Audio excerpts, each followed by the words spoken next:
Chapter 10. Saira. 1. Up to this time, Jefferson had been fighting under a disadvantage. In the field of finance, he was unable to cope on equal terms with his great protagonist. The mass of the people were not consciously concerned with the Hamiltonian policies. Few comparatively had been swindled by the speculators, and, while they resented their neighbors' sudden acquisition of wealth, it was not easy to capitalize their discontent. Then the French Revolution entered a more dramatic stage, captivating the imagination of the multitude.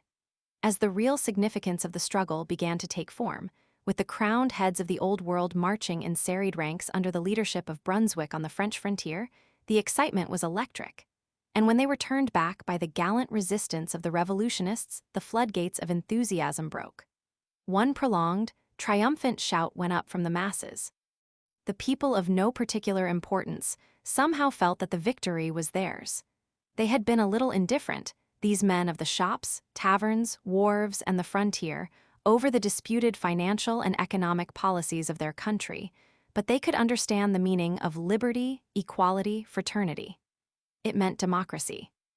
Thus the news of the French victories shook the bells in the New York steeples. Tammany celebrated with song, shout, and speech in her wigwam, and the bung was knocked out of the barrel of illiterate oratory in the beer saloons. These, people of no importance, had been inarticulate, and they were moved to eloquence. They had found a cause they believed their cause, the cause of the people against privilege.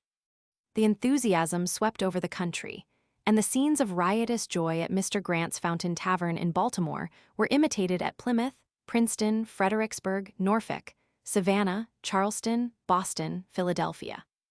In Boston, there was a salute of cannon at the castle, and a picturesque procession moved, fluttering French and American flags, bearing a roasted ox of 1,000 weight for the barbecue and a hogshead of punch to wash it down.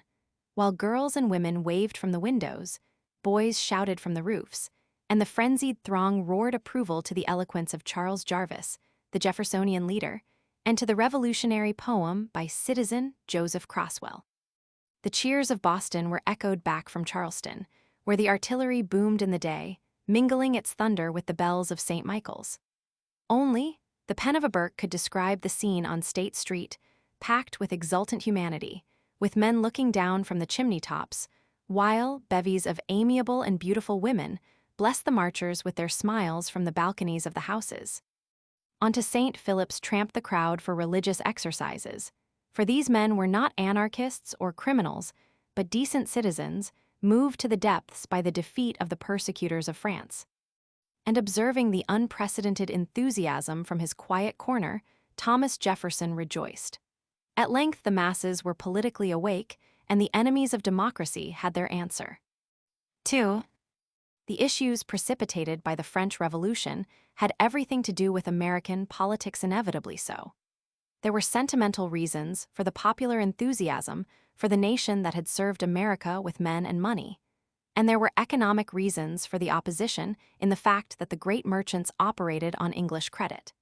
But the political significance of the divisions soon to appear have been persistently written down, where they should be written up. With some exceptions, the Hamiltonian leaders were hostile to the purposes of the French Revolution from the beginning. Here was a rising of the people with a claim to power, and the keynote of Federalist policies was distrust of the people. Here was defiance of authority, and they were sticklers for constituted authority. Here was a challenging of privilege, and they honestly believed in privilege. Here was democracy, and they hated it. They were against it, just as Burke was against it, because it was an iconoclastic movement, a trampling on tradition. The death of the king, the slaughtering by the guillotine, the stupidity and infamy of Jenert, the intemperance of the American Jacobin clubs, the defiance of Washington's proclamation on these they were to seize to neutralize or destroy the popularity of the revolution, but it was the proclaimed principles of the revolution that they hated. In the Senate, where the Hamiltonians were dominant, this was evident from the beginning. As early as December 1790, when the resolutions of condolence adopted by the National Assembly on the death of Franklin were submitted to the Senate, Adams, in reading the letter from the president of that body which accompanied them, referred sarcastically to the writer's titles, apropos of the action of the Assembly in abolishing titles of nobility. A few weeks later, Oliver Ellsworth and Rufus King, the ablest Federalists in the Senate, openly denounced the French and ridiculed their claims upon American gratitude. And when Maclay made indignant protest, Ellsworth, taking snuff, pretended not to hear. Adams talked audibly with Otis, the secretary, and other senators gathered in groups to talk aloud. As early as February 1791, the Hamiltonians in the Senate were in no mood to listen to a defense of France. Even the concession of a constitution by Louis Roman XVI was resented by the senatorial fathers of the Federalist persuasion. The more democratic House adopted a reply praising the wisdom and magnanimity shown in its formation and acceptance, but when it reached the Senate, George Cabot objected to the word magnanimity. Ellsworth supported him, the Federalists voted accordingly, and it was stricken out. Too many Frenchmen, like too many Americans, panting for equality of persons and property, grumbled Adams as early as April 1790. We differed in opinion on the French Revolution, wrote Adams in retrospect to Jefferson many years later. Adams and Hamilton, King and Ellsworth, Cabot and Ames, Jay and Bingham looked with mingled cynicism and alarm upon the revolution from the moment it began to take on a popular character and to aim at the destruction of privilege. Jefferson was just as ardent in its support. He knew the miserable state to which the feudalistic institutions of the Bourbons had reduced the masses of the people. He had seen justice bought and sold in France on the auction block, the operations of the hideous game, laws that threw open the peasants' fields to the trampling of the horses of the aristocracy, the bestial poverty of the poor, the insulting of their wives, and the debauching of their daughters, with justice open-eyed and leering. He knew the wantonness of Versailles, the drunkenness of the king, the profligacy of the queen, and he had no illusions as to the dignity of the law or the righteousness of the authority in France. He had sat at the table with some of the noblest minds in that country, planning the regeneration of a society that was rotten to the core. But more important to him, he was persuaded that the fate of the American experiment was bound up with the success of the French Revolution. From this opinion, he was never to deviate one hair's breadth. In January 1792, he had instructed the American minister in Paris that, if circumstances forced an expression as to the French government, it should be in conformity with the sentiments of the great mass of our countrymen, who, having first in modern times taken the ground of government founded on the will of the people, cannot but be delighted at seeing so distinguished a nation arrive on the same ground and plant their standard by our side. A little later, he reminded the American minister in London that we certainly cannot deny to other nations that principle whereon our government is founded, that every nation has a right to govern itself internally under what forms it pleases, and to change these forms at its own will. Thus, Jefferson was in sympathy with the purposes of the French Revolution, and the Hamiltonians were hostile. To Jefferson, it meant republicanism, democracy, the end of privilege, and he wished it well. To the Hamiltonians, it meant democracy, and they wished it ill. When the despots of Europe combined to crush it and force a degenerate king and court on the bowed backs of the people, Jefferson's heart was with the untrained boys rushing to the defense of the frontiers. The heart of the Hamiltonians was with the combination of the kings. And because the masses of the American people were in sympathy with the French, Jefferson rode on the crest of the wave in the closing days of 1792. 3. With the execution of the king, the political enemies of the Revolution, simulating shock, ventured into the open. Fenno eagerly seized upon the more graphic stories of the execution in the London papers and published them in full, and soon he was printing sympathetic poems on the event.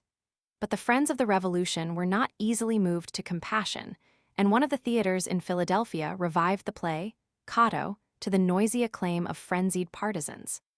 The actors appeared before the curtain to sing La Marseillaise, and the audience rose to join lustily in the chorus. Night after night this was repeated. The Pittsburgh Gazette published a brutal paean under the caption, "Louis Capet has lost his caput," and this was copied throughout the country. But these more savage bursts of glee did not meet with general approval, for when the news of Louis's fate reached Providence, the people fell into an immediate state of dejection, and in the evening all the bells of the churches tolled. Many put on mourning, and Cordelia announced her purpose to wear, in mourning for the martyred king, a black rose near the left breast, and entreated her dearly beloved sisters, to follow her example. For a time, the reaction was so pronounced as to threaten the popularity of the revolution, and it seemed that half the nation had turned monarchists overnight. The Democrats were infuriated to find that the reaction was not confined to the fashionable houses, but extended to the people in the streets. Even from New Bedford came the protest that the advocates of monarchy and crocodile humanity defenders were insisting that the suckers from France proceeded wholly from Louis, and that he had really wished Frenchmen to be free. A citizen of Charleston was disgusted to see how the death of one man could so affect the generality of the people of his city. They burst forth in the most vehement invectives against the whole French nation, forgetting the thousands that said King had directly or indirectly been the cause of their death. An old soldier in Philadelphia was shocked to find that beer houses, taverns, and places of public resort are filled with panegyrics upon the measures of the British administration, and our good allies, the French, are branded with every felonious epithet. And why all this fuss? Had not letters been received from one who had witnessed the execution with the assurance that everything was conducted with the greatest decency? And had not the writer, traveling over France, found the people quiet and generally approving of the public measures? Thus the debate raged in drinking places, on the streets, in the highways, in the counting and drawing rooms, the enemies of the principles of the revolution perking up and taking heart and seeming in the ascendant for a few days. Meanwhile, what of the leaders? The Federalists were delighted with the reaction. Jefferson observed that the ladies of Philadelphia, of the first circle, are open-mouthed against the murder of a sovereign, and generally speak those sentiments which their more cautious husbands smother. Tennant, the French minister, at length openly hoisted the flag of monarchy by going into deep mourning for his prince, and discontinued his visits to Jefferson, who interpreted it as a necessary accompaniment to this pious duty. More significant to the keen-eyed politician was the observation that a connection between him and Hamilton seems to be springing up. Without indecent manifestations of pleasure over the king's death, Jefferson found some satisfaction with the tendency to render monarchs amenable to punishment like any other criminal. Madison was quite as unresponsive to pity. If he was a traitor, he ought to be punished like any other man, he wrote Jefferson. If these clever politicians were not impressed with the cries of commiseration, it was due to their appraisement of the noise. It was the first plausible and safe opportunity for the enemies of French democracy to denounce the movement they despised, and they made the most of it. Even so, for a few days the Hamiltonians were riding the crest of the wave. Then another sea change. 4. George Roman III had joined the coalition of the kings, and the familiar redcoats were marching with the rest to crush the revolution and democracy. Here was something the masses could understand: monarchy against republicanism, autocracy and aristocracy against democracy, kings against people. The plain man of no particular importance looked about to see the effect. Yes, the old Tories who had hobnobbed with the British officers while the ragged Continentals walked barefoot through the snows of Valley Forge were partisans of England against France. The duty of the patriot was clear: France against England. The cry was spontaneous with the masses and rent the heavens. Even then we owed a debt to Lafayette. Poor imbecile Louis was forgotten. The guillotine faded from the view. Saga. Even the children of Philadelphia had learned enough French to sing La Marseillaise, and they sang it right lustily even before the windows of the Binghams. Did we not have a treaty with France that we had been glad to sign? Was not our own existence involved in the European struggle now? The Republic of France crushed by the allied monarchs today, our turn tomorrow. And the partisans of England, who were they? The old American Tories, the rich merchants operating on English capital, the crooked speculators fawning on the moneylenders of Europe, the aristocrats kowtowing to the roués of a degenerate nobility in the homes of the moneyed aristocracy, the politicians who excluded the poor man from the polls. The effect of the English declaration of war was magical. Again the old rabble that precipitated the American Revolution poured into the streets, swarmed into the saloons, formed into processions, and marched. And why not? England was still our enemy, impressing our seamen, retaining our western posts in defiance of the treaty, playing havoc with our commerce. Were the pioneers on the fringe of the western forests in daily danger of the tomahawk? England was responsible, so most of the argument ran. Now was the time to stand up and be counted for the two republics or the coalition of the kings.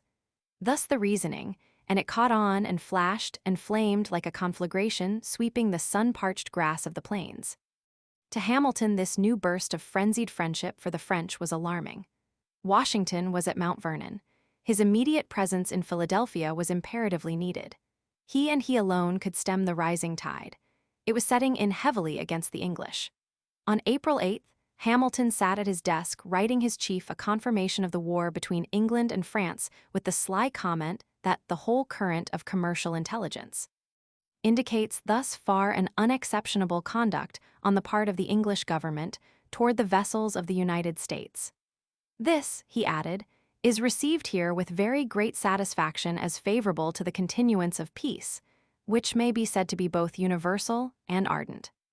As his pen traveled over the paper, the rabble was shouting for war in the streets, and Jefferson was expressing the hope that the English interference with our vessels would not force us into war. If he could only have looked over his rival's shoulder as he wrote. Washington hastened back to Philadelphia. 5. He immediately gathered his cabinet about him for a momentous decision. Jenner, young, dashing, audacious, had arrived in Charleston and would soon present his credentials as the minister of the French Republic. He might even refer to the treaty in which we had pledged ourselves to guarantee the French possessions in the West Indies, and to throw open the ports of America to the prizes of the privateers of our ally while closing them to her enemies. It was a treaty we had been delighted to get, and now it rose to plague us, but there it was. Worse still, the people in the streets understood the nature of the pledge. It was not Hamilton's way to concede to Jefferson a primacy where foreign relations were involved, and he had not been inactive while awaiting the return of Washington. Jay and King had been consulted particularly as to the receiving of Jenner. Neither could find any pretext for refusing to receive him. Both thought he should be received with qualifications.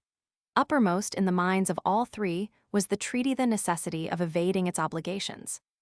Having decided on the policy of Jefferson's department, Hamilton took no chances and prepared the list of questions to be submitted to the cabinet, which Washington copied in his own handwriting, but Jefferson was not deceived as to the authorship.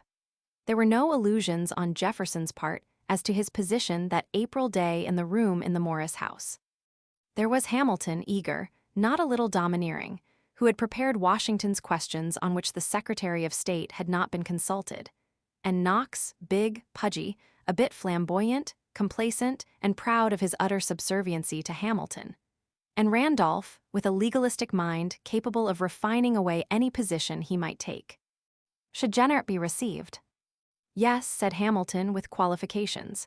Yes, said Jefferson unqualifiedly. Yes, with qualifications, said Knox, dutifully echoing Hamilton, and, says Jefferson, acknowledging at the same time, like the fool he is, that he knew nothing about it. Randolph agreed with Jefferson. Let him be received, said Hamilton, with the distinct understanding that we must reserve for future consideration the binding force of the treaties.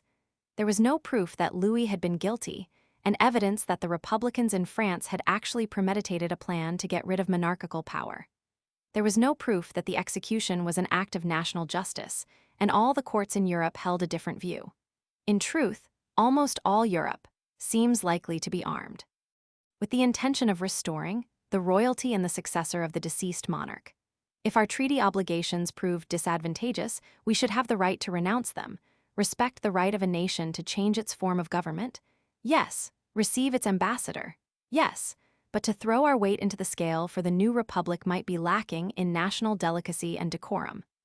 As to our obligations under the treaty, there were none, for France was waging an offensive war.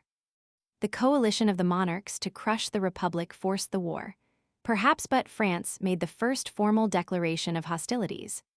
Jefferson approached the question from a diametrically opposite point of view.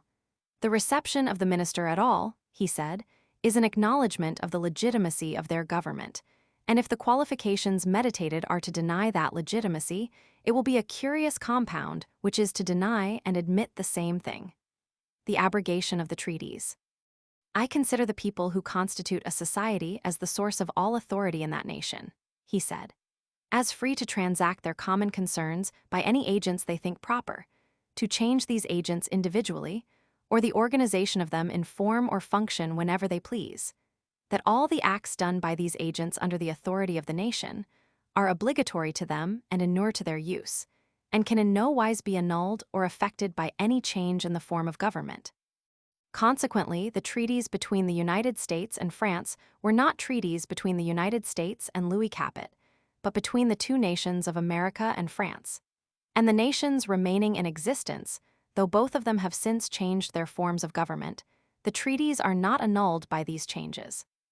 All the cabinet agreed to a proclamation forbidding Americans from participating in the war, to the unqualified reception of Jenert while holding the treaties in abeyance, and to the issuing of a proclamation. With the appearance of the proclamation, the storm broke. 6. This had seemed inevitable to Jefferson from the beginning. Madison, then in Virginia, wrote that the proclamation wounds the national honor by seeming to disregard the stipulated duties to France, and wounds the popular feeling by a seeming indifference to the cause of liberty. The party issue was made. The Hamiltonians were sympathetic toward monarchical France, hostile to revolutionary France, friendly to England. The Jeffersonians were friendly to revolutionary France, hostile to the Bourbons, and unfriendly to the policy of Pitt in England. The heart of the Hamiltonians beat in tune to the martial steps of the coalition of the kings marching on the French frontier. That of the Jeffersonians was with the French peasants hurrying to defend their soil and revolution. And the overwhelming sentiment of the nation was with Jefferson. Instantly, the democratic masses saw in the coming of Jenert the opportunity for the manifestation of their feelings. There was much in the personality, appearance, and background of this ardent diplomat of the Gironde to explain the fervent enthusiasm with which he was received. Washington had been warned in advance by Morris, the minister to France, that he was an upstart, not a bad estimate, as it turned out, but the president had abundant proof that all the French Republicans were upstarts. He was not an upstart, however, in that he did not belong in the great world of high politics and society. For almost half a century, his father had been in the Ministry of Foreign Affairs, and his celebrated sister, Madame Campan, had been one of the ladies of Marie Antoinette, of whom he had been a prime favorite. A familiar figure among the fashionable young dandies of Versailles, he had served for a while as the secretary of one of the brothers of the monarch. An extraordinarily brilliant youth, he had translated the history of Eric Roman XIV at the age of 12 with historical notes of his own. Entering the diplomatic service, with the blessings of the Queen, he had served as attaché at the courts of Berlin, Vienna, London, and St. Petersburg. He spoke several languages with the fluency of a native. A romantic figure, this young man, handsome, elegant in manner, eloquent and entertaining in conversation, gracious, friendly, impulsive, with the virtues to neutralize the vices of his years. If the reception he received in the aristocratic city of Charleston was enough to turn his head, it was nothing to the continuous ovation accorded him as he proceeded slowly on his month's journey to Philadelphia. Farmers flocked to the rough roads to cheer him and offer him produce at a loss. In every town he was a conquering hero, and everywhere he was greeted with the strains of saga, and orators paid tribute to France and the principles of its revolution. The ringing of bells, the shouting of the multitude wearing liberty caps and waving French flags, such the sights and sounds that greeted him everywhere. Nor was this charming young diplomat pleasing to the democratic rabble alone. At Baltimore, Justice Iredell of the Supreme Court was impressed with his fine open countenance and pleasing unaffected manner. Federalist Iredell failed to find the upstart who was so conspicuous to Federalist Morris. As the reports of the continuous ovation dribbled into Philadelphia, Hamilton and the Federalists were alarmed and disgusted, Jefferson delighted.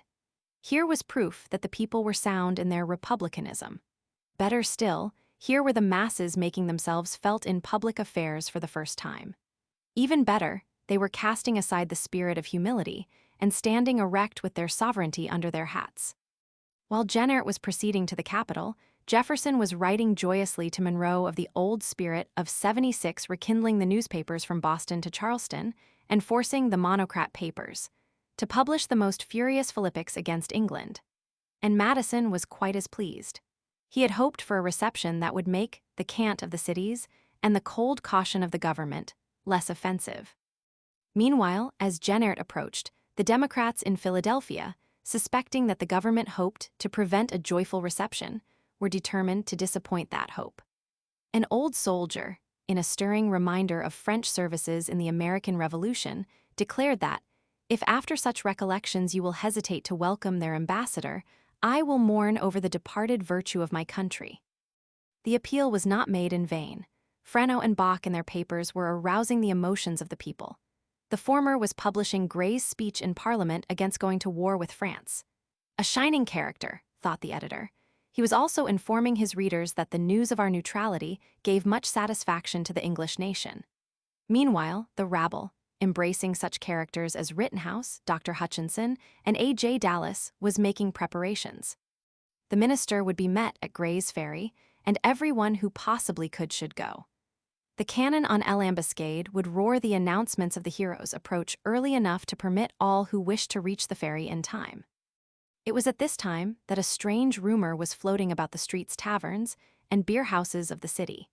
Count de Noailles had arrived in Philadelphia at 9 o'clock on the night of May 3d, commissioned as minister by the former princes at Coblentz, and at a very late hour at night had been received by Washington at the Morris House, where the two were in private conversation until near morning. The Count had arrived, everyone knew it. What sort of treachery was this? So this was the reason the government was trying to discourage the reception to Jenert. The people would see to that. Thus, Jenert was met at Gray's Ferry by an immense throng with thunderous cheers that accompanied him all the way to the city tavern. The streets packed, throbbing with joy. Looking out over the excited multitude, Jenert was quite overcome with the affectionate joy that appeared on every face, according to a lady of Philadelphia who shared it. "It is true," she said, "that a few disaffected persons did try to check the ardor of the people, but they had the mortification to find all their efforts blasted and were obliged themselves to join the general torrent and affect a cordiality, contrary to the feelings of their hearts. A truly inspiring spectacle. It would be impossible, my dear, to give you any idea of the scene." Then followed the formal welcome. Resolutions were prepared at the home of Charles Biddle, were adopted enthusiastically at an immense meeting in the State House yard, then on in a body to the city tavern, Biddle leading the way and setting a merry pace. Ever and anon he received a frantic plea from Dr. Hutchinson, fat enough to act the character of Falstaff without stuffing, to slow up, and with sardonic humor Biddle hurried on. The corpulent doctor reached the hotel in a state of complete exhaustion, but it was worth it. Ça ira. Long live the French Republic and damnation to its foes. Then the dinner at Weller's, the finest the city had ever seen, at $4 a plate, with Jenert thrilling the diners by singing the French fighting song, the audience roaring Ça ira, liberty caps passing around, toasts fervent and fiery. What hugging and rugging, grumbled a Philadelphian a quarter of a century later. What addressing and caressing. What mountebanking and chanting with liberty caps and the other wretched trumpery of sans-culotte foolery. When Jenert called on Jefferson, he was cordially received, but there was a drop in temperature when he presented his credentials to Washington, whose sober and restrained manner seemed cold to the Frenchman after the reception from the people. Worse still, he found portraits of Louis Roman XVI and Marie Antoinette in the room. Enough, quite enough, had been done to turn the head of a stronger character than he. But the Philadelphia lady was right many who hated the Revolution's simulated enthusiasm, and one day Knox, Bingham, and other leading Federalists might have been seen going aboard El Ambuscade with Jenert to partake of a fraternal dinner. 7. Thus the popular protest against neutrality between England and France rose in a crescendo to a scream. "Be patient with England?" scoffed a Boston writer. What, with the Western posts still held, the Indian Wars, the impressment of American sailors on the sea? The country's grievances against the English were mobilized and marched to the accompaniment of hisses. A resident of Pittsburgh wrote an open letter to Washington against neutrality. "I doubt much whether it is the disposition of the United States to preserve the condition you enjoin. It may be the disposition of those who draw from funds, but from no one else." Thus encouraged, Veritas grasped his pen. "I am aware, sir, that some court satellites may have deceived you not difficult to impose on a ruler, particularly if so much buoyed up by official importance as to think it beneath his dignity to mix occasionally with the people. Frano, who began to print a series of satirical poems attacking Washington, sardonically sent 2 copies of each issue to his desk. The great man fumed, fretted, occasionally burst into rage. Civic launched his thunderbolts against incendiaries, who have lately outraged decency, by insulting Washington, and Fenno rushed to the defense with stupid denunciations of all critics as anarchists and traitors. The men in the streets jeered their disapproval. Thus, the summer of 1793 was one of utter madness. Mechanics were reading the speeches of Murraybow, clerks were poring over the reports of revolutionary chiefs, college students were finding Paine preferable to Virgil, and even the women were reading, with flushed cheeks, Barlow's Conspiracy of Kings. Others, too illiterate to read, were stalking the narrow streets like conquerors, jostling the important men of the community with intent and sneering at the great. Men were equal. The people's day had dawned. Down the streets swaggered the mob looking for lingering relics of royalty to tear or order down. A medallion enclosing a bas-relief of George Roman III with his crown, on the eastern front of Christ's Church, caught its eye. Down with it. The church officials did not hesitate, but tore it down. On swept the mob in search of other worlds to conquer. Occasionally, the lower element, drinking itself drunk, staggered out of the beer houses to shout imprecations on a government that would not war on England. Not wholly without provocation, these outbursts. Fenno's fulsome snobbery was disgusting to people of sense, and the English sailors in Philadelphia did not help. When 4 of these jolly tars attacked and all but murdered a lone French sailor without a rebuke from the city officials, Bacque's paper warned that the friends of the French would take signal vengeance on such infamous banditti.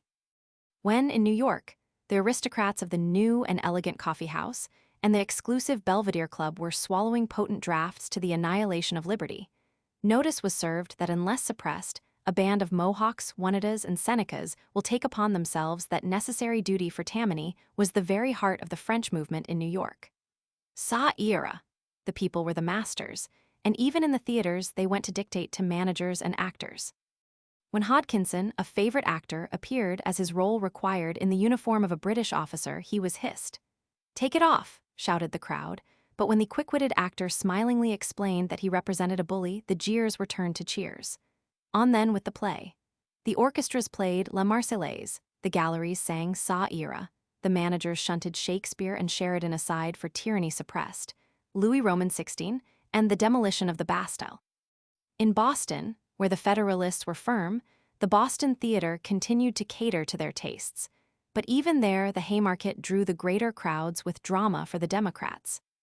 Everywhere liberty caps were worn and liberty poles were raised, and men and women became citizen and citizeness, while the Federalists roared their glee to keep up courage, making merry in their letters and through their papers at the expense of the sitness.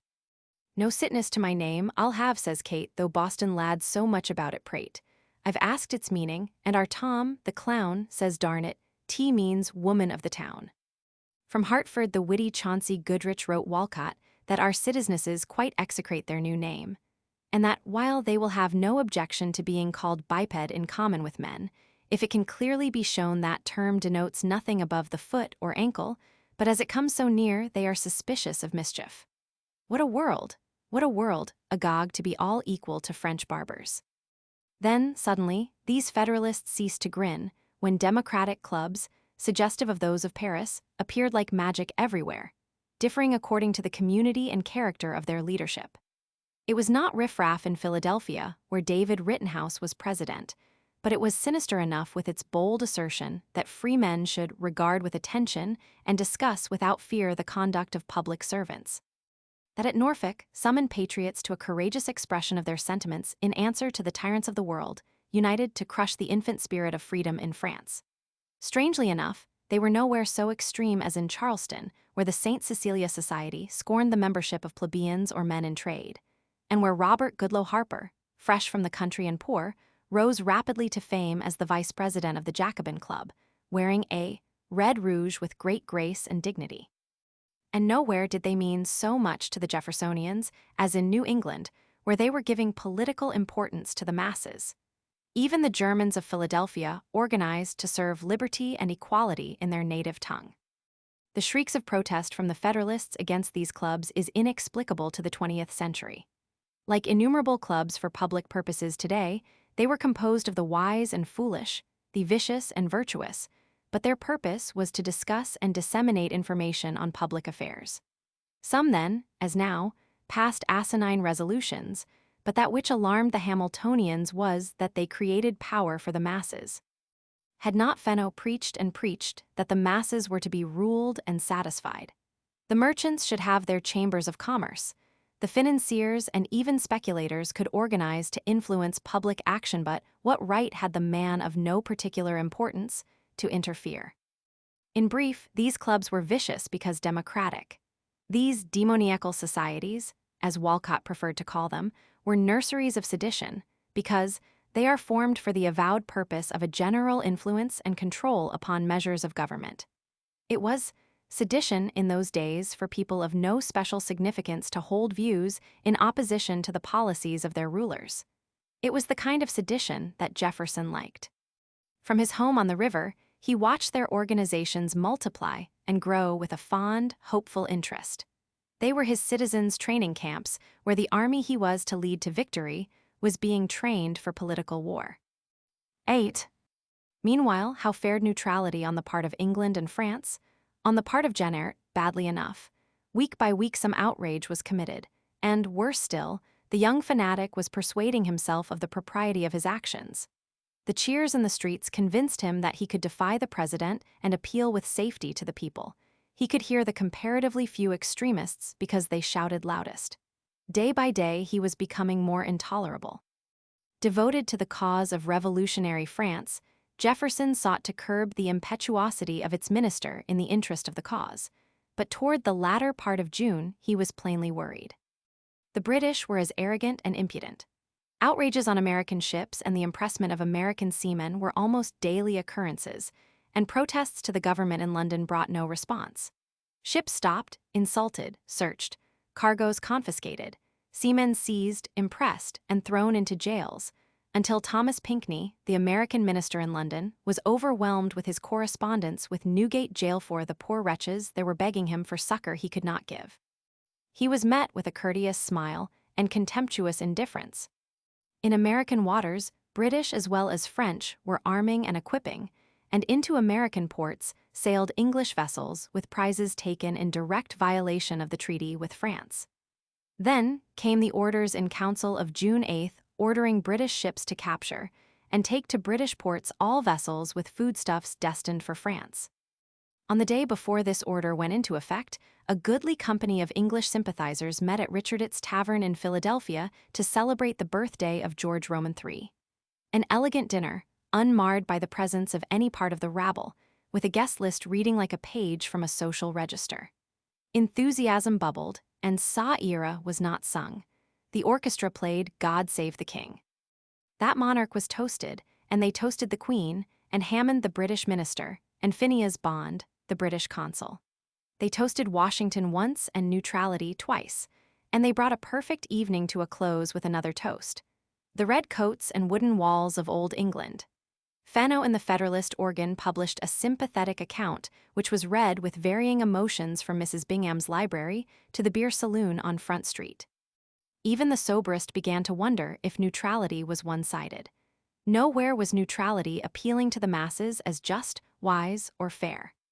One June morning, Washington drove out of Philadelphia in a phaeton and pair for a fortnight's visit home. And 6 days later, the first of a brilliant and powerful series of articles by Pacificus began to run in Fenno's paper. By the light of the candles, Hamilton was rushing into the breach with a pen that was mightier than a sword. 9. No one doubted the identity of Pacificus. None but the man in the Pemberton house was capable of such brilliancy, audacity, and dash in controversy. His purpose was twofold: to justify the proclamation of neutrality and convince the people that they had greatly exaggerated the services of France in the Revolution. In the first paper, he defended the constitutional right of the president to issue the proclamation without a consultation with Congress. In the second, he released the country from all treaty obligations on the ground that France was waging an offensive war. In the third, he appealed to fear with the assertion that if we sought to serve our ally, we should be forced to wage war on the sea against the combined fleets of the coalition. In the fifth, he treated the claims of France on American gratitude as trivial and absurd.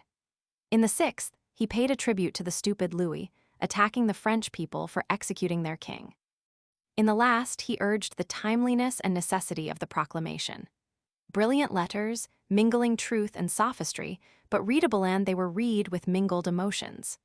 Society was enchanted, the mob roared, and even Jefferson, who never made the Hamiltonian mistake of underestimating a foe, was concerned.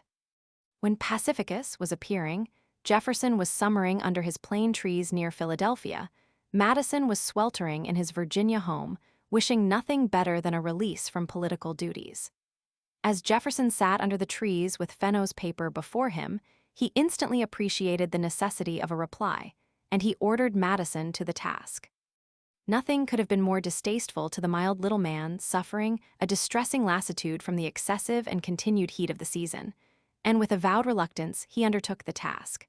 But in August, Madison's replies were running in all the papers, forceful, spirited, rapid in reasoning, making telling points with citations from Hamilton's articles in the Federalist.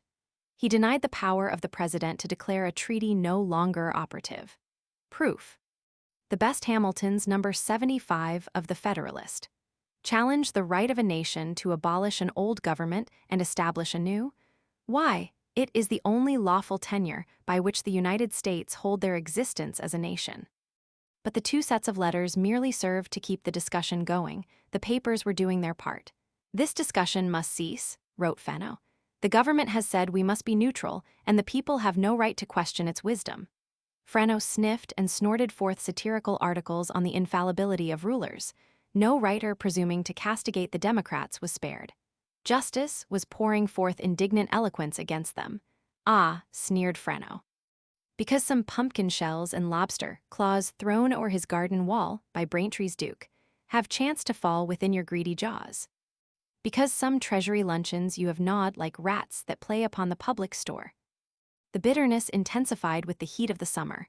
A satirical letter ascribed to a Tory in Philadelphia to one in London rejoicing over the turn American affairs had taken went the rounds of the Democratic press. Washington was not spared. He is well surrounded, well advised. Hamilton moved the correspondent to rapture that great prop of our cause, that intrepid enemy of liberty. Just read the third of the Pacificus, Letters, and judge. If there is anything criminal which, honest Pacificus, has not undertaken to defend. A blessed situation truly, exclaimed consistent Federalist, referring to the recent orders in council. Camillus and Pacificus come forward and vindicate the lenity of Britain, continue to blast the French, and vent their spleen on the only nation that seems disposed to befriend us. Go on, then, Pacificus, wrote Ironicus. Traduce the French nation, and the combined powers of Europe will thank you for your assiduity. Soon the Democrats were grinning over the satirical announcement of the forthcoming book, collected from the immortal work of Pacificus, on how to destroy free government by aristocracy and despotism. 10. But Hamilton could afford to disregard the attacks. He had Jenner working on his side. Never had conditions seemed so promising to the light-headed and hot-headed young diplomat than on July 4th, when he had licked his chops over the opportunity to decline an invitation to dine with the Cincinnati on the ground that he would not sit down at the same table with the Viscount de Noailles. There were other celebrations in Philadelphia more to his taste. It was at this moment that the brig Little Sarah, a French prize, was being rapidly converted into a privateer with the view to sending it to sea regardless of neutrality. Governor Mifflin sent his secretary, A.J. Dallas, scurrying through the midnight streets to Jennert's residence to order him to keep the vessel in port. The young fire-eater raved and ranted and said strange things about appealing over the head of the president to the people. Jefferson, hearing of the incident, hurried in on Sunday from the country, listened to Jennert's cocky talk, attempted to reason with him without success, but left with the feeling that the ship would not be sent to sea before Washington's return from Mount Vernon. The cabinet met on Monday at the State House. Hamilton and Knox proposed establishing a battery on Mud Island and firing on the vessel if it sought to reach the sea. Hamilton vehemently denounced the French. Jefferson, having in mind his representations to England, was not at all sure that the violations of neutrality were on one side. He stoutly protested against any measure that might lead to war without a consultation with Washington. 3 days later, the little Sarah was still in Philadelphia and Washington returned. Hamilton and Knox were instantly on his neck. Jefferson, ill with fever, had prepared all the papers in the case for the president's use, marked them for instant attention, left them on his desk, and retired to his home. Glancing at the papers, Washington sent a peremptory summons to Jefferson's office. Learning then of his absence, a note was sent to the sick man's home sizzling with indignation over Jennert's threat, and requiring Jefferson's opinion on procedure, even before tomorrow morning, for the vessel may be gone.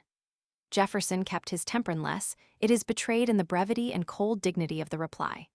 TJ is himself of opinion that whatever is aboard of her of arms, ammunition, or men, contrary to the rules heretofore laid down by the President, ought to be withdrawn. It was after this that the little Sarah put to sea.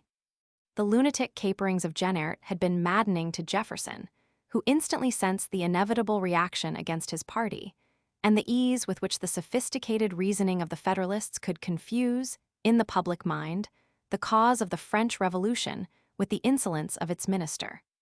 Wherever his influence could be successfully exerted, he divorced his followers from the addle-brained diplomat who had become raving mad.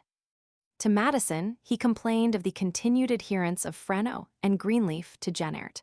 Dr. Hutchinson had informed him that Jennert has totally overturned the Republican interest in Philadelphia. Referring to the threat to appeal to the people over Washington's head, he added, "I can assure you it is a fact." Justifications for the fears of the leader under the plane trees were soon reaching him from Madison in Virginia, who had a plan afoot for the complete divorcing of Jennert from the Jeffersonian party and from the cause of the French Republic. He prepared resolutions and arranged for their adoption in various county meetings in Virginia. One copy was sent to Edmund Pendleton of Caroline. Monroe was sent with another copy to Staunton. Still another went to Charlottesville.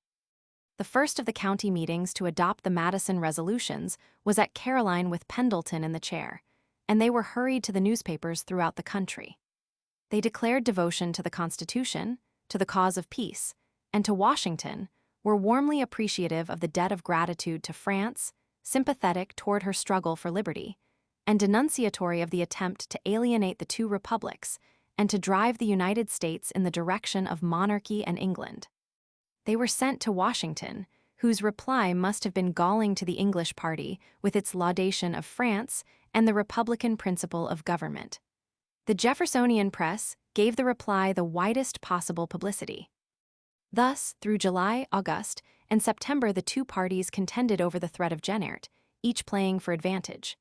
Comparatively, few extremists offered any excuse for the ruined minister, who was despised by Jefferson and Madison for compromising their party and the cause of France.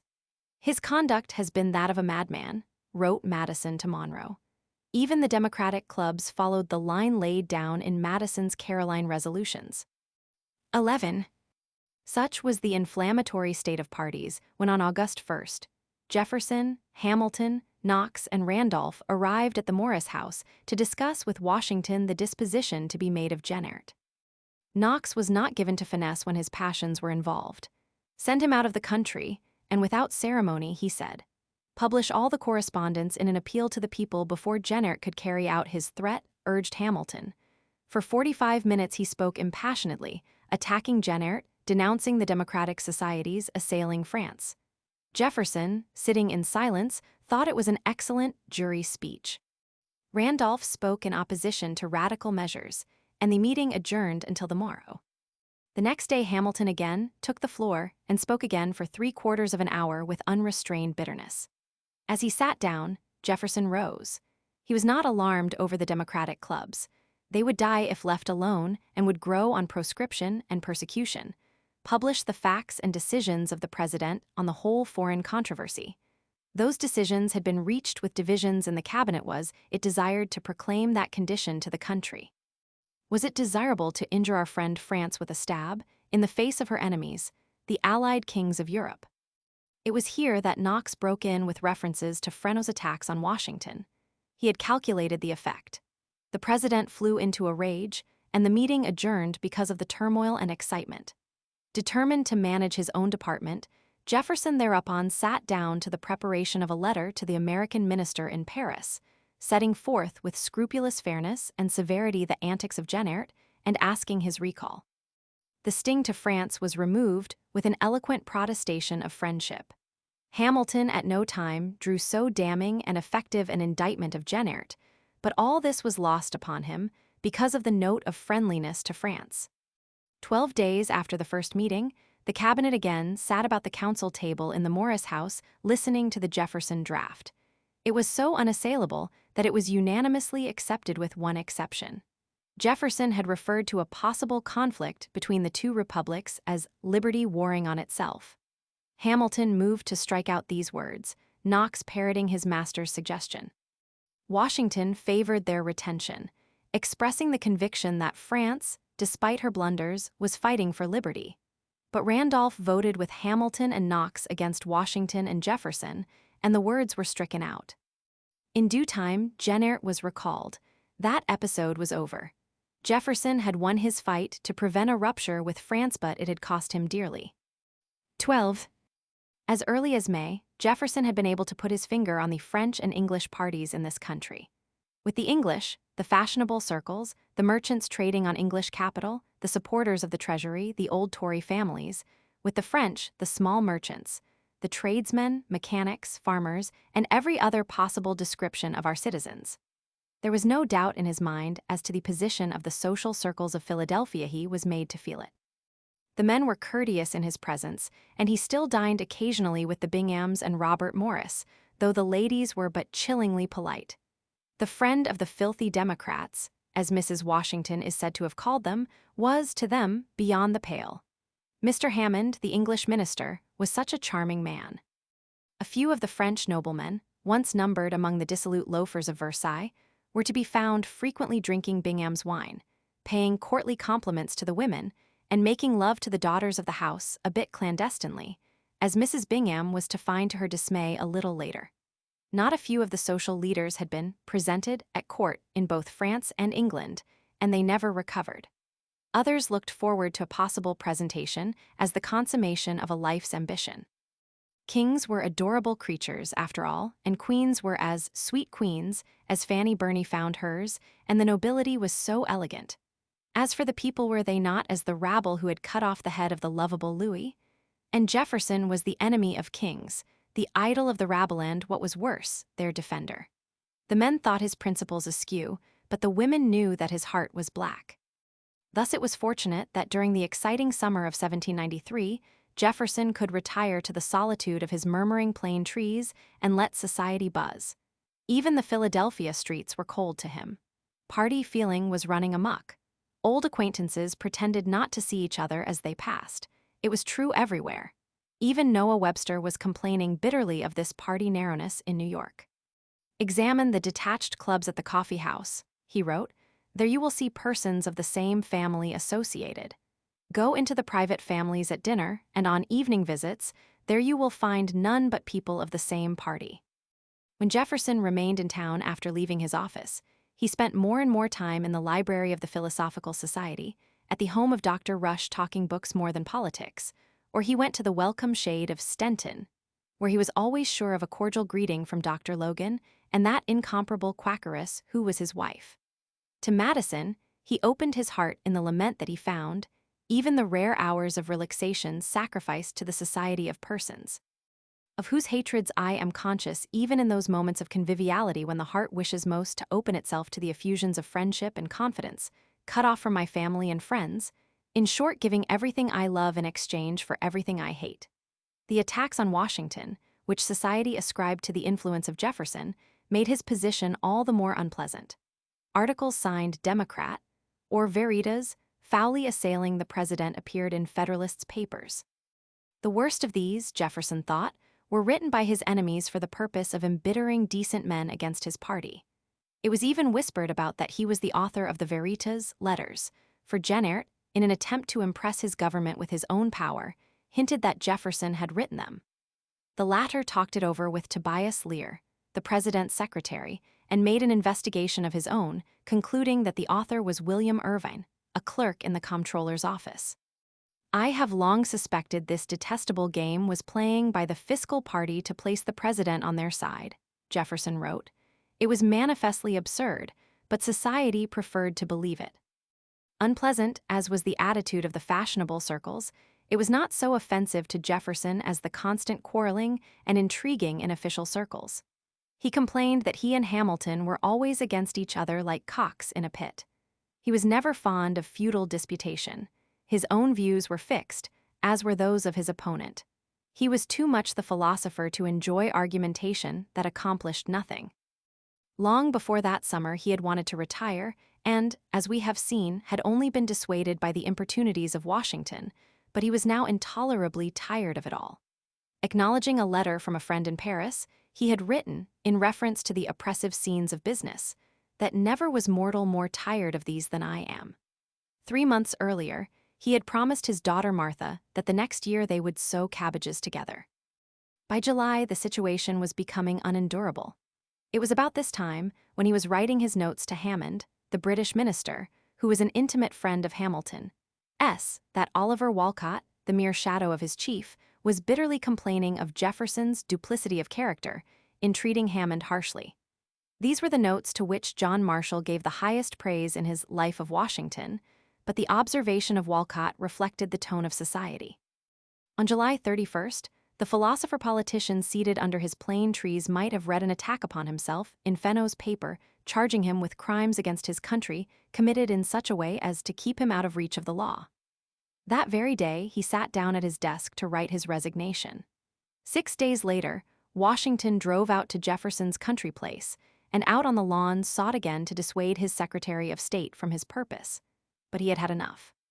With some bitterness, he told the president that the laws of society oblige me always to move exactly in the circle which I know to bear me peculiar hatred, and thus surrounded, my words are caught up, multiplied, misconstrued, and even fabricated and spread abroad to my injury. Convinced that Jefferson was unshakable, Washington discussed, with him, a possible successor. He favored Madison, but feared he would not accept, and then asked Jefferson's opinion of Jay and Smith, both rabid Hamiltonians. Jefferson asked him if he had ever thought of Chancellor Livingston. He had, but Hamilton was from New York. What did Jefferson know about Wolcott? I have heard him characterized as a very cunning man, was the dry reply. It was finally agreed that Jefferson should remain on until January. 13.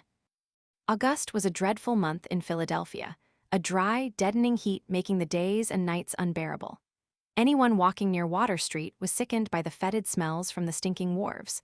Politically, conditions were as depressing. The bitter party struggle went on. Even the heat and smells could not give it pause. Bacque's paper published a letter describing Viscount de Noailles as a man who was employed by the late King of France to bribe the members of the convention, and afterwards ran off with the money.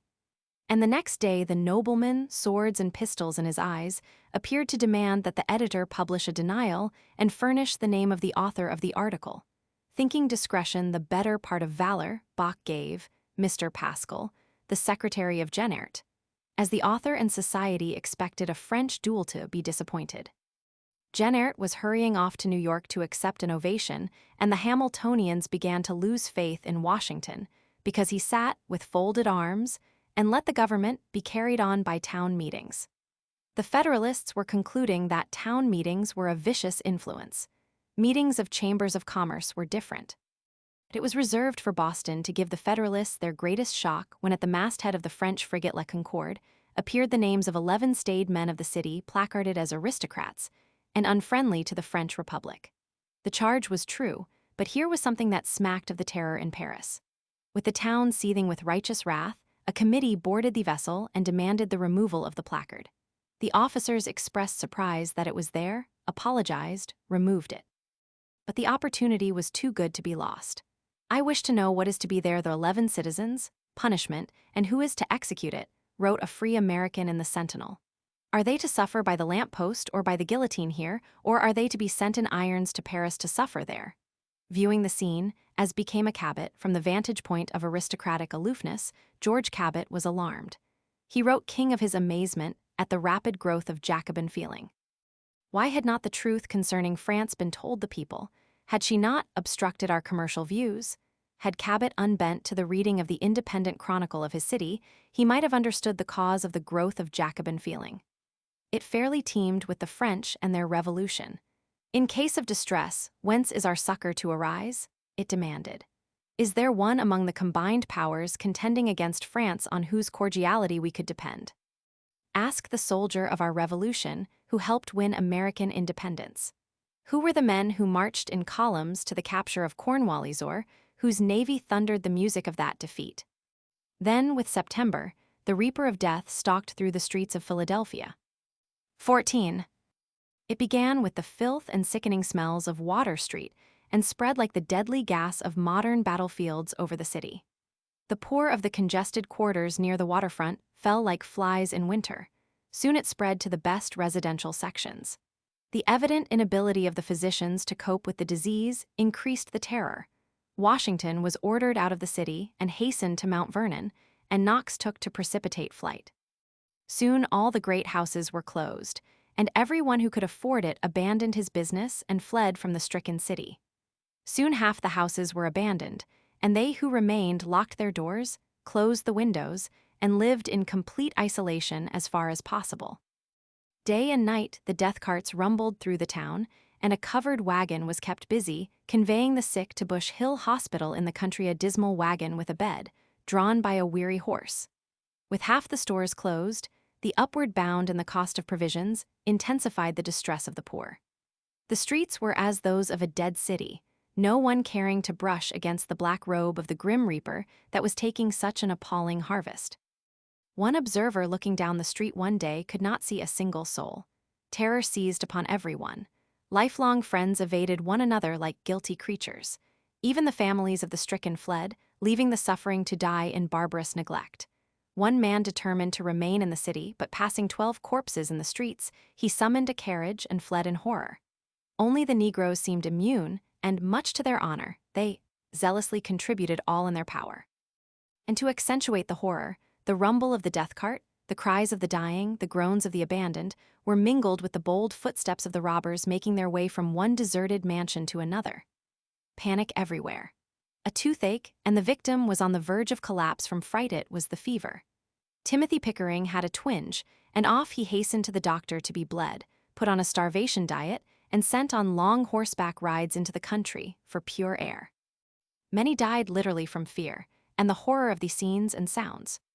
When the death toll mounted from scores to hundreds, from hundreds to thousands, the neighboring villages and towns met to devise plans for keeping the Philadelphians away, and one of these threatened to receive them at the point of the bayonet.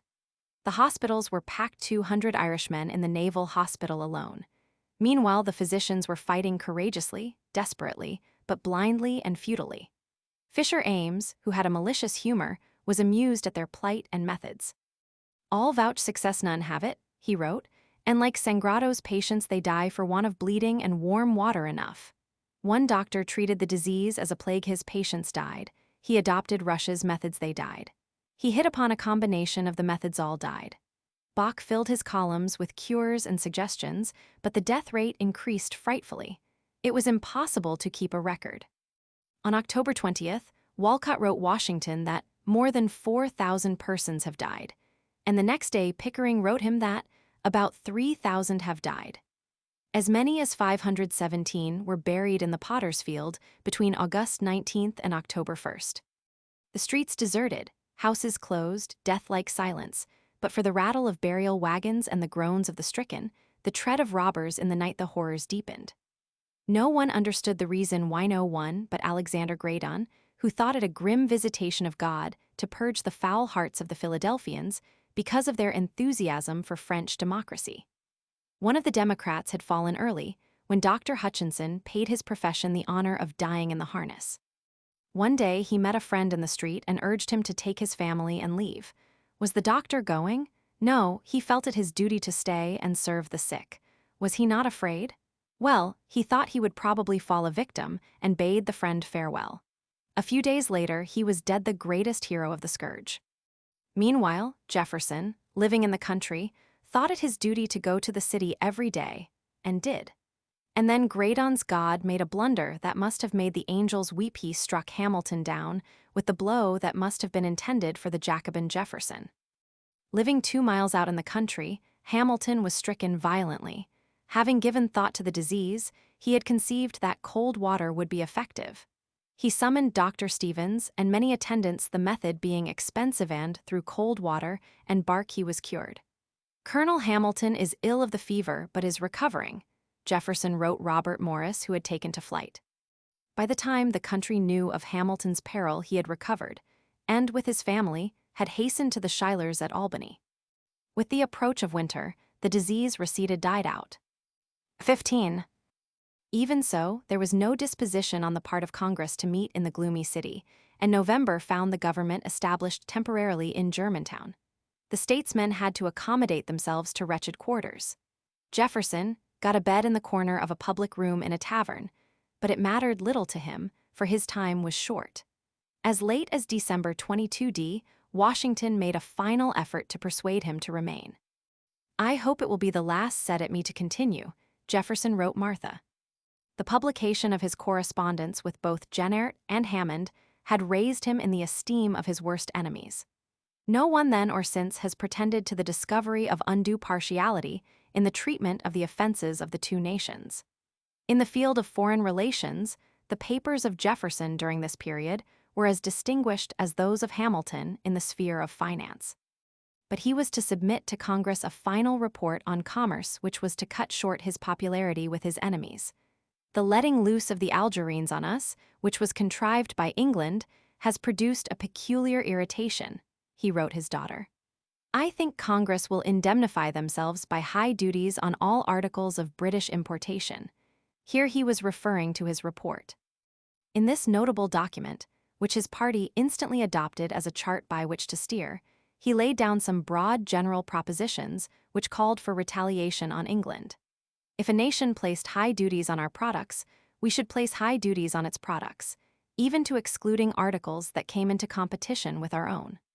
Where a nation prohibited American merchants or agents from residing in parts of its domain, we could retaliate with propriety. If it refused to receive in our vessels any products but our own, we could adopt a similar regulation as to theirs. If it declined to consider any vessel as ours not built in our territory, the rule could work both ways. All this was accompanied with a report on our relative commercial intercourse with both England and France. The purpose was in harmony with the policy for which Madison had fought from the beginning. Leaving this as a legacy to his party, Jefferson prepared for his return to his beloved Monticello. The executive branch of the government was to be turned over to the enemy, for no Jeffersonian considered Randolph, who succeeded Jefferson, as a party man. Better a complete separation and open opposition than a further pretense at an unworkable coalition of the two parties, and home was calling imperatively. His private affairs were in need of attention. His 10,000 acres had been neglected. His 154 slaves had not been properly directed. And there, on his serene hilltop, were his daughters, his grandchildren, his friends, the books, the trees, the view over the valley at sunrise. Bidding farewell to his friends and making ceremonious calls upon his foes, he set forth in his carriage for the southward on January 5th. He was going home. Soon the house he had planned on the hill would be in view. Soon the Negroes would be running down the hill road to meet the carriage, to touch his clothes, to kiss his hands. Soon he would be sitting at his own fireside in rooms sacred to the memory of the woman for whom the house was built. Chapter 11. Hectic Days. 1. Scarcely had Jefferson reached his quiet hilltop when Madison submitted the resolutions based upon his chief's commercial report, and the English party was instantly in arms. These resolutions were more political than commercial, and were clearly aimed at England in retaliation for her refusal to enter into a commercial treaty. The resentment against the English policy had been increasing rapidly, even John Quincy Adams finding the French ruling powers more favorable to the Western Republic than was the ministry of Pitt. Only in the commercial centers was there a disposition to suffer long and be kind for business reasons. The chambers of commerce were on their toes hissing, the democratic societies shouldered arms and marched to the tune saga. The galleries of the house filled. the Federalists met the Madison attack with a countercharge from William Smith of Charleston in an elaborate recitation prepared for his delivery by Hamilton. The Carolinian entered the fray with the breezy confidence born of the knowledge that a master mind was behind his utterances. No one was deceived. "Every tittle of it is Hamilton's except the introduction," Jefferson wrote Madison. The strategy of the Smith-Hamilton speech was to divert attention from the political to the commercial phase, by showing that our business relations with England were more valuable than those with France. The next day, Madison boldly proclaimed the political purpose of the resolutions. Thereafter, with spectators packing the galleries and almost suffocating the legislators by crowding onto the floor of the chamber, the forensic gladiators fought with more ferocity than finesse.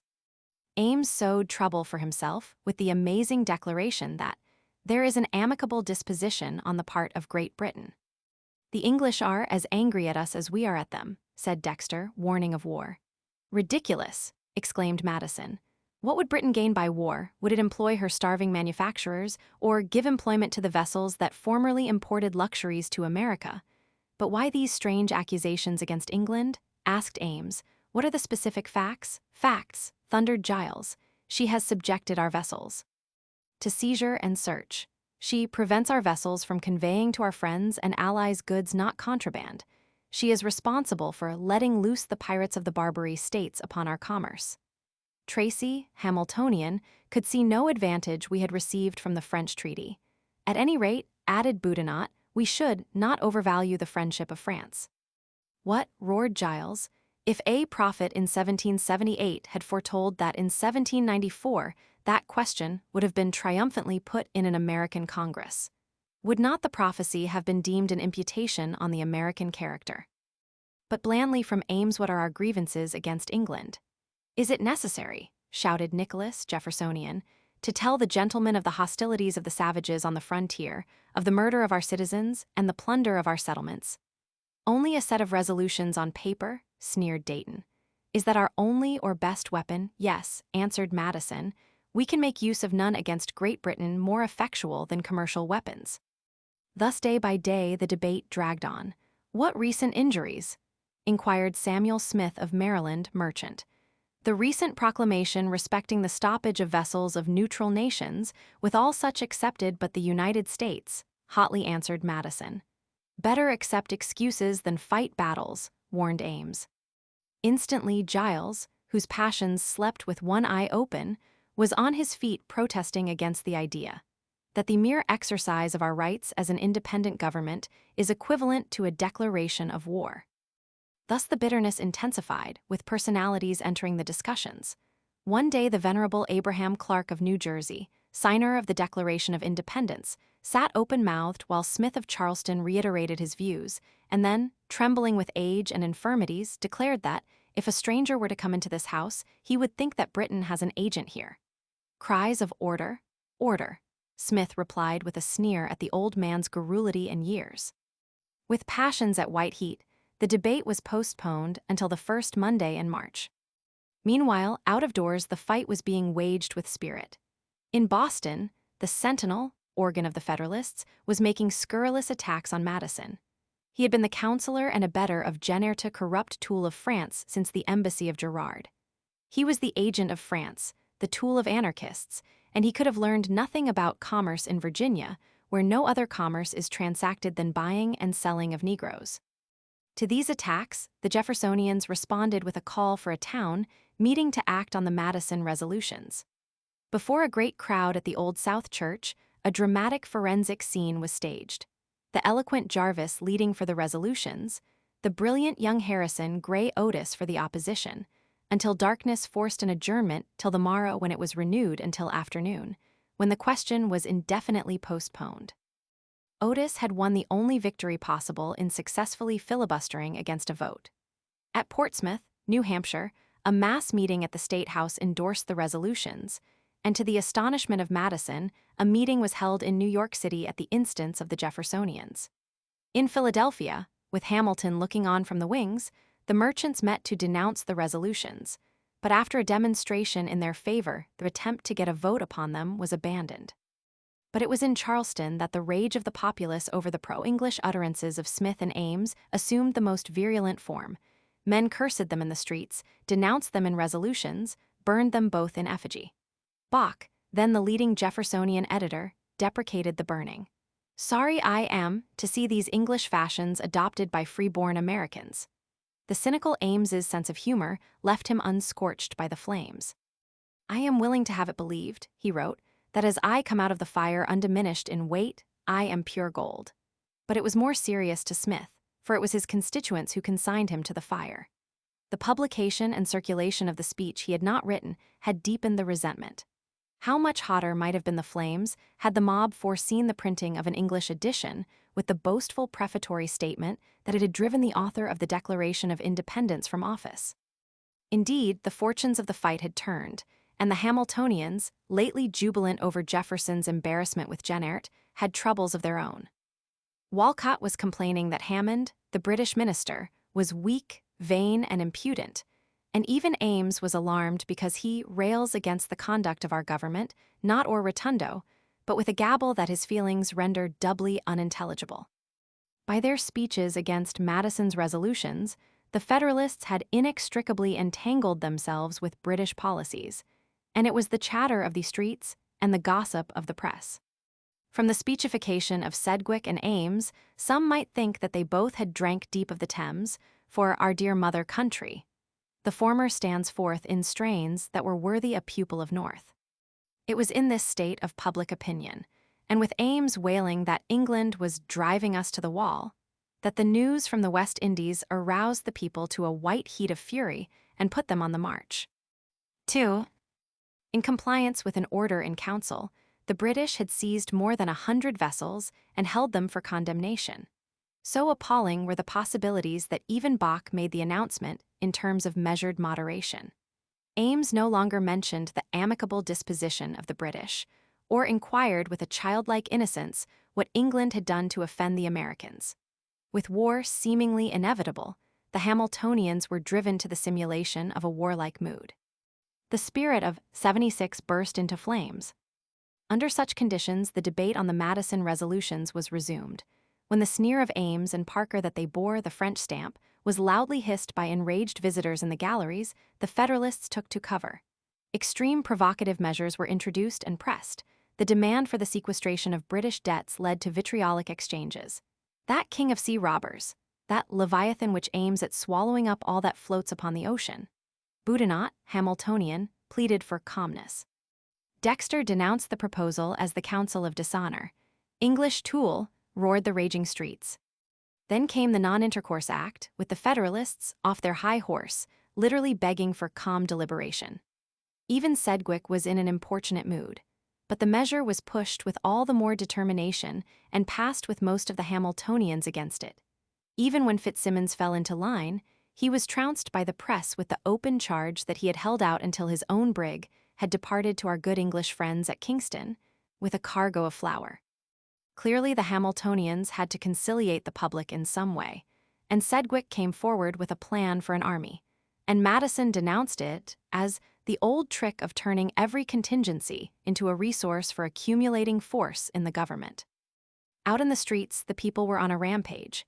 Phineas Bond, the British consul in Philadelphia, reported to Grenville that the Americans even resented the orders in council.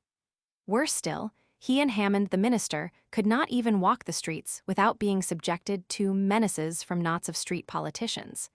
The consul in Baltimore had been forced by threats of violence to take refuge in the capital. The Democrats followed up every advantage. Where was the spirit of '76? Shall a paper system hold you in bondage? England would not dare, declared the Democratic Society of Philadelphia, but for the Declaration of Neutrality, interpreted as evidence of American cowardice. And perhaps Smith of Charleston had given the English a wrong impression. Had he published his speech against the Madison resolutions to show Americans he despises their opinion, or to prove to Great Britain that he has been a faithful friend? Under such encouragement, some French sailors in American ports became cheeky and chesty. In a Charleston theater, one of these, having insulted a woman and been roughly handled, hastened to his ship with the story of an assault by English sympathizers. His fellows sallied forth to avenge the insult, making accessions to their ranks on the way by spreading the fictitious story of the incident.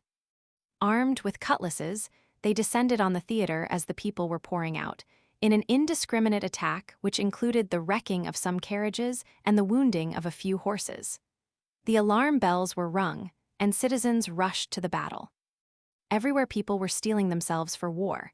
In New York, a mass meeting held at the coffee house was belittled by Noah Webster, the Hamiltonian editor. Both he and Fenno were clamoring for negotiations. "Why, to be sure, we must negotiate," sneered Bach. "The honor, the interest, the welfare of the United States are locked up in the funding system." Everywhere citizens were helping with fortifications.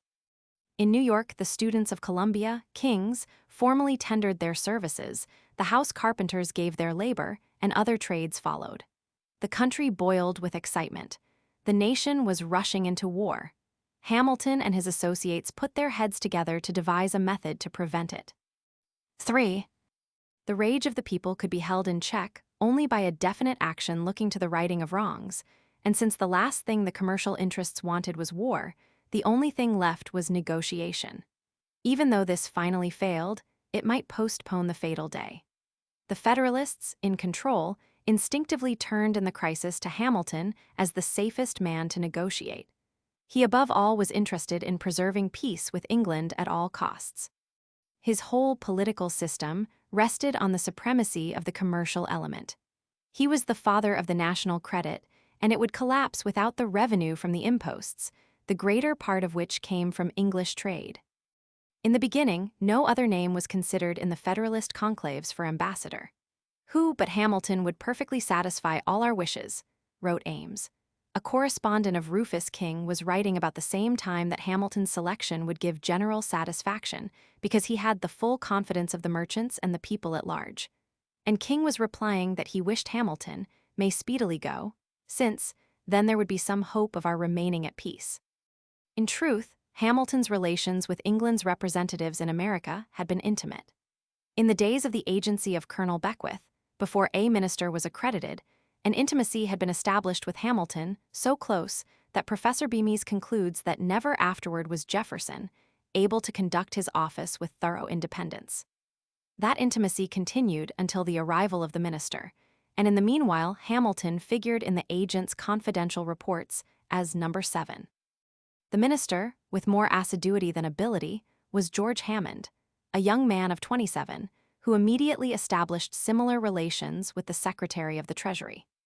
Soon, we find him reporting to Lord Grenville that he preferred to make most of his communications privately to Hamilton and to have no relations with Jefferson that were not absolutely necessary.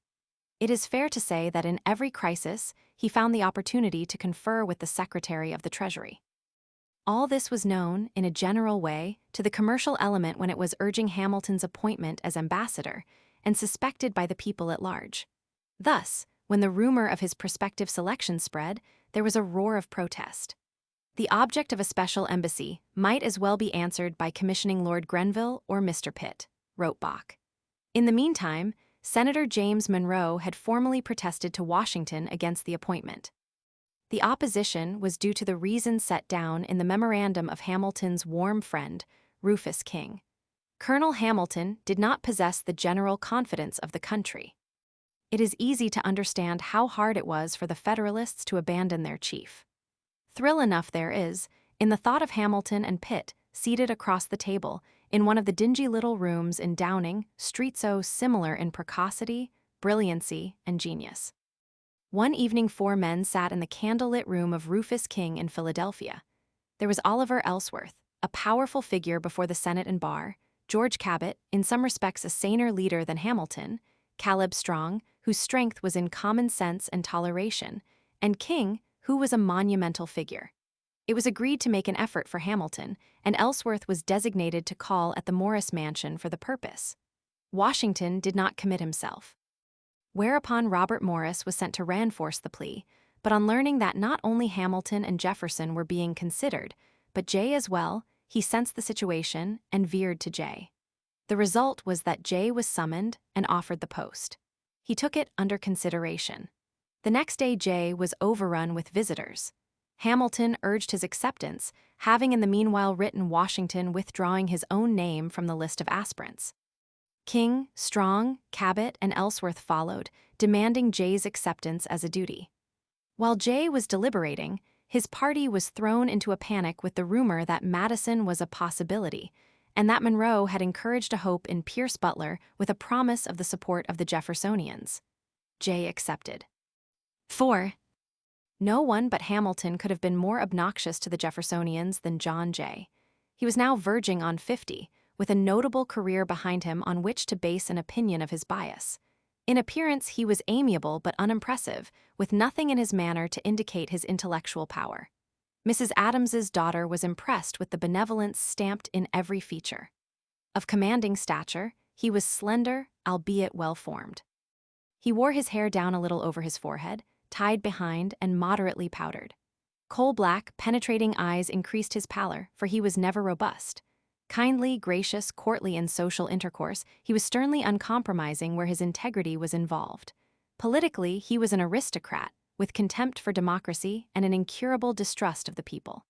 This, with his predominant devotion to the commercial interests, fixed his status among the Federalists.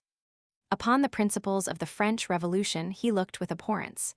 "That portion of the people," he once wrote a friend, "who individually mean well never was, nor until the millennium will be, considerable." Others thought the masses too ignorant to act well, but it was reserved for Jay to say that they did not even mean well.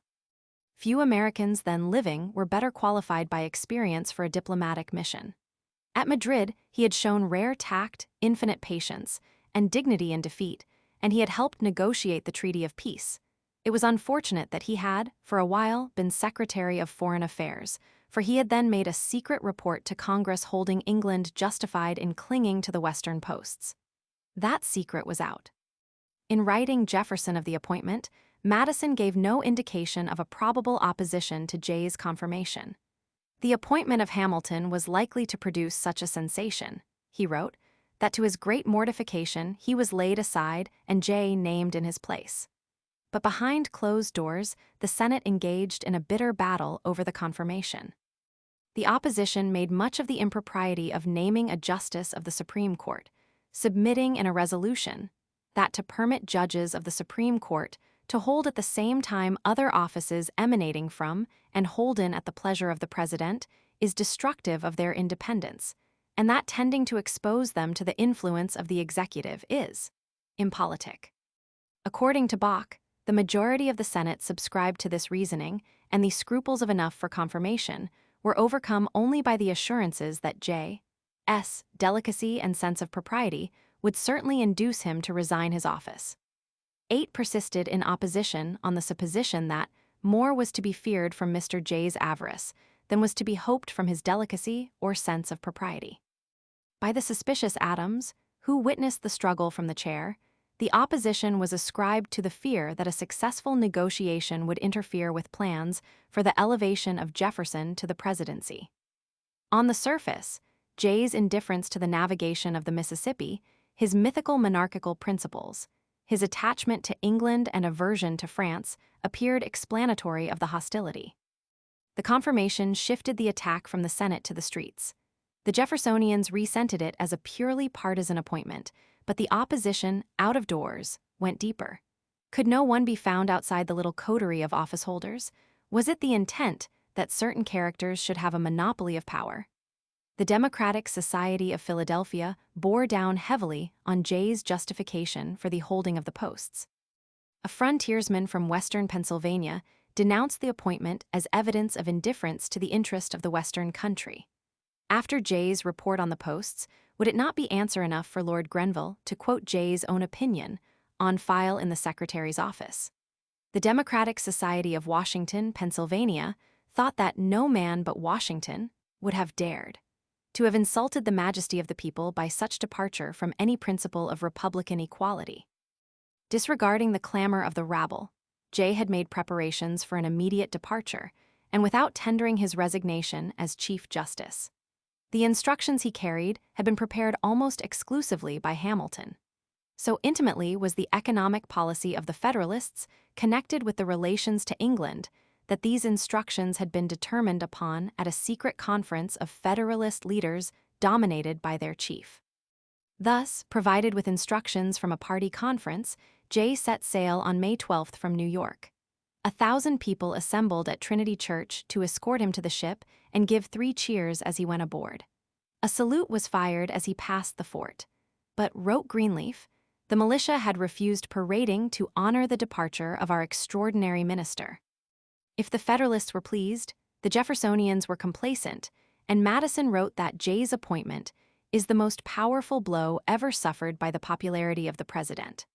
But the Federalists regained confidence after several months of unpopularity and depression, and it was now the Jeffersonians' time to suffer again, for the Whiskey Boys were up in western Pennsylvania. 5. The Whiskey Boys of the insurrection of 1794 have been pictured as a vicious, anarchistic, unpatriotic, despicable lot, and they were nothing of the sort. These men were doing more for America than the speculators of Boston and New York, for they were hard-working conquerors of the wilderness, felling the forests, draining the swamps, redeeming the land for the cultivation of man. Fortunately for America, they were a tough set. These rough men in coarse raiment and coonskin, with muskets on their shoulders, were not arrayed for a pose. They fought their way against savage forces, subduing nature while warding off the blows of the tomahawk. Their lot was hard. No luxuries in the log cabins where they fought, wrought, suffered in the Homeric work of extending an empire and making it safe for the soft creatures of the counting rooms and drawing rooms who would ultimately follow. Newspapers they seldom saw, books scarcely at all, and most were illiterate. It was a long cry from these powerful figures with muscular arms and dauntless hearts to the perfumed dandies simpering silly compliments into the ears of the ladies at Mrs. Bingham's. Within a radius of 100 miles, there were but 70,000 souls. Pittsburgh was a crude little village of 12,000 people. Here they lived, shut off from the eastern country by the mountains, for the few passes and winding roads through the dense woods were too rough for vehicles. The little trade they carried on with the east was through the use of pack horses. From the south, they were shut off by savage tribes of red men. Here they were, left to shift for themselves by their government, which manifested little interest in their welfare, but did not forget the taxes. Because there was no market for their grain, they were forced to convert it into alcohol, which was largely their medium of barter. Money was seldom seen, and the excise tax laid on their alcohol was payable only in money. No people in America received so little benefit from the government, and none were hit so hard by the excise law. Perhaps these pioneers who thought themselves abused were ignorant, but there was an intellectual giant among them who knew they were abused. This was Albert Gallatin. A mingling of comedy and pathos is the story of the insurrection. The masses were victims of a few demagogues, but alas, these demagogues were working with a real grievance. Public meetings had not served to moderate the passions. Wise advisors like Gallatin were unable to control, and the extremists followed the more flamboyant and less scrupulous. The law was resisted, officials intimidated, prisoners released from custody by mobs, and farmers who informed revenue men of the location of stills read their mistake by the light of their burning barns. When Washington sought to suppress the insurrection through negotiations, it was too late, and the troops he summoned marched. It was inevitable that politics should play a part. The excise law was Hamilton's child, born to meet the obligations of the Assumption. The Jeffersonians had opposed its passage, and Jefferson thought it an infernal law. Then, too, it was felt that Hamilton welcomed the opportunity to test the federal power. There had been too much skepticism on that point, and he longed for a decisive contest with the mob. Bach had complained that Hamilton's report to Washington on conditions in the trouble zone read like a lawyer's summing up to a jury. The Federalist Papers traced the trouble to the Jeffersonians because they had opposed the enactment of the excise law, denounced the democratic societies for inciting the people to insurrection, and satisfied the moron-minded that a demand for a law's repeal is the same as urging its violation. These were the days when the high-flying Federalists, under the shadow of Washington on horseback, were meditating the sedition law. Yes, and the alien law as well, for they were pointing to the foreigners as the ringleaders in the plot to overthrow the government. The Irish, now numerous in Pennsylvania, were mostly Jeffersonians. That was enough. Fenno warned of the refuse of Europe that will swarm to our shores if laws were not rigidly enforced. Walcott wrote his father that the insurrection was a specimen of what we are to expect from European immigrants, and that Pennsylvania need not be envied her Irishmen. Down with the Democrats, down with the critics of public men and measures, down with the foreign devils. On these themes, the Federalists harped through the summer and autumn. Their persistence was so persuasive that Muhlenberg, the speaker, narrowly escaped defeat for renomination because he had voted against the excise law. The Hamiltonians made the most of the situation. Before this fusillade, the Jeffersonians and Democratic societies handled themselves well. Never had these societies done more than denounce the excise and demand its repeal, and under the fierce fire, they made their position plain. One after another, they gave public expression to their views. The excise law was reprehensible, but as long as it remained a law, it should be obeyed. The Democratic press took a similar stand. The question is not whether the excise is a proper or improper mode of collecting revenue, wrote Bach. It is constitutional, and it becomes the duty of every citizen to give his aid, if called upon, to enforce its execution. If the opposers should triumph, the axe is laid to the root of all national government. Greenleaf in the New York Journal was quite as direct. The excise, however obnoxious, is the law of the Union. Constitutional measures only therefore ought to be adopted. Jeers of derision from the Federalists greeted these resolutions and editorials. The insurrection, they contended, is the natural result of these democratic clubs. Honest men among their members had been deceived, and the rioting in the West would open their eyes. Down with the democratic clubs, down with the critics of governmental measures. This aroused the wrath of the Jeffersonians, who now took the offensive. Bach summoned the Jeffersonians to join in the suppression of the insurrection, to give the lie to the ballers against the democratic societies. The response was instantaneous. Members of these societies and enemies of the excise rushed to the colors. The Irish Democrats of Philadelphia, in an advertisement, urged the Irish to stand to their arms, and they formed a volunteer company. The Federalists found themselves in a brisk competition for places in the army. With the Philadelphia aristocrats eager to follow Hamilton, and with the Democrats demanding places, the city's quota was soon doubled. Let those who derive the most benefit from the revenue laws be the foremost to march, wrote Bach gleefully. Let the stockholders, bank directors, speculators, and revenue officers arrange themselves immediately under the banner of the Treasury, and try their prowess in arms as they have in calculation. But the jubilant Bach was soon to sing another tune. 6. On the last day of September, 3 spirited horses stood in front of the President's house on Market Street. 3 men emerged from the house and mounted, Washington in the center, Danbridge, a secretary, on one side, and on the other Alexander Hamilton. They turned their horses toward the camp at Carlisle. So Hamilton was going to enforce his law with the sword. Well did the Democrats know the spirit in which he rode to his task. Under the signature of Tully, he had not been able to conceal his identity in a series of articles in the summer designed to prepare the country for forceful measures. These had bristled with partisan invective.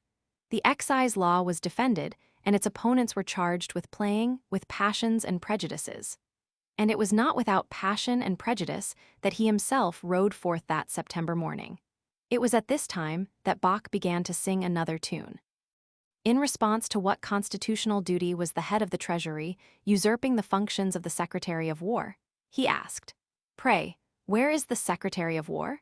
Is he superintending the operations of the Treasury Department?" He knew at the time that Knox was on a mission of private business in Maine for more than 2 months before he had sternly taken him to task for his absence in a crisis. But Washington was going why Hamilton. It was whispered about that he had intruded without an invitation, and some felt that his conduct is a first step in a deep-laid scheme. Madison was convinced that Hamilton planned to use the insurrection as a pretext for the creation of a standing army, long before the dynamic young leader rode forth with Washington to join the army. A cry of rage went up from the Democrats everywhere. "Malignant, malevolent, uncandid, spiteful, envious, pitiful, mean," responded Fenno, so throughout the summer and autumn the epithets were hurled, the war in the East more venomous than that on the Western front. Meanwhile, Hamilton rode on, close to Washington's ears, contemptuous of the attacks. Never had he had less respect for democracy. "It is long since I have learned to hold popular opinion of no value," he wrote Washington after the president had returned to Philadelphia, leaving him in actual command. "Without rigor everywhere," he wrote King at the same time, "our tranquility will be of very short duration."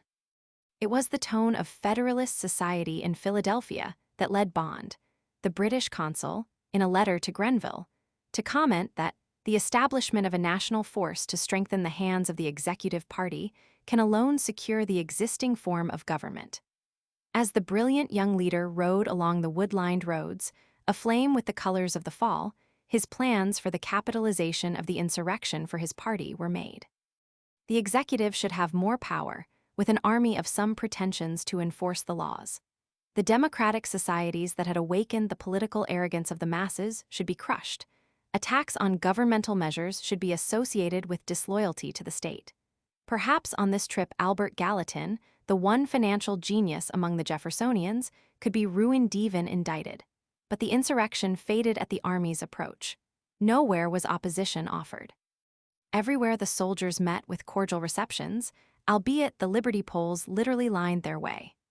Only an occasional frontiersman in his cups made a weak show of hostility by hurrahing for the whiskey boys. The ringleaders and many who should have been unmolested were arrested and sent to jail in Philadelphia under military guard.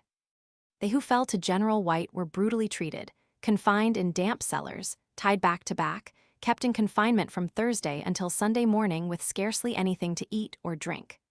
Most of them were misguided youths who were redeeming an empire, and not a few had fought in the war for independence. Most of these were acquitted on trial.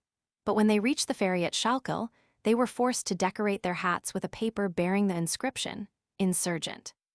Thus denounced, they were subjected to the humiliation of a march down Market Street, like slaves at the chariot of a Roman conqueror, for the amusement of fashionable ladies at the windows. A pitiful spectacle that March end more significant than many realized. The soldiers were of the first Philadelphia families in wealth, gorgeous in their blue uniforms made of the finest broadcloth, all mounted on magnificent bay horses, so nearly uniform in size and color that any two of them would make a fine span of coach horses. A proud show they made with their superb trappings, their silver-mounted stirrups and martingales, their drawn swords glistening in the sun, patrician conquerors, these. And their captives, mounted on nondescript plow and pack horses, old men who had fought for American independence, young men, all bronzed by the weather, some pale and sick, some sad, others flushed with fury that they should be used to make a show for the rich Philadelphians who looked upon them with complacent smiles. It was the East, and the frontierat was aristocracy with drawn sword and democracy with the insulting paper in its hat. The insurrection was over a tempest in a teapot. A small army of 2,500 was left in the western country like an army of occupation. 2 men were found guilty of treason and pardoned by Washington. The law was vindicated now for the crushing of the democratic societies. 7. Foremost among the reasons for the virulence of the Hamiltonians toward these societies was that they were interfering with the Federalist plans for the political suppression of the mob. Many men of no particular importance were, by combining, making themselves a force to be reckoned with at the polls. Meeting regularly throughout the year, they were teaching the mechanic, the clerk, the small farmer to think in terms of politics. Worse still, they were manifesting an uncomfortable disposition to pry into the proceedings of their representatives in Congress. No one saw this more clearly than Jefferson, who, in his retirement, was observing their growing power with complete approval. Throughout the summer of 1794, politicians were constantly driving up the hill to Monticello. It was determined to force the fight in that year's elections. Candidates were brought out in most of the districts, and wherever there was a democratic society, the fight was a hard one for the Federalists. For the first time, they faced an organization disciplined, practical, aflame with enthusiasm. This was especially true in Massachusetts, where a Herculean effort was made to defeat Fisher Ames with Dr. Jarvis in the Boston district. The titan of the Federalists in debate was kept on the defensive, with charges that he had speculated in the funds and was in English pay. The men in the streets made merry with Ames's solemn assurance that England was amicably disposed. He was an aristocrat and had no faith in Republican institutions, a close guess. His friends mobilized for his defense. What if he had speculated? So had Jarvis. Alarmed at the rising sentiment for Jarvis, the Friends of Ames resorted to modern methods of propaganda, with businessmen signing an appeal published as an advertisement. This, described by the Independent Chronicle as a new practice, was turned upon the Federalists. How many of the poor seamen or captains are there among the signers who have lost their all? Not one are they of no account in the estimate. Election day found at the polling place the greatest collection of people ever at a Boston election. The polls opened at 11 and closed at 1. The hall was so crowded, it was difficult to receive the votes with any degree of order. Half an hour before the polls closed, it was discovered that many non-residents and non-taxpayers were in the room, and thereafter these were challenged by the Jeffersonians. The Democrats afterwards charged that Ames had been the beneficiary of voters consisting of foreigners from on-board vessels at the wharf and persons from other towns. Ames carried Boston by a majority large enough to overcome his notable losses outside the city. Madison wrote Jefferson that Ames owed his victory to the vote of Negroes and British sailors smuggled in under the loose mode of holding elections in Massachusetts. Even so, he found a ray of sunshine in the close calls of Sedgwick and Good. In New York City, the Federalists moved heaven and earth to defeat Edward Livingston with the cry that Livingston is an aristocrat, his opponent a plebeian. But this appeal to the masses fell flat with the exposé of the questionable patriotism of this plebeian. Tammany, the Democratic Society, and Jeffersonians generally fought energetically for their young orator, and the exhortation to let Edward Livingston, the poor man's friend, and the uniform asserter of the rights of man return to Congress, was not made in vain. The severity of this blow to the Federalists was acknowledged in Ames's admission that the election of Edward Livingston almost gives me the hypo. In North Carolina, a spectacular fight was made to crush the Federalists under the leadership of Timothy Bloodworth, directed by the cunning Willie Jones, who continued to make history with his whittling knife and pipe.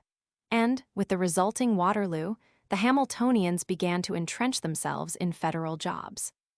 There the country squire type rose on the shoulders of the people under leaders who could not have obtained entrance to Lady Washington's parlors, but who knew the difference between the demands of popular institutions and special interests. Even in Philadelphia, the Jeffersonians won a sensational victory by defeating Fitzsimmons, one of Hamilton's lieutenants, with John Swanwick, who had led the fight in the Merchants' meeting for the Madison resolutions.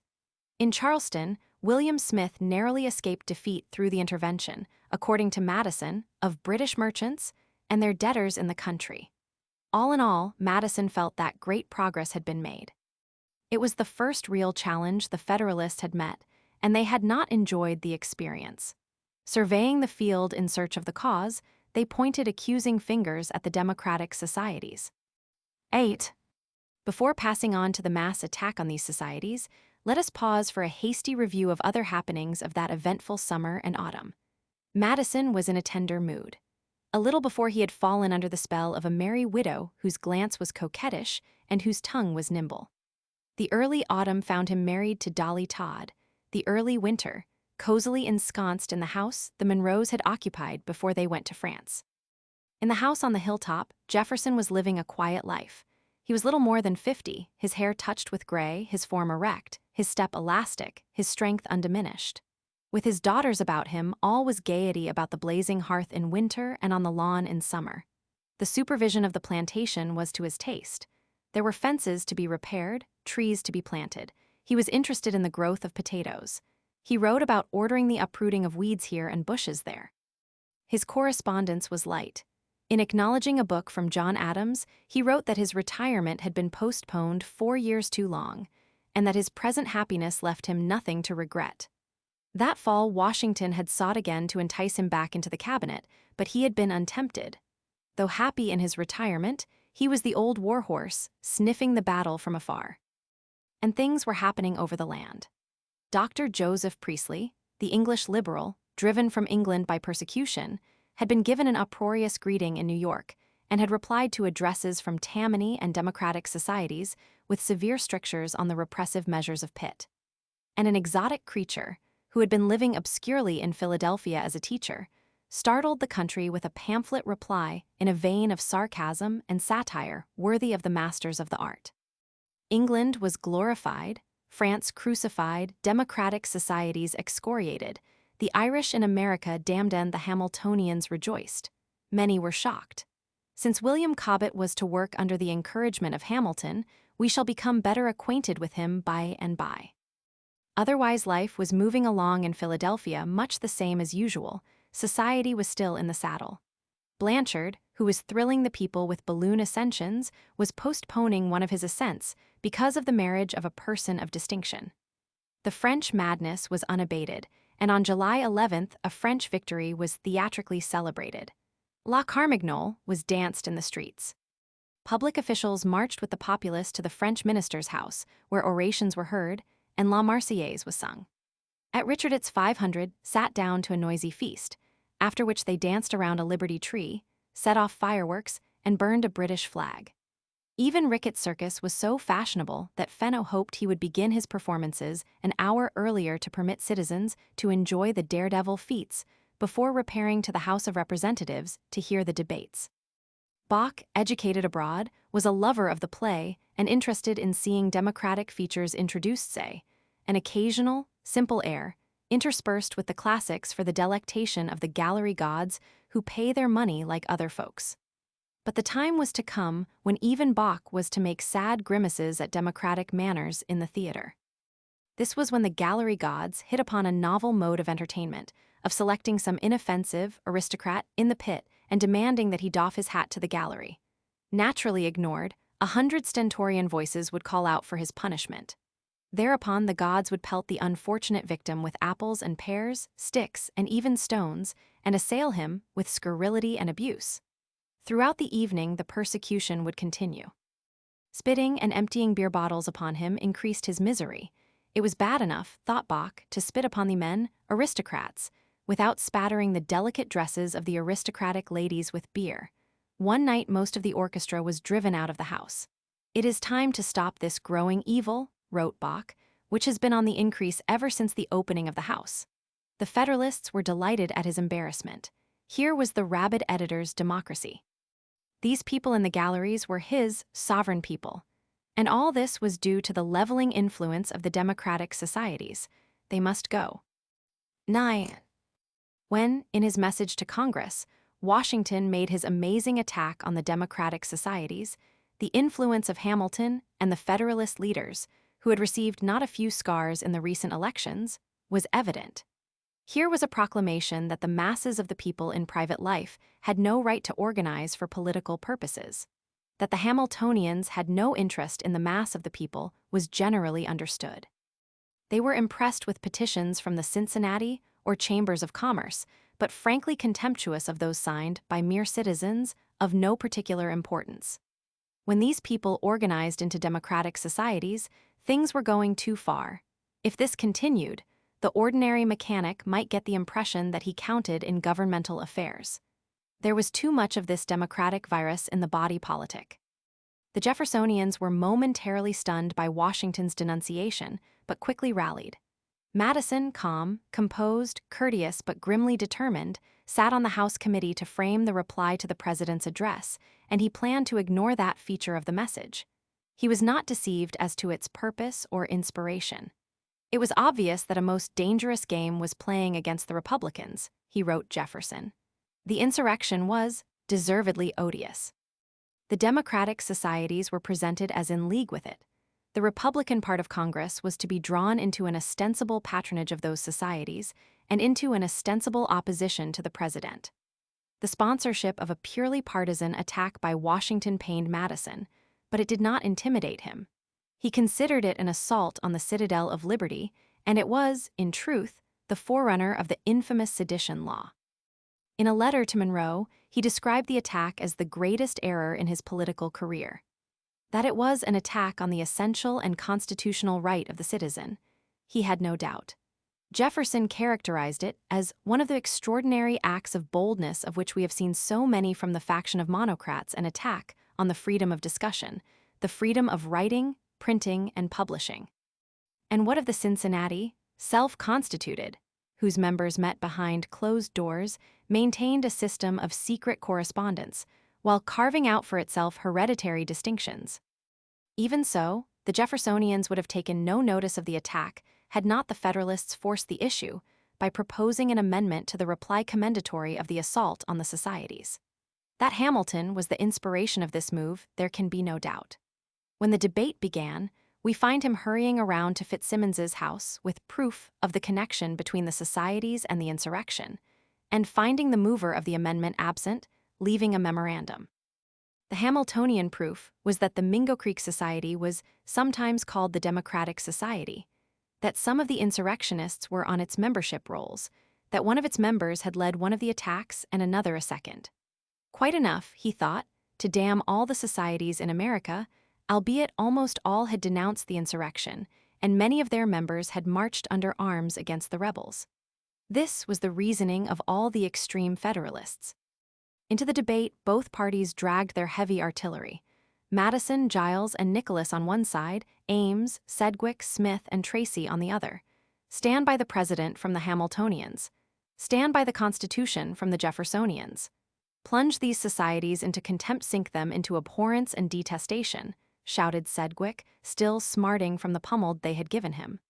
The people have a right to speak and to think, protested Venable of Delaware.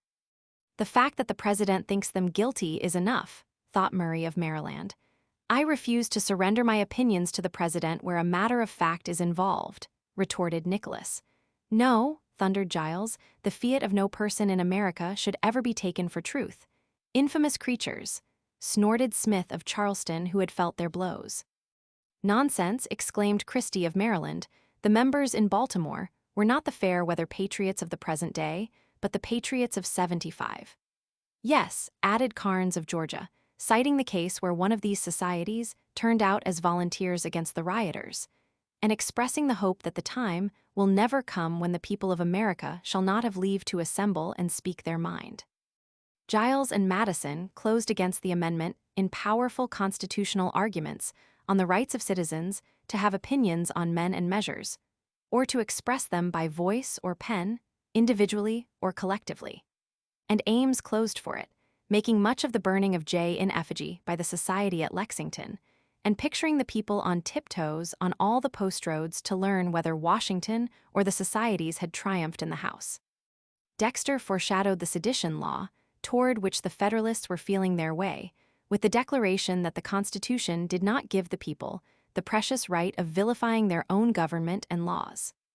Madison warned of the tendency, the vote was taken, and in the end the reply of the House went to the President without a reference to his attack on the clubs. But in the press the fight went on throughout the year. Are men's principles among the subjects of public concern which you are to discuss? Asked the incredulous Noah Webster of the American Minerva. If so, your society bears a resemblance to the Spanish Inquisition, destitute only of its power. One of Fenno's scribes was moved to hilarity at the absurdity of the defense that the societies had uniformly denounced the insurrection. Had they not at the same time denounced the excise law and asked for its repeal? Republican societies' checks and balances, sneered the Sentinel. So are lanthorn posts and guillotines. The same journal neatly condensed the entire Federalist line of attack in a satirical book of the generations and downfall of Jacobinism. From the hour, Brissot begat the Jacobin Club of Paris. Genert Democratic Societies of America, the Pittsburgh Rebellion, the armament of 15,000 men and expense of $2 million ran the argument. Thus, it was reduced to a matter of dollars and cents. Meanwhile, the societies, recovering from the shock of the attack, stood to their guns and issued statements setting forth in moderate tone principles, then jeered, which no one would care to challenge publicly in America today. The German Republican Club of Philadelphia concentrated the defense in a few words. Are we the abettors of insurgents for supposing that government can do wrong and for disapproving the excise? Then is the freedom of opinion at an end. But the shadow of Washington fell darkly on the clubs, and their power as organizations rapidly diminished. Many who refused to antagonize Washington openly were deeply resentful, and from that hour, the popular impression grew that he had aligned himself as a partisan of the Federalists. From that hour, too, the high-flying Federalists began to move with greater confidence and celerity toward the sedition law. The erstwhile members of the societies fell back into the body of citizenship. but more keenly and intelligently interested in politics than ever before, and more than ever determined to make their influence felt. They were not to forget what they had learned of tactics, organization, and propaganda, and very soon the Jeffersonian Party would be the beneficiary of the Washington assault. If this congressional session foreshadowed the Sedition Law, it also foreshadowed the Alien Law in a Naturalization Act reflecting the Federalist distrust of the immigrant. The Catholics were attacked in the debate, and Madison indignantly replied that there is nothing in their religion inconsistent with the purest republicanism. When the Jeffersonians created a diversion by offering an amendment that no titled foreigner could be admitted to citizenship until he had renounced his title, the Federalists stupidly fell into the trap and were instantly on their toes with indignant protests. Instead of accepting the amendment as a joke, they were soon pleading that titles were not so bad, and it did not matter if titled gentlemen voted and held office. "You may force a man to renounce his title," said Smith of Charleston, "but you cannot prevent his neighbor from calling both him and his wife by the title." Great must have been the merriment in the taverns at the spectacle of the Federalist leaders fighting with desperation and indignation against the proposal to prevent lords, dukes, barons, and viscounts from becoming American citizens without leaving their titles outside the door. What matter if Sedgwick did explain that the acceptance of the amendment would be a justification of the charge, that there was a monarchical party in the country? The better psychologists among the Jeffersonians knew that with the man in the street, nothing could have been more conclusive on that point than the unification of the Hamiltonians in opposition to the amendment. They had been maneuvered into standing up and being counted against the renunciation of titles, and the mob shouted with joy. Chapter 12. The Marching Mobs. 1. During the remainder of the short session of Congress, feeling ran high. The Jeffersonians made a second foolish attempt to trace some act of official turpitude to Hamilton and signally failed. The latter was now ready to go. His great work had been achieved with the establishment of public credit. His official honor had been vindicated. Never had he stood so high in the esteem of the commercial interests, the only class whose good opinion he coveted.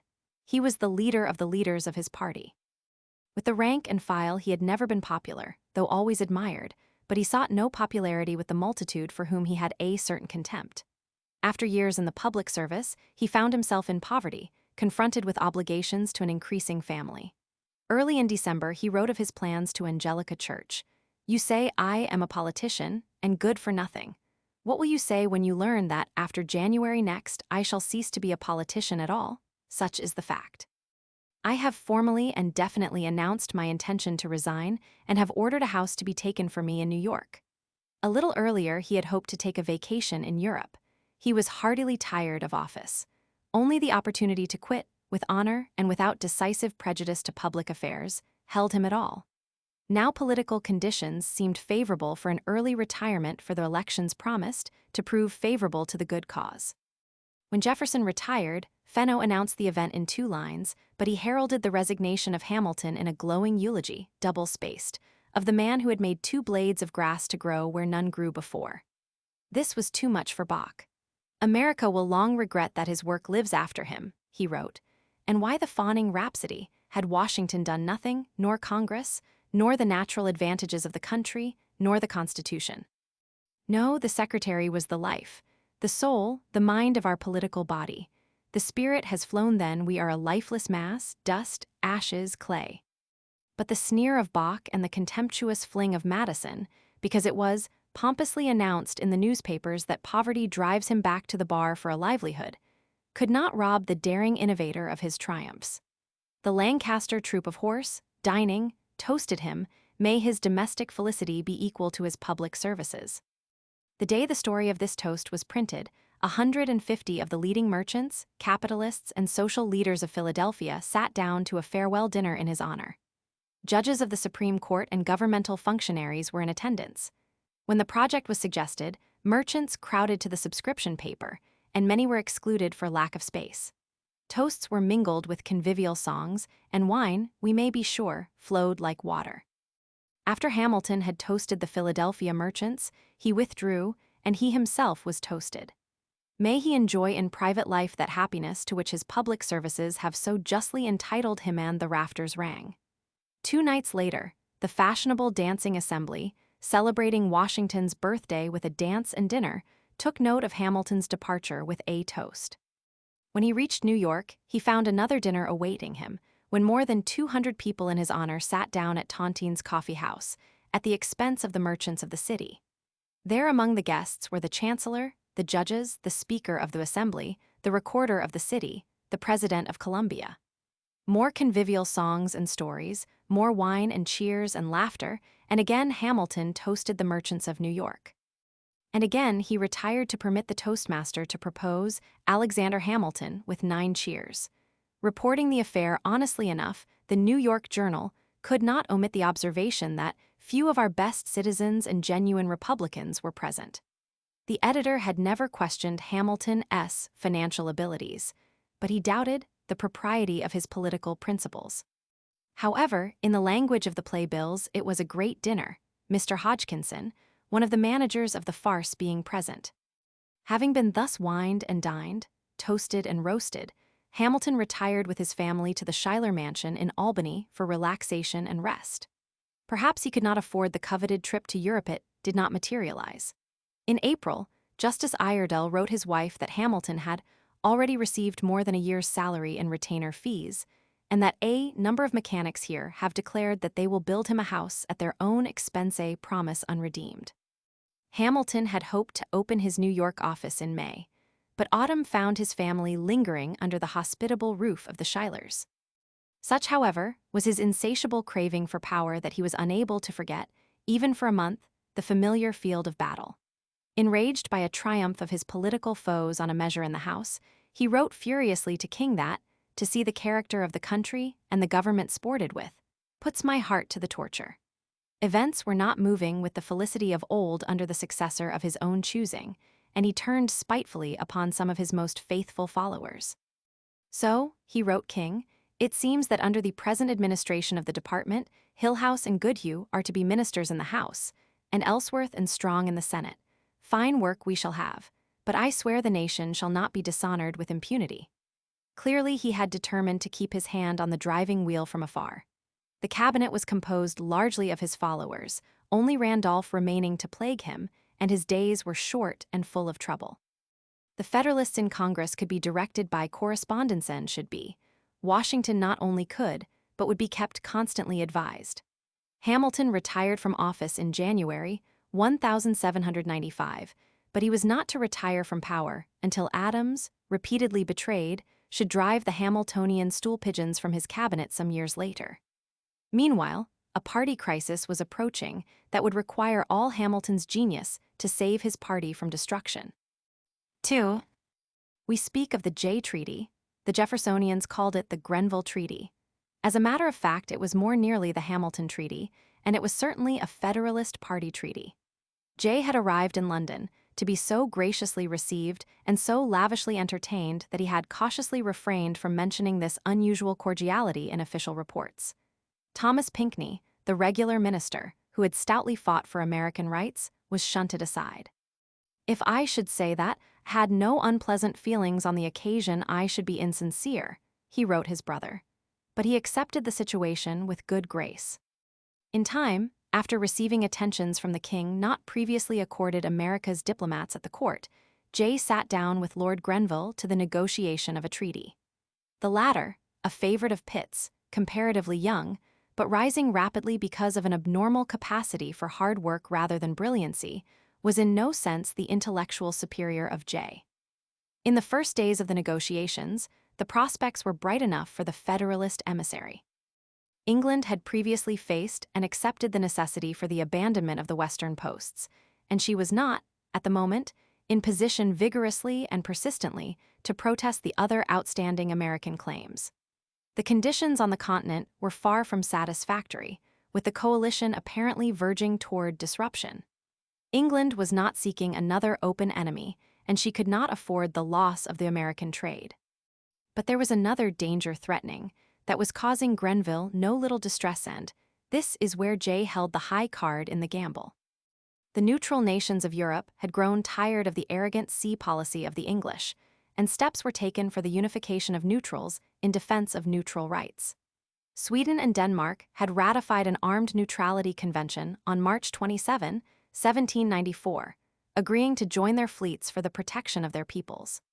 Pinckney had been approached by the Swedish minister in London with an invitation to the American government to join.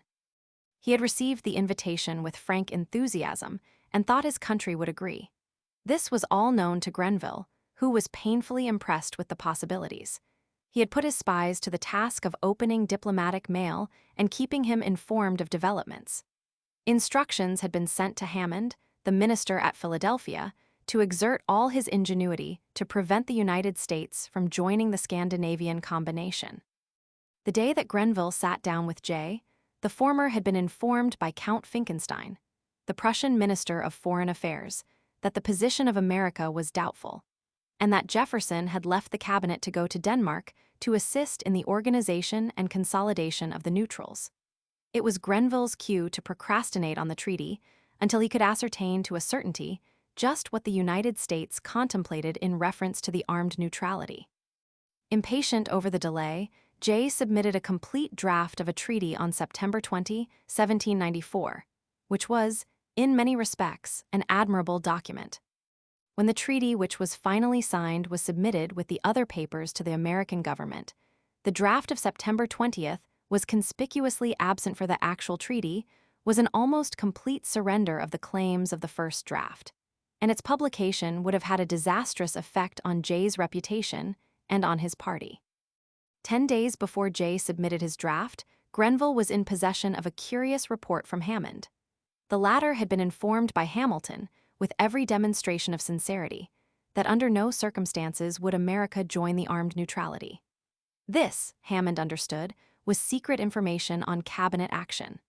Thus, through the amazing indiscretion of Hamilton, Jay was deprived of his high card at the critical moment of the negotiations. Hamilton was standing behind Jay, to be sure, but he was holding a mirror, however unconsciously, which reflected the American negotiators' cards to the enlightenment of the suave and smiling Grenville. From that moment, Grenville stiffened his opposition to Jay's demands, and thenceforth the latter was in a continuous retreat. The result was a sweeping victory for England and the most humiliating treaty to which an American has ever put his signature. It provided for the abandonment of the Western posts after June 1, 1796, but there was to be no remuneration for stolen Negro slaves and no provision for ending the impressment of American seamen. The principle that free ships make free goods was surrendered, and the contraband list was extended. British claimants could appeal to the Mixed Debts Commission without first exhausting their resources in American courts, while the American claimants had to exhaust the resources of the British courts before appealing to the commission. The Mississippi was to be opened to British trade, and the West Indian trade, which Jay was specifically instructed to secure, was granted to American ships of 70 tons burden only, and then on condition that the West Indian trade should be wholly free to British vessels, and that American vessels should not carry molasses, sugar, coffee, cocoa, and cotton to any ports in the world except their own. The East Indian trade was open to Americans provided no further restrictions should be laid on British commerce. And Jay agreed to provisions despite specific instructions to enter into no obligations incompatible with our treaty obligations to France, which amounted to an alliance with England against America's ally in the Revolution. All in all, it was a rather disreputable performance which even Hamilton admitted to Talleyrand, in a social moment, to be an execrable one on the part of an old woman. By a queer coincidence, Jefferson described the treaty with the same adjective as an execrable thing in a letter to Edward Rutledge. However, Hamilton, familiar with the treaty long before it reached the Senate, was willing to accept the execrable thing provided the 12th article, forbidding American vessels from carrying cotton, among other articles, to the ports of Europe should be suspended.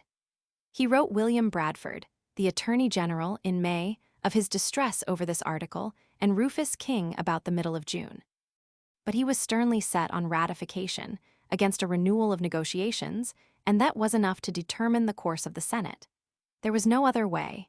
It was a Federalist negotiation. The negotiator had been chosen in a Federalist caucus. The instructions had been determined upon in a Federalist conclave. They were practically written by the great Federalist leader, and the purpose served was in line with Federalist economics. Thus, when the Senate met in extraordinary session, its work was cut out for it.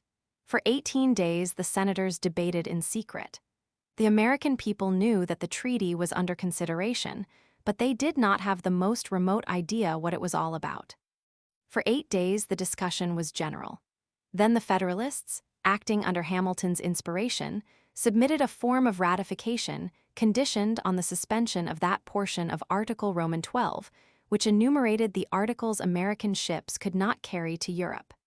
Meanwhile, the commercial interests in New York were becoming apprehensive over the delay. Hamilton was bombarded with anxious inquiries on the report that the treaty had been rejected, and was able to deny it, writing at the same time to Rufus, King of the Disquietude.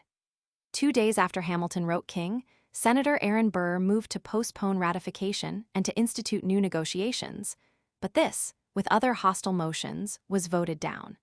At length, the Federalist program was pushed through, Senator Gunn of Georgia voting to ratify. 10 senators remained in opposition. And then the Senate, with a keen appreciation of the humiliating nature of the treaty, solemnly voted to not countenance the publication of the document. Such a high-handed proceeding, predicated upon the theory that the people had no right to know to what they had been bound, made an unpleasant impression even on Hamilton, who wrote Walcott that it was giving much scope to misrepresentation and misapprehension. But there was one senator who refused to be bound in a conspiracy to conceal from the people's business. Stevens Thompson Mason of Virginia had crowded into his 35 years as much patriotic service as any of his colleagues. Although but 16, when the Declaration of Independence was signed, he had served as a volunteer aide on the staff of Washington at Yorktown and had been made a brigadier general in the militia of Virginia. In the few years that remained to him, he was to earn an appreciation that partisan historians have denied him by his militant challenge to the sedition law. Ardent and courageous, he felt that the people had a right to know the contents of the treaty, and, while the Federalist senators were congratulating themselves on having bound the Senate to secrecy, Bache's paper came out with the full text of the treaty. Mason had deliberately, openly, defiantly taken a copy to the office of the Aurora. Then something like a cyclone swept the land. 3. The injunction of secrecy and Bache's sharp comments upon it had prepared the public for something startling, a secrecy in relation to a law which shall rival the darkness of a conclave of a seraglio. Secrecy is the order of the day in our government-charming expedient to keep the people in ignorance. What are we to infer from this secrecy, but that the treaty will be unacceptable to the people? This imp of darkness, he had written, referring to the treaty. When Mason's copy reached Bache's paper, it was eagerly seized upon by the people and copied in all the papers of the country. The people all but rose en masse. July 3D found the Philadelphia streets littered with a handbill urging an attack on a British vessel at Goldberry's Wharf. That night, the streets leading to the wharf were packed with people, most of them from the section of the laborers, with a sprinkling of the curious. The governor had ordered out some soldiers who prepared to meet the emergency with stern methods. Until 11 o'clock, the crowd stood in sullen silence waiting for something to happen, for someone to lead the assault. Darkly outlined in the night loomed the British ship, in front the silent soldiers, behind them the angry crowd. Slowly this dwindled, and before midnight the danger was over, but the sight of the ship had not worked a conciliatory spirit in the people. It aroused the mob spirit for action on the 4th. Throughout that day in ominous quiet, out in the suburb of Kensington, the ship carpenters were planning a demonstration. This was postponed till night because the troops were out in honor of the nation's natal day. 11 o'clock found 500 men, mostly workmen, moving from the suburb on the city.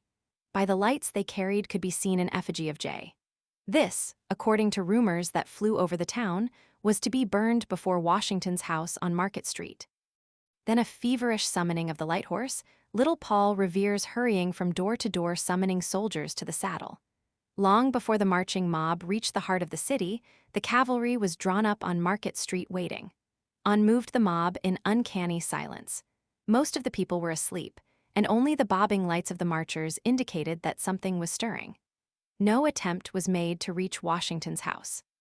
Through other streets tramped the mob in orderly procession, then back to Kensington where Jay was burned in effigy. Just for a moment, a pause in the jubilation, when Captain Morrill and some of his men dashed into the glare of the lights to disperse the mob and to be pelted with stones and forced to precipitate flight. Only that, and an advertisement in the papers the next day announcing the finding of an elegant horseman's sword, which could be recovered by producing his muddy regimentals. Little damage had been done. Someone had hurled a stone through the window at Bingham's house, but that was all, aside from the bruises of Captain Morrill, who had fought neither too wisely nor too well. The next morning the curious strolled toward Kensington, where they found the ashes and a board stuck in the ground bearing the words, "Morrill's defeat Jay burned July 4, 1795. There, unmolested, it stood for days. I think an attempt to take it down without considerable force would be attended by serious consequences," wrote a Philadelphian to a friend in New York. The story of the burning spread rapidly over the country, carrying its inevitable suggestion. While the ship carpenters were nursing their plans at Kensington, the Philadelphia County Brigade was celebrating the 4th with a dinner in the woods along Frankfort Creek, where the French treaty was toasted, and those seeking to supersede it were denounced as traitors. The 10 senators who voted against ratification were praised for having refused to sign the death warrant of American liberty. Mason was eulogized, and the woods reverberated with shouts and laughter over the toast. A perpetual harvest to America but clipped wings, lame legs, the pip, and an empty crop to all jays. 3 weeks later a throng assembled in the state house yard to take formal action, with men of the first distinction in the community on the platform.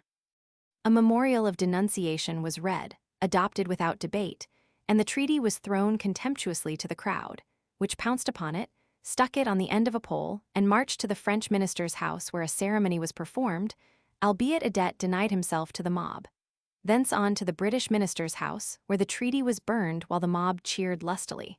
Then on to the British consul's and Bingham's for a hostile demonstration.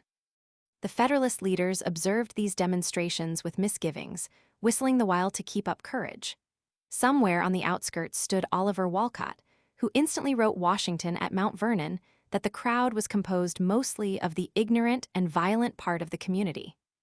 Nothing shocked him more than the introduction to the mob of Hamilton Rowan, the Irish patriot, and the swinging of hats in token of welcome. Judge M. Keene swung his, Wolcott supposed, because he expected the honor soon of having the fellow to hang for some roguery in this country. Even more shocking to Wolcott was the invitation of the colorful Blair McElnatchin, as he threw the treaty to the crowd, to kick it to hell. Pickering assured Washington that there were not probably 200 whom Chief Justice M. Keene would deem qualified to sit on a jury. But it was not to be so easy to belittle the protest or to confine it to Philadelphia. It spread like an epidemic.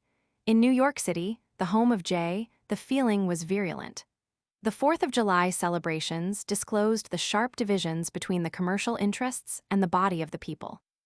With the merchants dining at the Tontine with Jay, the Democrats at Hunter's with the French consul were shouting approval of the toast. May the cage constructed to coop up the American eagle prove a trap for none but jays and kingbirds. The Argus published a scathing open letter to Sir John Jay. With the advertisement of a town meeting, Hamilton and King sought to organize the opposition of the merchants at a meeting at the Tontine when it was decided to contest the issue at the mass meeting.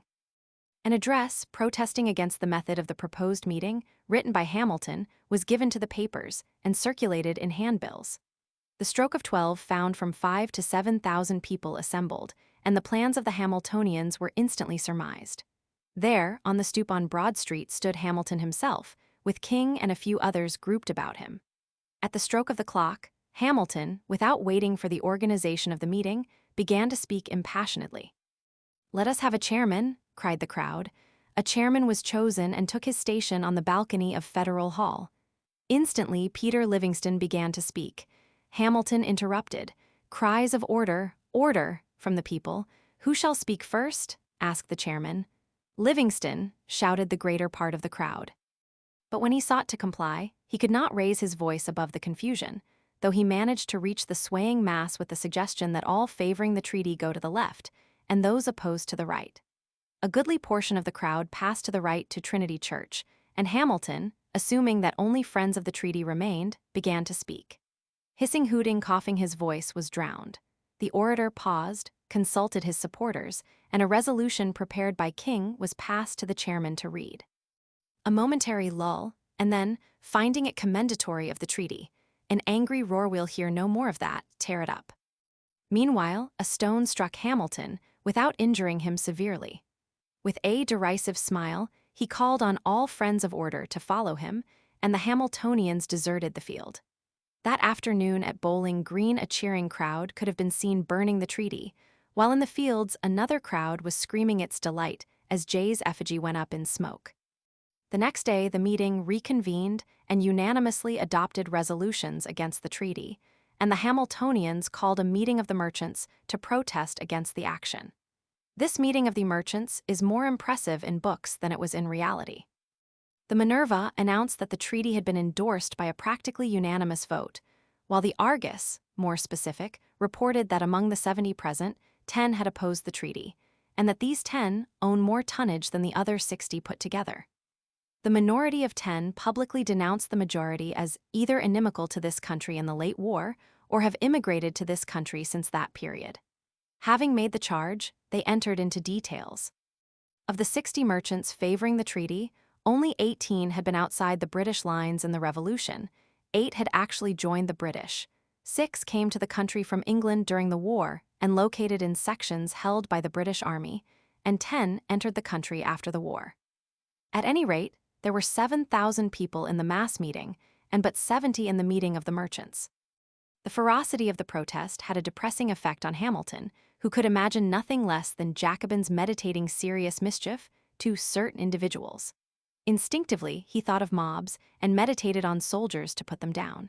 He was afraid the New York militia was sympathetic toward the mob. Time would be required for the Federalists to organize a competent armed substitute. He had thought of the military now in the forts, but understood they were under marching orders. Would not Walcott confer confidentially with the Secretary of War and engage him to suspend the march? The majority were against the treaty time to summon the soldiers. Nor was Hamilton alone in this thought of force. Ames could see no other way and was ready to join the issue tendered. The moment was favorable for the government to show its strength. Then Action Washington at the head, Pittsburgh at its feet, pockets full of money, prosperity shining like the sun on its path. Within 2 weeks, Hamilton, in the Assembly Room on William Street, was denouncing the rabble, declaring the situation meant a foreign or civil war, and expressing his preference for the latter. Meanwhile, he was proposing a house-to-house canvass through the wards for the treaty. If Hamilton was alarmed in New York, and Pickering chagrined in Philadelphia, the Federalist leaders in Massachusetts were stunned by the intensity of the feeling of the mob. A protest meeting was held at Faneuil Hall, with the Venerable Samuel Adams participating with spirit. Without a dissenting vote, resolutions were passed denouncing the treaty and praising Senator Mason for his patriotism in publishing. The aristocratic leaders of the Federalists in Boston knew the futility of challenging the throng. Declining the issue, they busied themselves with the merchants and wrote explanatory letters to their friends. Men of reputation would not attend the meeting. Stephen Higginson, the merchant politician, wrote Pickering, being opposed to the towns taking up the subject. They were left wholly to themselves. No attempt was made to counteract them, though 9 merchants out of 10 reprobated the procedure. The people, to be sure, were excited, for had not Bach been to Boston, with a large collection of lies of riots in Philadelphia and New York, to create a flame here? Cabot, more truthful, was lamenting about the same time that some of our most respectable men have on this occasion joined the Jacobins, and very many of them acquiesced in their proceedings. Ames could not restrain his disgust because many of the rich had participated. Even so, these clever, tireless Massachusetts leaders were not inactive. After all, what were the farmers, artisans, and lawyers compared with the merchants? One merchant was more influential with them than 1,000 tillers of the soil. Thus, they summoned the chambers of commerce to action, and resolutions were passed endorsing the treaty. "The proceedings are to be transmitted to the President," wrote the complacent Cabot to Walcott.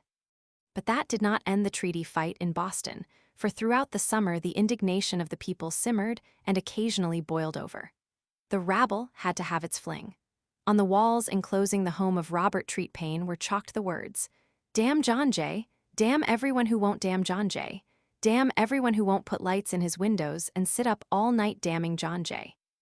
Then, early in September, a great crowd marched through the crooked, narrow streets with a figure representing Jay.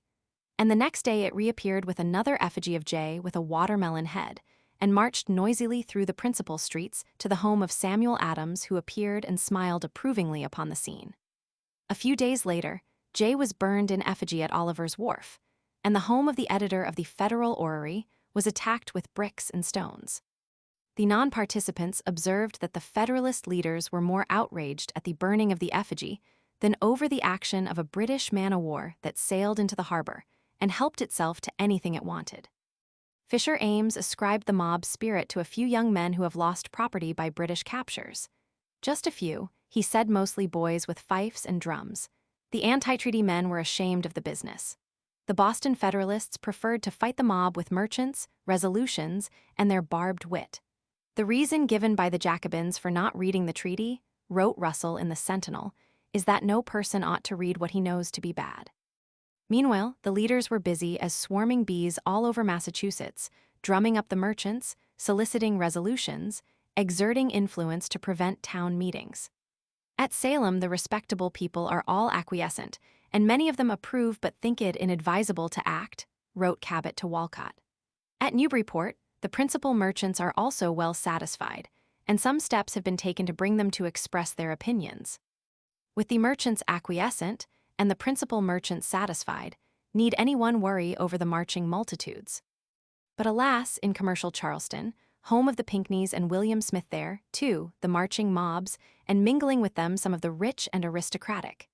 Here was the most bitter disappointment of all. It began in the Senate when the patrician South Carolina Senator Pierce Butler, cousin of the Duke of Ormond, refused to vote for ratification, nothing of the rabble about him or his charming wife. When the treaty reached Charleston, the flags of the city were lowered to half-mast. The treaty was burned. Amidst shouts of abhorrence, nor was there anything clandestine about the burning. It was duly advertised in advance. This evening at 8 o'clock, read the notice, will be burned by the public executioner near the Old Market in Broad Street, the treaty proposed to be established between Great Britain and America to show the disapproval of the citizens of Charleston. Also an effigy of Jay will be burned. Taking cognizance of rumors of possible interference, the satellites of anarchy were promised tar and feathers. These took the hint, and both the treaty and Jay crackled in the flames. Then followed a formal meeting of protest, in the exchange a great crowd, many veterans of the Revolution, and adjournment to St. Michael's Church to accommodate the throng. Then rose a figure familiar to the generation of the Revolution, and then Chief Justice of the Supreme Court of the United States, John Rutledge. An able man was Rutledge, with a luminous career. Speaking with vigorous eloquence, analyzing the treaty as he proceeded, he denounced it as a betrayal of American interests and an insult to American manhood. At a subsequent meeting, condemnatory resolutions were adopted, Butler was lauded, and Senator Reed, who had voted to ratify, was denounced as unworthy of any further public trust. In the midst of this meeting, there was a stir of anticipation when the popular orator Charles Pinckney, just arrived from his country place and covered with dust, strode into the room and claimed recognition. His was one of the fiercest excoriations of the year, and a few days later this speech, revised, appeared in the City Gazette, to be copied by all the papers inimical to the treaty in the country. A master of the philippic, he poured oil upon the flames. In parish after parish, meetings were called and the treaty denounced. The Federalists were appalled at the action of Rutledge, and he who had been numbered among the wise and the good became a symbol of unspeakable depravity overnight. It was suddenly discovered that he whom Washington had deliberately chosen for Chief Justice was insane. In the Sentinel of Boston appeared an open letter to him declaring him unfit to sit upon the bench because of his hostility to the document of Jay. The private correspondence of the Federalist leaders bristled with abuse, and plans were immediately made to reject his nomination in the Senate. In North Carolina, the opposition was even more bitter, partly because of the absurd surrender in Article Roman 12, and partly because of the provision which threw the property rights of Americans into jeopardy. This one provision was said to affect half the lands in the state, and there was wild talk of resisting it by force. Even Senator Johnson, Federalist, was shocked and disgusted. A hasty performance, at best, and one which greatly lowered his opinion of Jay's ability. William R. Davie, however, was outraged at the opposition and thought the treatment of Jay measured the baseness of human nature. In Virginia, the people were infuriated. They, too, were affected by Article Roman 9, and on the day the treaty was signed, Grenville presented Jay with papers which began the long litigation over the Fairfax estate, and more than any other state, she was a sufferer from the loss of Negroes carried away by the British troops. In 1791, Cornwallis had taken 30,000 slaves, of whom all but 3,000 had died of smallpox and fever. When a mass meeting was convened at Richmond, the Federalist leaders had another shock when the celebrated Chancellor Wythe, a powerful figure at the American bar, took the chair. A circumstance, wrote Madison to Jefferson, which will not be without its weight, especially as he presided at the former meeting in favor of the proclamation. Here the treaty was denounced as insulting to the dignity, injurious to the interests, dangerous to the security, and repugnant to the Constitution of the United States. Patrick Henry thought it a very bad one indeed, and so thought the Virginians generally. At Petersburg, a tribute was paid Senator Mason, and Jay was burned in effigy. Still another blow fell to the Federalists when Senator John Langdon of New Hampshire, who had supported Hamilton's financial policies, deserted on the treaty. The merchants of Portsmouth, a sacred class with the Hamiltonians, shared in the general protest. A mass meeting was called at the State House. "Your only hope is in the President," ran the handbills. "Assemble, then, to a man, shut up your shops, repair to the State House, remonstrate." And never had Portsmouth seen so great a throng. The treaty was denounced, Langdon approved, Mason praised for giving out the document unduly withheld by the Senate from the people. When Langdon returned, he was given a public dinner at the Assembly Room with practically every merchant and tradesman gathered about the board. Stinging toasts, patriotic songs, a stirring speech from Langdon, who at this time aligned himself with the Jeffersonians and became their leader in New Hampshire. Even so, the Federalists held the line fairly well in New England. In Vermont, where the treaty was the sole topic of conversation, there were no public meetings. The democratic societies of the state had fallen under the frown of Washington, and rough and ready Matthew Lyon had not assumed the leadership. As late as September, Vermont farmer, complaining of non-action, urged that meetings be called in every town and county, but nothing was done. In Connecticut, where the preachers, professors, and politicians had the people cowed, there was scarcely a whimper. "I have heard little said by our people about the treaty," wrote Governor Walcott to his son. "Our people are calm and hard at work." In New Jersey, a mass meeting was held at Trenton in the State House, and the treaty denounced, with numerous township meetings following in its wake. The sentiment generally was hostile. Another meeting at Newport, Rhode Island, and another sweeping denunciation. In Delaware, the opposition was overwhelming, even the Cincinnati at its 4th of July dinner at Newcastle drinking heartily to the toast, "John Jay, may he enjoy all the benefits of purgatory," while the diners at a more popular dinner drank, "His Excellency, John Jay, may he and his treason be forever politically damned." In August, the people of Wilmington crowded the Upper Market House in protest, with men like Caesar Rodney and John Dickinson participating.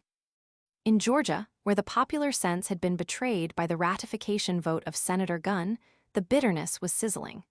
One day, the people gathered about a poster in the market at Savannah, inviting them to meet the next day at the courthouse and join in the burning of John Jay in effigy. Most of the town responded. There they found the effigies of Jay and Gunn on a cart. Forming in procession, with the cart in front, they paraded through the numerous streets, along the bay and back to the courthouse, and thence to the South Common where the gallows stood. Halters were put about the necks of Jay and the offending senator. Solemnly, the accusation of treason was read to them, and they were given to the flames. In Maryland, the Federalists whistled hard to sustain their courage and made a brave effort to close their eyes to the situation. Representative Murray wrote encouragingly to Walcott that among the men gathered for the General Court, 9/10 from all the counties approved the treaty. In Baltimore, the merchants rallied and sought to intimidate Sam Smith, their representative, by the circulation of a paper of instructions. He hastened home to suppress it, and failing, had a set of counter-instructions started. But there was no magic in pretense, and soon Murray, himself intimidated, was writing of his decision to retire with the admission that on the eastern shore there had been more agitation than I had imagined. 4. These marching mobs, mass meetings, resolutions and petitions, and burning effigies give no conception of the popular ferment. Never had the people been more agitated or outraged. Whenever two men met, whether bankers or bakers, the treaty was the topic of their talk. In taverns, where travelers were promiscuously packed like sardines in a box, the quarreling made night hideous and sleep impossible. In the bar rooms, men in their cups disputed and fought. The stagecoaches were a forum, the crossroads store a battleground. An English tourist, finding himself in a wayside tavern, was driven to distraction by the noise of combat. The farmers were against the treaty, the lawyers for it, and they debated with passion, with more heat than light. Assigned to a room with 5 or 6 beds, the forlorn foreigner was forced to listen to the continuance of the struggle, until at length, sleep closed their eyes and happily their mouths at the same time. The Duc de la Lioncourt, journeying through Upper New York, was swept into the maelstrom of controversy and had to record his own opinions in his travels. When the messenger from the Boston mass meeting reached New York, hurrying to Philadelphia, Greenleaf stopped his press to print the story of the incident. Soon the anti-treaty press was publishing statistics on public sentiment the mass meetings against the select gatherings of the merchants. 15,000 people had met and denounced the treaty, and 700 had approved it, according to the Independent Chronicle. Meanwhile, Washington was causing the Federalists some uneasiness. As late as July 31st, he had written Pickering evincing a desire to know public sentiment. Had the Jacobins captured Washington? Walcott was painfully depressed lest America lose the respect of England. What would she think with their minister's house insulted by a mob, their flag dragged through the streets as in Charleston, a driveler and a fool appointed Chief Justice by Washington? Only the day before, Washington was writing of his alarm lest France resent a treaty she had some right to resent. Clearly, Washington required some attention. 5.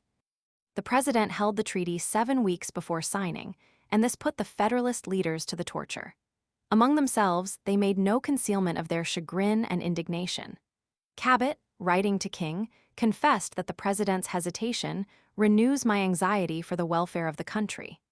He would suggest to the Boston merchants that they make a manly declaration of their sentiments to Washington. He had too much respect for the character of the president to believe that he can be deterred from his duty by the clamor or menaces of these city mobs. But he realized that something should be done to counteract their influence. If Cabot kept a rein on his patience, it was not true of all. In a great house known as Elmwood at Windsor, Connecticut, surrounded by elm trees and filled with books and religion, a stern and forceful master was literally walking the floor and tossing restlessly on a sleepless bed, for Oliver Ellsworth was doubting Washington's firmness and courage. In bitterness, he was writing that, if the president decides right or wrong or does not decide, soon his good fortune will forsake him.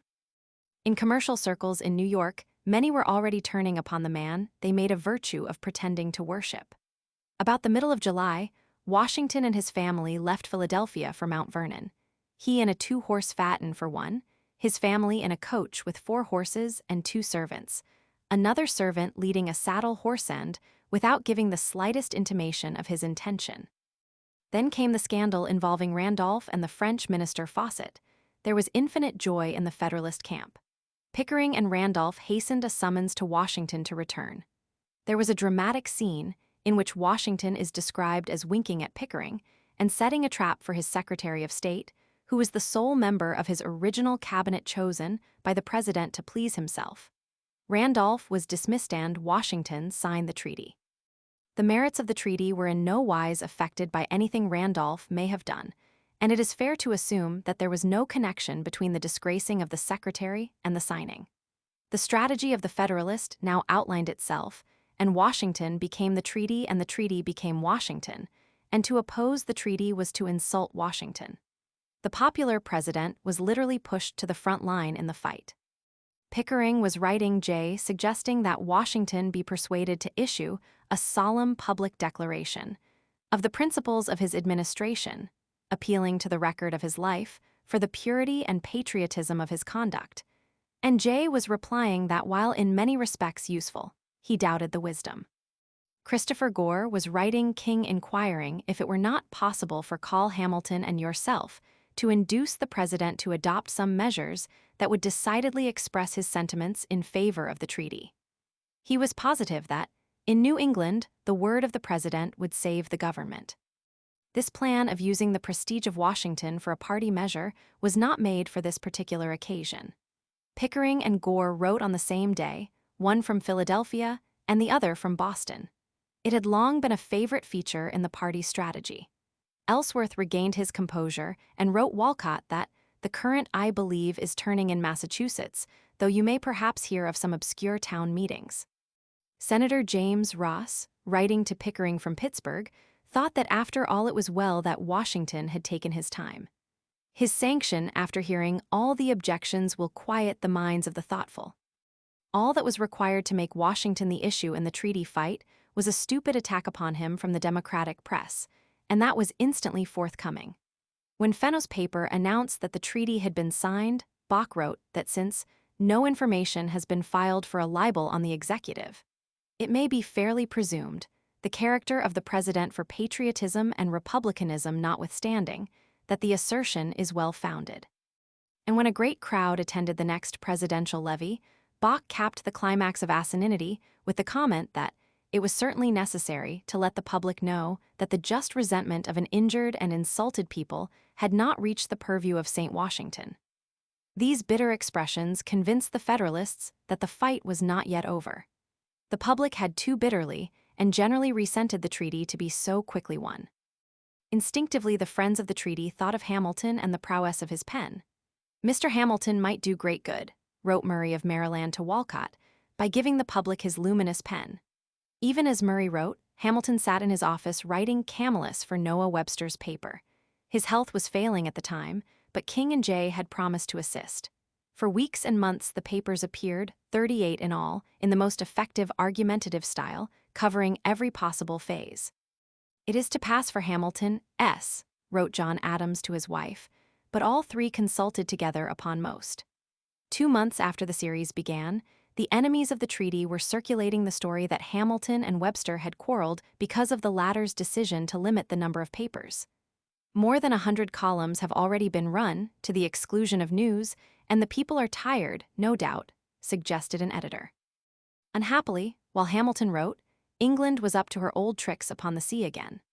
Scarcely had the treaty been ratified, when Pickering was officially protesting against an outrage on the United States by the British ship of the line Africa and by the British vice-consul in Rhode Island, and was writing complainingly to John Quincy Adams in London that, if Britain studied to keep up the irritation in the minds of Americans, some of her naval commanders appear perfectly qualified for the object.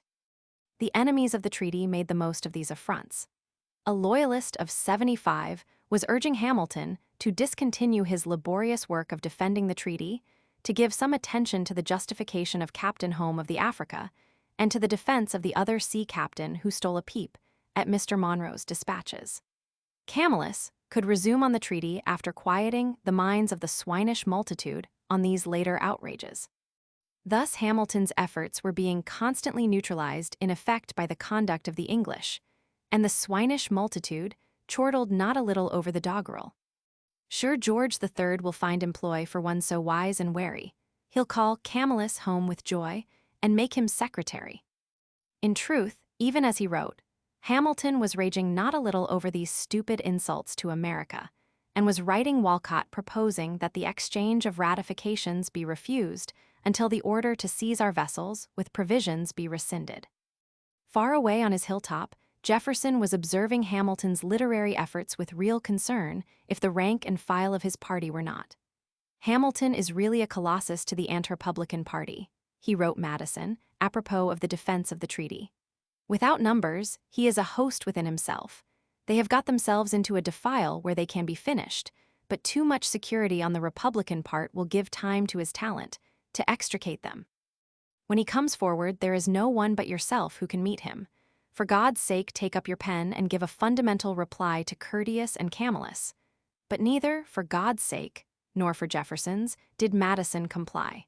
He was enjoying his vacation with Dolly. Even so, the Federalists were still in the woods on the treaty, and there was yet a memorable fight ahead. Chapter 13.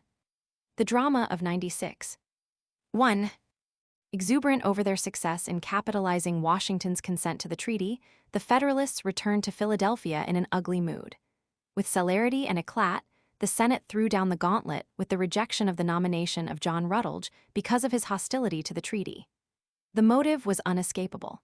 He was an able jurist, an erudite lawyer, a pure patriot with a superb record of high public services, but he had denounced the Federalist Treaty.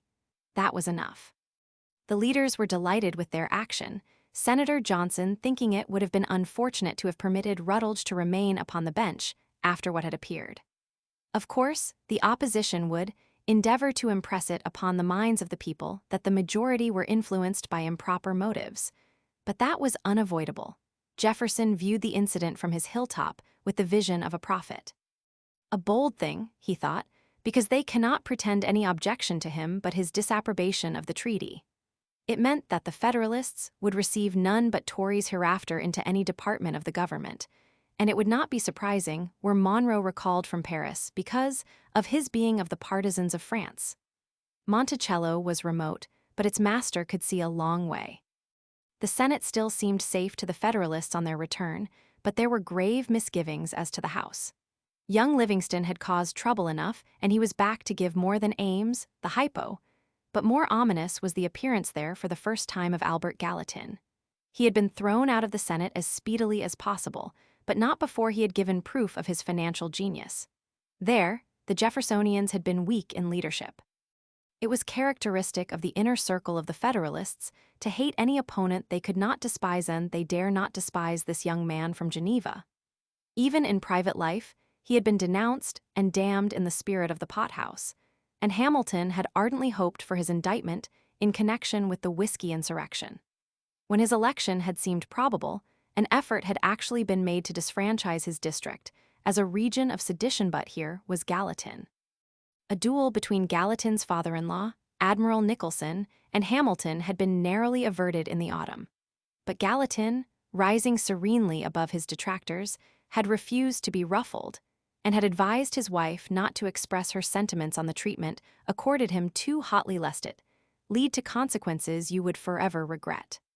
Since these two brilliant, bitterly hated, and violently abused men, Livingston and Gallatin, were to play conspicuous parts in the drama of the House, it is worthwhile to pause for a more intimate impression of them. 2. Edward Livingston now lives here in the style of a nabob, wrote Walcott during this session. It was a style to which he had been accustomed from birth, for he was of the baronial aristocracy of New York.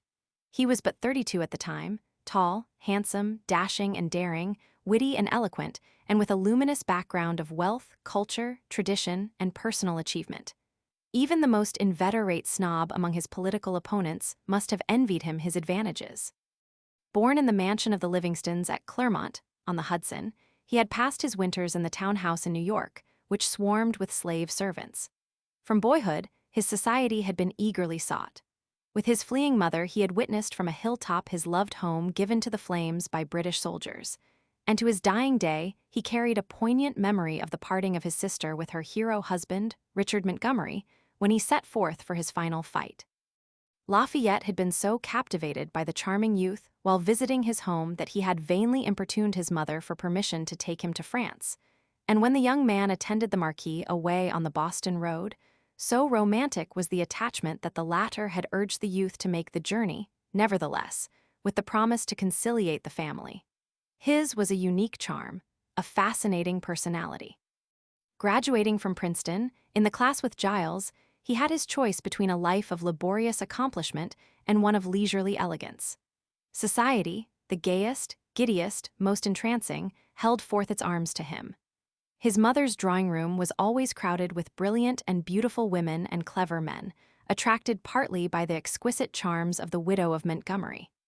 He had an income, a town and country house, slaves to do his bidding, and he turned from the enticing prospect to bury himself in the assiduous study of the law.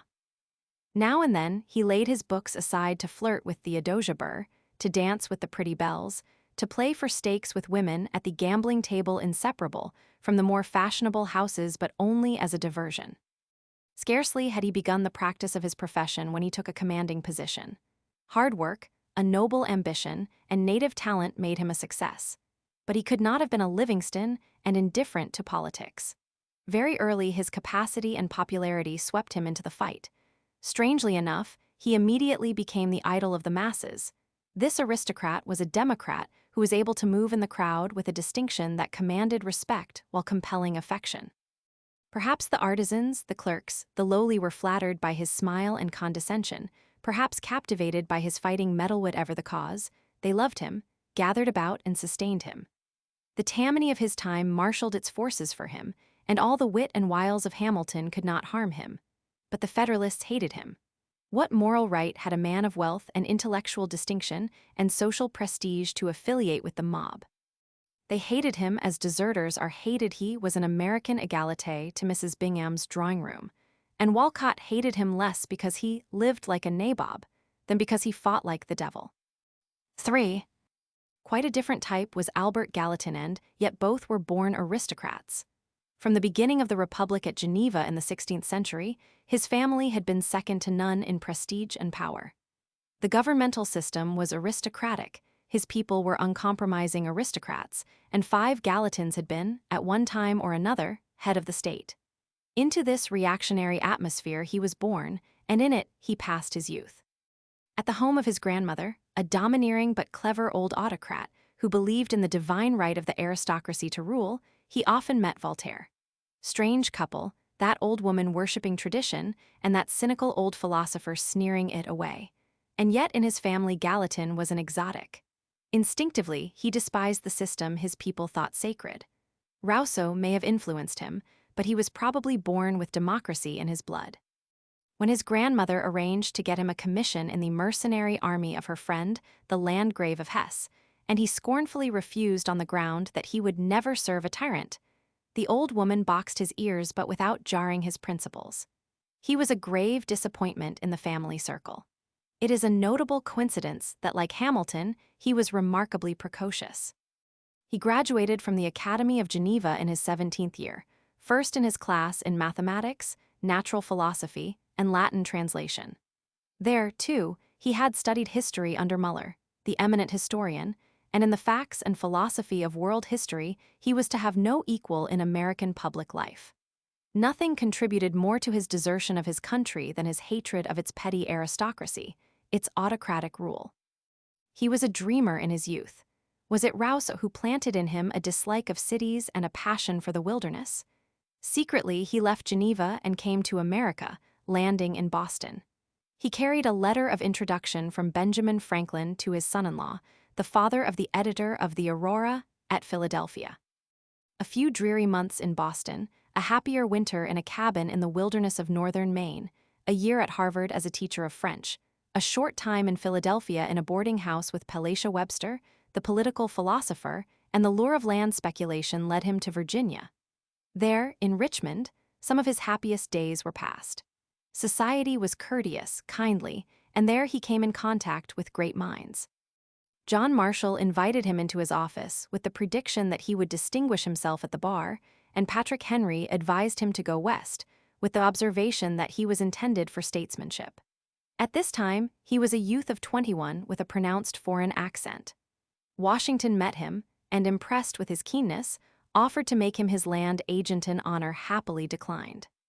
Then into the wilderness of Pennsylvania, a house on a hilltop which he called Friendship Hill, a domestic tragedy, the death of his young wife, and soon the whiskey boys, keen of vision as Marshall, Henry, or Washington, literally swept him into public life.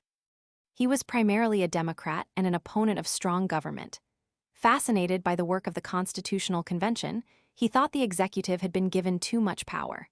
But he was opposed to tinkering with constitutions once adopted. As a member of the convention to revise the Constitution of Pennsylvania, he worked as earnestly as had Madison in the Greater Convention, fighting with moderation but persistence for a popular government, for the freedom of the press, and popular suffrage. It is significant that when the subject of courts was reached, he sought the advice of John Marshall and received it. His views on the French Revolution were those of Jefferson. He recognized the many excesses, the greed of demagogues for power, and he did not expect a very good government within a short time. But he knew their cause to be that of mankind against tyranny, and that no foreign nation has the right to dictate a government to them. One glance at Jenner revealed to him the naked man totally unfit for the place he fills, his abilities slender. Yet, like Jefferson, despite the massacres in Paris and the Jenner excesses in Philadelphia, he clung to France because, if France is annihilated, as seems to be the desire of the combined powers, sad indeed will the consequences be for America. If he opposed the excise law, as was his right, he had a reason, and it was sane. The charge the Federalists were to make, that he had incited the hard-pressed pioneers to violations of the law, was maliciously false. Throughout that insurrection, his part was hard, and he met it with sanity and courage. This was the background of this remarkable man, when, at the age of 35, he stepped forward with the confidence of a veteran to assume the intellectual leadership of the Jeffersonians in the House. A shy man in social relations, he was utterly fearless in debate. There was no mind in that body so well stocked with facts, and none with a broader vision or deeper penetration. There was no one more masterful in logic, more clear, downright, incisive in statement, and none more impervious to abuse. His was the dignity of a superior mentality. If his foreign accent was still pronounced, and members, priding themselves on their refinement and taste, sneered openly, he remained the perfect gentleman, indifferent to such jeers. In the midst of excitement, he was calm. When others were demoralized, he kept his head. No greater figure ever stood upon the floor of an American Congress than when Albert Gallatin appeared, to force notable reforms in the fiscal system, and to challenge the Federalists to an intellectual combat that would call forth their extreme exertions. 4. One of the most important and brilliant debates in American history, surpassing that on the foot resolutions, was precipitated early in March when Edward Livingston threw a bomb into the complacent camp of the Federalists with resolutions calling upon the President to lay before the House the instructions and papers pertaining to the Jay Treaty. There was some maneuvering in the beginning to feel out the position of the enemy, and then the members settled down to a month of memorable debating. On the whole, the discussion was pitched upon a high plane, for the question was one of constitutional interpretation. Throughout, there was scarcely a touch of personalities, albeit Tracy, described by his admirers as the Burke of Connecticut, and by his enemies as the Burke of Connecticut without his intelligence, could not restrain a stupid sneer at the accent of Gallatin, who led for the enemies of the treaty. A Pennsylvania member denounced Tracy's vulgar conduct as intolerable, and there were many cries of order. With the brazen effrontery of his school, Tracy asked Speaker Dayton to decide, and that rather disreputable speculator, if not peculator, held it in order to insult Gallatin with impunity. But this incident was happily unique. The Livingston resolutions were based upon the theory that the House was a party to the treaty, in that it would be asked to make appropriations to carry it into effect, and that the facts were necessary to the determination of its course. This was in perfect accord with the position of Jefferson. The Federalists contended that the President and Senate alone were officially concerned, and that the House was obligated to carry out any financial arrangements entered into in a treaty. Did not the Constitution specifically say that the treaty-making power was lodged in the President and the Senate?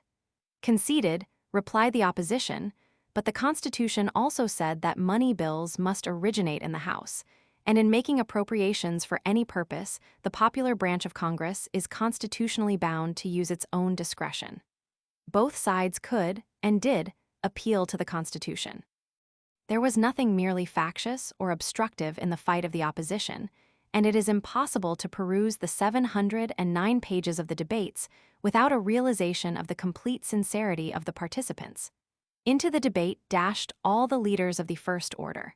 The galleries were packed. The discussion was the sole conversational topic in streets and coffee houses. The newspapers printed the leading speeches in full. Even the federal courts injected themselves into the controversy, and one jurist introduced a denunciation of the enemies of the treaty into his charge to the grand jury. Fenno stupidly stumbled into the blunder of proving the opponents of the treaty a Robespierre faction by quoting the London Morning Chronicle. And Cobbett, the Englishman and Federalist pamphleteer, selected this particular time to outrage the Philadelphia rabble by filling his windows with pictures of kings, queens, princes, dukes, Pitt, Grenville, and George Roman III. With studied insolence, he added some portraits of American Revolutionary heroes and found outfit companions for them. Thus he coupled Franklin with Merritt and M. Keene and Ankerstrom. The burden of the debate was borne by Gallatin, Madison, Livingston, and Giles for the resolutions, and by Sedgwick and Griswold against them.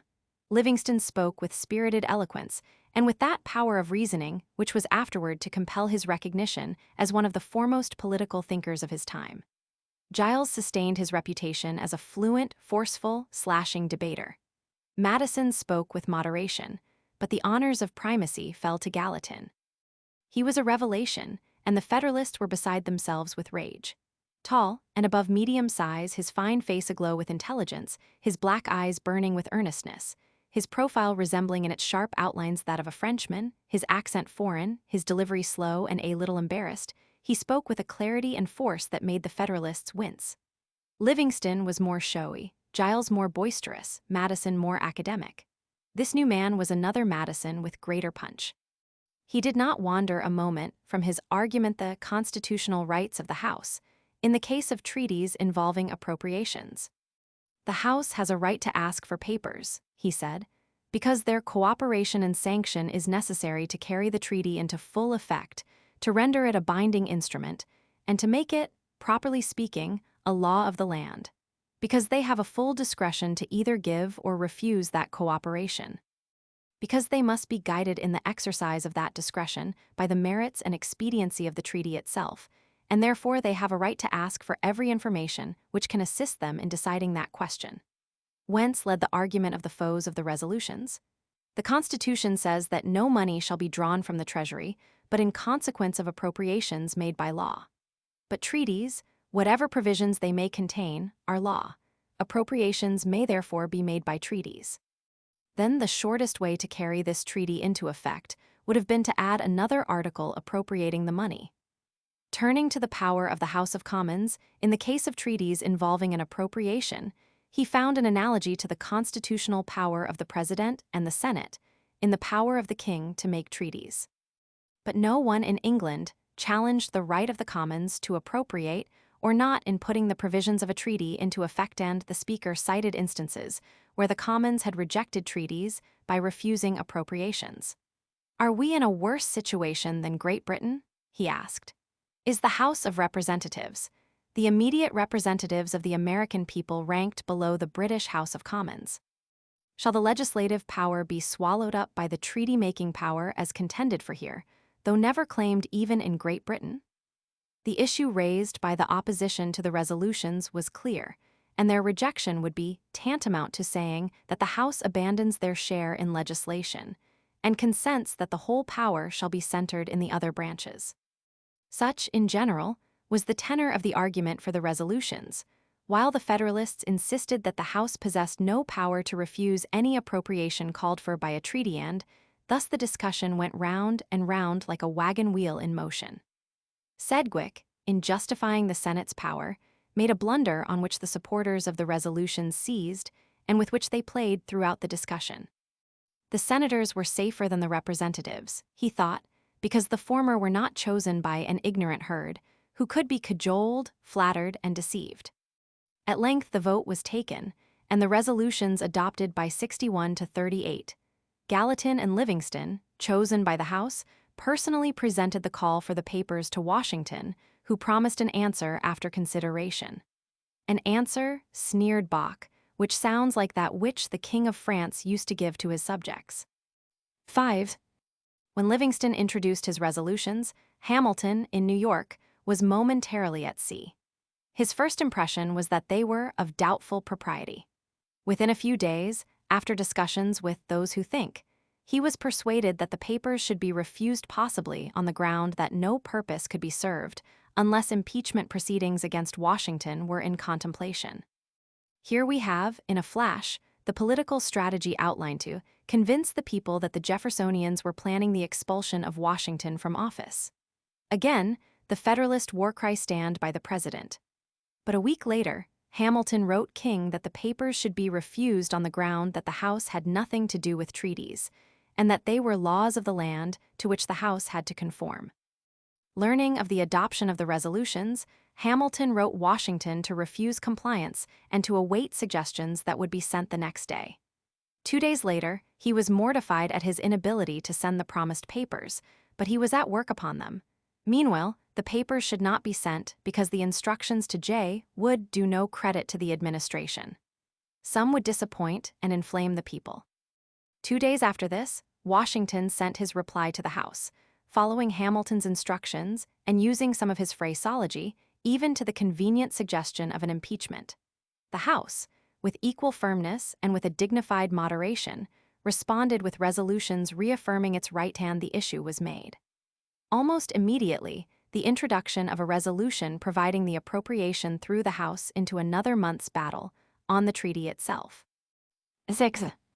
Up to this time, the congressional struggle had caused little excitement among the people. Now the idea that the Union itself was at stake was assiduously put out by the Federalist leaders. The Senate practically ceased to function. When Senator Tazewell called attention to the accumulation of business and urged action, King bluntly told him it was purposely held back, and that if the House failed to appropriate for the treaty, the Senate would consider all legislation at an end, and he would assume the Union dissolved. The next day, Cabot expressed something of the same sentiment. In important commercial circles, there was much loose talk of the dissolution of the Union. The action of Washington, on the other hand, had aroused resentment and disgust. Jefferson, with his usual prescience, had foreseen it while hoping against it. I wish that his honesty and his political errors may not furnish a second occasion to exclaim, "Curse on his virtues, they have undone his country." He had written of Washington to Madison 3 days before the refusal was sent to Congress. Madison thought the tone and temper of the presidential letter improper and indelicate, and suggested that Jefferson compare it with one of Calamus' last numbers and the latter part of Murray's speech. It was reserved to Bach, as usual, to strike the harsh note. Thus, though his decision could not be influenced by the voice of the people, he could suffer it to be molded by the opinion of an ex-secretary, he wrote. Thus, though he has apparently discharged the nurse, he is still in leading strings.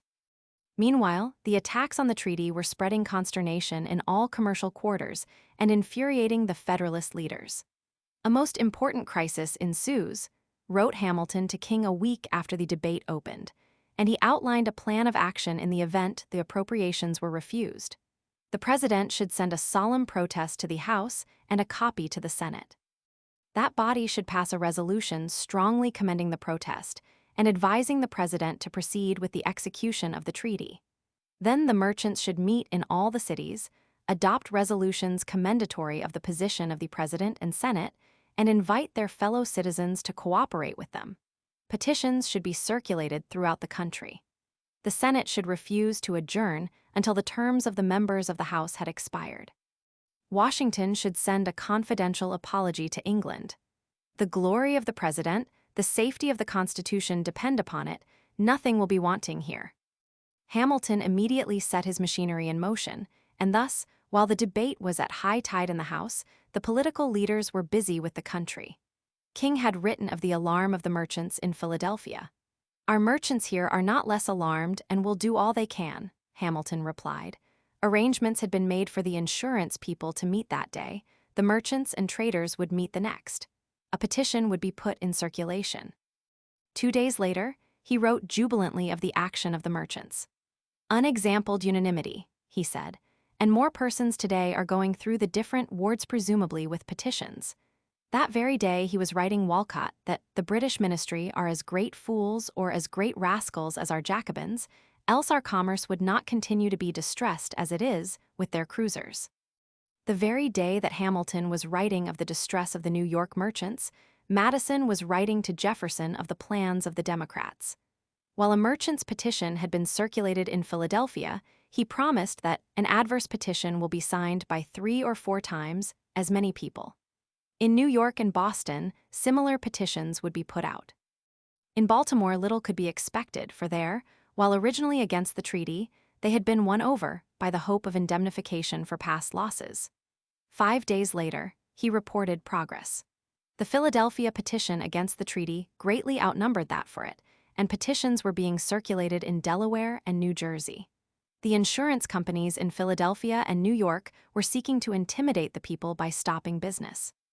The banks had been active peddlers of petitions in the cities where there was scarce a trader or merchant, but what depends on discounts. A hateful picture, thought Madison. Bank directors soliciting subscriptions are like highwaymen with a pistol demanding the purse.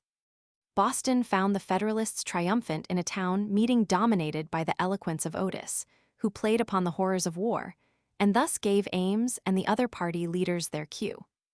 It was on this occasion that the orator, who had studied French under Gallatin at Harvard and been treated kindly, referred to the latter sneeringly as a nobody who had come to America without a second shirt on his back. Later, to the disgust of his Federalist coworkers, he had the decency to apologize to Gallatin. Everywhere the latter was being deluged with Billingsgate. There was not contempt here, there was hate. Noah Webster, in the Minerva, was sneering at his foreign birth while taking his cue from Hamilton, born in the West Indies, attacking his position on the excise with falsehoods and innuendos, charging him with being an agent of France. Adams, of the Independent Chronicle, replied with a parody, substituting Hamilton for Gallatin and England for France and making as good sense. Walcott was writing his father that it was neither unreasonable nor uncandid to believe that Mr. Gallatin is directed by foreign politics and influence. Nothing could have pained the sensitive Walcott more than the feeling that he was being uncandid. Meanwhile, the fight in the House went on, Gallatin in the forefront. The Federalists were thoroughly frightened over the prospect, resorting to every device to gain votes. Dreadful pictures of war if the treaty failed, appeals to stand by Washington, and intimidation, these were favorite devices. "I am told," wrote Walcott, with evident pleasure, "that if Finley and Gallatin don't ultimately vote for their execution, their lives will be scarcely spared." But frightened and afraid of a vote, they decided to risk the consequences of a delay and prolong the debates in expectation of an impulse from some of the districts on their representatives. However, a vote could not be indefinitely delayed. Public business was at a standstill. Everything possible had been done. The bankers had been sent out with petitions to their creditors. The insurance companies had stopped business. The merchants had passed resolutions. Petitions had been circulated. Washington's glory had been pictured as in jeopardy, and the horrors of war had been described. The time had come to close the debate. The greatest orator in the country was their spokesman, and he had been held back for the last appeal. The time had come for Fisher Ames to make the closing plea. 7. Fisher Ames was not only the premier orator of his party, he was one of its most brilliant and captivating personalities. He had a genius for friendship and was good company. Nature had blessed him with her richest intellectual gifts. His precocity equaled that of Hamilton or Gallatin. He was a prodigy. At 6, he was studying Latin. At 12, he had entered Harvard, and there he was conspicuous because of his scintillation. His powers of application were equal to his natural ability, but he found time for relaxation when his animation, wit, and charm, combined with modesty, endeared him to his fellows and won the affection of his instructors. Even at Harvard, he was ardently cultivating the art of oratory, and the style then formed, while strengthened by age and experience, never greatly changed. Cicero was his model through life. During his preparation for the bar, his appetite for good literature was not neglected, and he delved deeply into ancient history and mythology, natural and civil history, and he pored over the novelists and lived with the poets Shakespeare, Milton, Virgil. These were fruitful years, and the Federalists were to get the harvest. At the bar, he instantly took rank as a pleader, but he found time to write articles on the political affairs of the time. In the convention called to ratify the Constitution, he disclosed the political prepossessions that were to govern his career. While not hostile to a Republican experiment, he was skeptical of republics, fearing the domination of popular factions. These factions he considered the rabble. Democracy he despised. He was an aristocrat by instinct, and this guided his political conduct. He would have distinguished himself in literature had he devoted himself to it. He wrote, as he spoke, out of a full mind, and his first draft of an article required no polishing or revision. This made him an amazingly brilliant extemporaneous orator. Although the slow processes of logical argumentation were not beyond him, he depended more on illustration. His mind fairly teemed with images. The poets had endowed him with their gift. There was something Shakespearean in the fertility of his fancy, and he delighted his hearers or readers with his rapidly changing pictures. These came spontaneously, and, leaving an indelible impression on his audience, they were lost to him with their utterance. He scattered gems as though they were grains of the sea, and he the owner of the sands of the shore. Remarkably enough, this did not lead him to rhetorical flamboyance or over-elaboration. He was a master of the short sentence, and he possessed rare powers of condensation. In social relations, he was lovable, but he carefully selected his intimates, having no stomach for the commonplace person. His companions were of the elite. Among them he was simplicity itself, and generosity and kindness, but no man had a more brutal wit or sarcasm for a foe. Above middle height and well-proportioned, he held himself erect. There was little in his features to distinguish him, for they were not strongly marked. His forehead was neither noticeably high nor broad. His blue eyes were mild, and without a suggestion of the fire of domination. His mouth was well-formed, but not strong, but his voice was melody itself. One who often heard him found that the silvery tones of his voice fell upon the ear like strains of sweetest music, and that you could not choose but hear. There was more than a touch of aristocratic cynicism in his nature, and his favorite weapon in attack was sarcasm, but he was ordinarily considerate of the feelings of a foe in combat.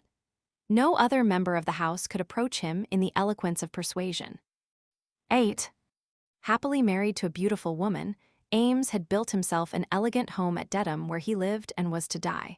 But in the fall of 1796, he had little expectation of lingering long to enjoy it. Nothing had enraged him more than the popular agitation against the Jay Treaty, and in the midst of the fight, he suffered a physical collapse. In September, he was unable to ride 30 miles without resting for a day. He had consulted various oracles and found that he was bilious, nervous, cursed with a disease of the liver, and he had been forbidden and enjoined to take almost everything meat-cider a trotting horse and to refrain from excess of every kind. In October, with the congressional battle approaching, he had a relapse extreme weakness, want of appetite, want of rest. Faint hope then of reaching Philadelphia at the first of the session, if ever. Still, the cool weather might restore him. Philadelphia, perhaps, by December. But December found him at Dedham, with King writing him of the desperate prospects in the house and urging his presence, and in January Ames was writing Jeremiah Smith of his resolve to go on to Philadelphia.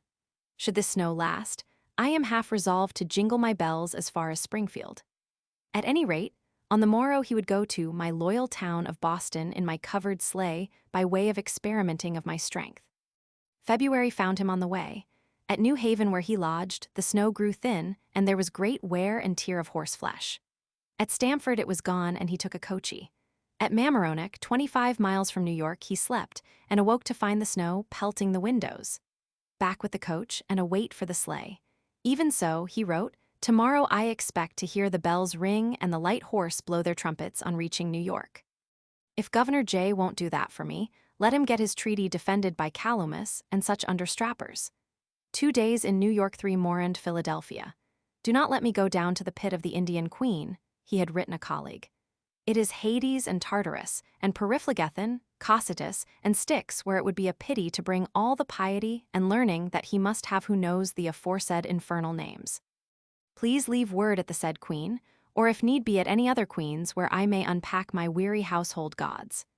The day before this letter was written, Bacchus' paper said that the ratification is not to arrive until Mr. Ames has recovered, because, the subaltern officers of the corps not being supposed sufficiently skilled in tactics to be entrusted with the principal command. 6 days later, he announced Ames's arrival in New York. Thus, like a warrior born to battle, on a stretcher Ames entered the capital. All through March he sat in silence listening to the debate on Livingston's resolutions, groaning under his physical disability. "I am not a sentry, not in the ranks, not on the staff," he wrote in disgust. "I am thrown into the wagon as part of the baggage." With the debate on the treaty itself about to begin, he wrote that he was not fit for debate on the treaty and not able to attend through a whole sitting. Thus he watched the swaying fortunes of the fight, sick and feeble, but expected to save the day in a pinch. When he rose that April day to make the final effort for his party, there was drama in the general appreciation of his condition. That Ames enjoyed it, we have no doubt, It was so much like Chatham carried into the House of Peers wrapped in his flannels. 9. Ames was a consummate actor that spring day. Not without art did he begin with a reference to his frailty. Here was a man ready to die for a cause.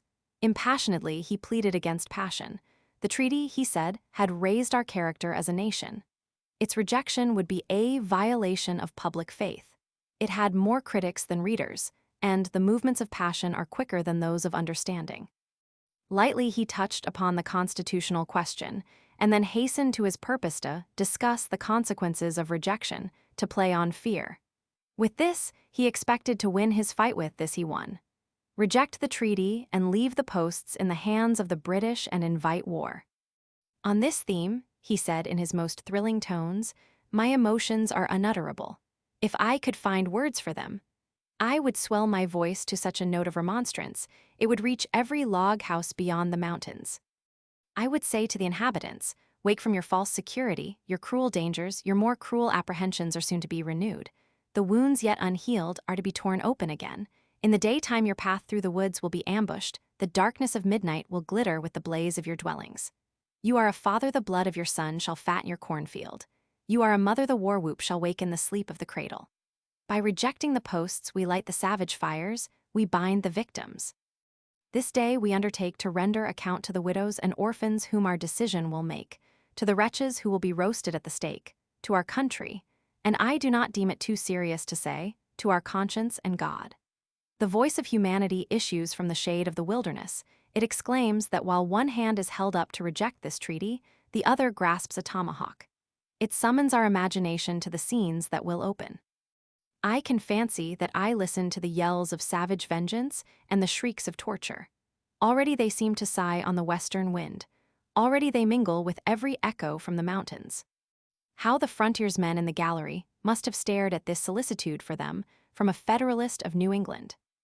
Then, in closing, a perfect piece of art. I have perhaps as little personal interest in the event as anyone here. There is, I believe, no member who will not believe his chance to be a witness to the consequences greater than mine. If, however, the vote should pass to reject, and a spirit should rise as it will, with the public disorder to make confusion worse confounded, even I, slender and almost broken as my hold upon life is, may outlive the governments and constitution of my country. He sank into his seat. My God, exclaimed a federal judge, did you ever hear anything like it? Crusty old John Adams wiped his eyes. Accept, said Ames, or England will turn the savages upon you. Accept, or your constitution will be overthrown. Accept, or the republic will be destroyed. The Federalists were jubilant, as was Ames, none the worse for the speech. Soon Christopher Gore was writing him from London that he knew his speech was in the hands of Mr. Pitt, Mr. Dundas, and Lord Grenville. The Jeffersonians were alarmed. Madison was bitter because of the summons to follow Washington wherever he leads. Soon he was to find that the name of the president and the alarm of war had done mischief. When the roll was called, several enemies of the treaty had been frightened from the firing line. Patton of New Jersey had a convenient illness. Varnum was unavoidably absent.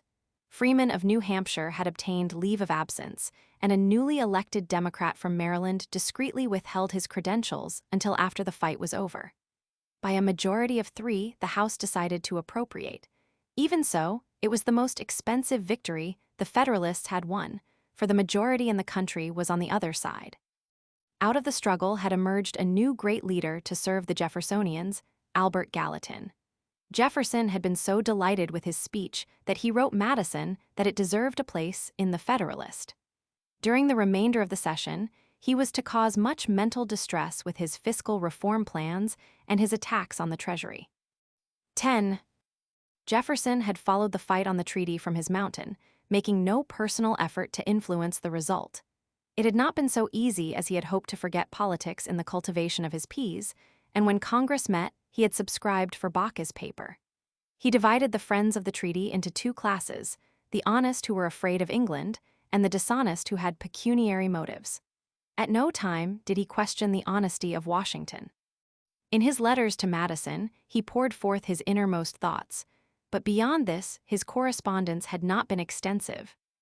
It is the fashion to set down as oppose his pretended indifference to the presidency in 1796, but there is evidence enough that he was deeply concerned over his health. He had begun, as he thought, to feel the effects of age, and was convinced that his health had suddenly broken down. In a letter to Washington touching on political topics, he wrote that he would put aside this disgusting dish of old fragments and talk of peas and clover. In July, with the Federalist press, in expectation of his candidacy, intemperately denouncing his letter to Mazzei, he was writing a friend his estimate of the height of the Blue Ridge Mountains, explaining his plan for a molding board and expressing his indignation because of the silly attacks on the memory of Franklin. Fano and Webster were working themselves into a frenzy over the letter to Philip Mazzei, the Italian, in which Jefferson had frankly discussed American politics. It contained nothing that Jefferson had not repeatedly said to Washington's face. An Anglican aristocratical monarchical party the theme, but he had hinted that Washington had been captured by the aristocrats and monarchists and here was treason. Webster said so with all his vocabulary, and there was some ridiculous talk of impeaching the author of the letter after his election to the vice presidency, but throughout it all Jefferson made no public comment, no denial, no explanation. He was ever the consummate politician. The announced decision of Washington to retire made Jefferson's candidacy a certainty, whether he willed it or not. 3 years before, the Democrats had decided. All through the summer and autumn that was the understanding. To the Hamiltonians, the retirement of Washington was peculiarly distressing. On most controversial subjects, he had ultimately adopted their view. More than one of their unpopular measures had been saved with their war cry, "Stand with Washington." With Washington eliminated, it was vitally important to Hamilton and his leaders to find a successor who would be more or less subservient. Hamilton himself was out of the question for the reason that Hamilton had given he did not have the confidence of the people. Jay, who would have been the second choice, would have been a red rag to the rabble in 1796. Few of the other leaders, with all their brilliancy and personal charm, could have made a popular appeal, and Adams was thoroughly distrusted and disliked by the Hamiltonians because of his independence. Under these circumstances, Hamilton and King, consulting, conceived the idea of persuading Patrick Henry to be a candidate. Just what appealed to them has never been satisfactorily explained, for Henry had been among the most bitter and brilliant enemies of the ratification of the Constitution. With the acquisition of wealth, great changes had occurred in the old patriot's manner of thinking, and he had come to lean strongly toward the Federalists. Fear of Jefferson and a desire to break the solidarity of Virginia's vote may have been a determining motive. That an effort was being made to find a candidate who would appeal to the South and West appears in King's letter to Hamilton. Whatever the motive, the decision to offer Henry the support of the Hamiltonians was reached, and John Marshall was asked to approach him. The old orator was living quietly and happily at Red Hill, his home in the country, where he liked nothing better than to drag his chair out under the trees, tilt it against one of the trunks, and, with a can of cool spring water beside him, look out lazily across the green valley. There, with his family and friends about him, he asked nothing better than to be let alone. Motives of discretion and the limitations of a letter dissuaded the chosen emissary from writing to Red Hill, but Henry Lee, who knew Henry more intimately, was asked to write him an intimation of what was in the air. No answer was forthcoming. Very soon, however, the old patriot would be in Richmond, and Marshall would then sound him, and, discovering an indisposition to embark on the enterprise, would stop where prudence may direct. Thus Henry was cautiously approached, without being given any intimation of the source of the suggestion, and was found unwilling to embark in the business. Thus ended the flirtation with Patrick Henry, with the friendly conspirators hidden behind the fan. Anticipating a declination, Hamilton and King had canvassed the availability of Thomas Pinckney, the American minister in London. "It is an idea of which I am fond in various lights," wrote Hamilton to King. "I rather wish to be rid of Patrick Henry, that we may be at full liberty to take up Pinckney." This was due to the feeling that, to his former stock of popularity, he will now add the goodwill of those who have been peculiarly gratified with the Spanish treaty which he had negotiated. Thus the inner circle of the Hamiltonians settled the matter for themselves, without reference to the rank and file of the party. 11. Thomas Pinckney was one of the finest gentlemen of his time. Tall, slender, erect, with handsome features and a princely bearing, he was a superb figure of a man. His manners were those of the natural aristocrat. He was courteous, dignified, and charming. A perfect self-control was reflected in the repose of his features and the tone of his voice. Though of ardent temper, he kept a tight rein upon it, and he became a master of persuasion and conciliation. A man of artistic temperament, with a touch of architectural genius, he planned his own houses, all imposing, and his townhouse in Charleston was the first to have self-supporting stairs 4 stories high. His library was one of the most extensive in the country. While lacking luster, there was a charm in his personality and a solidity in his character that appealed to men of conservative disposition. Born of wealthy parents, he had been educated in England, at Westminster, Oxford, and the Temple, and he had attended the fencing and riding school of Angelo in London. He had been trained as one destined to command. Through his English experiences, he passed without yielding one jot of his robust Americanism, and he fought in the Revolution and was once left wounded on the field of battle. As governor of South Carolina, he had served with distinction. As minister to England, he had stubbornly maintained positions that Jay was to yield. And as minister to Spain, he had electrified the country with a signal triumph.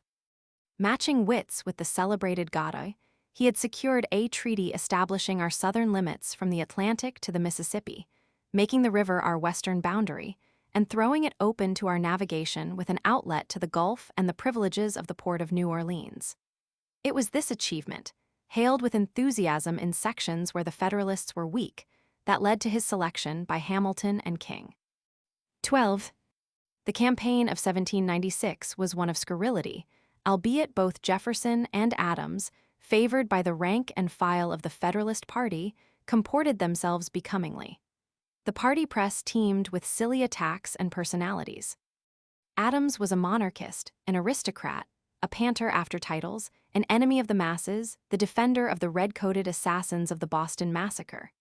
And Jefferson was a French tool, a friend of anarchy, the inciter of the whiskey insurrection, a foe to public credit, an atheist, an enemy of the Constitution, an incompetent in office, and a plagiarist who had stolen his essay on weights and measures from a pamphlet with which Noah Webster was familiar.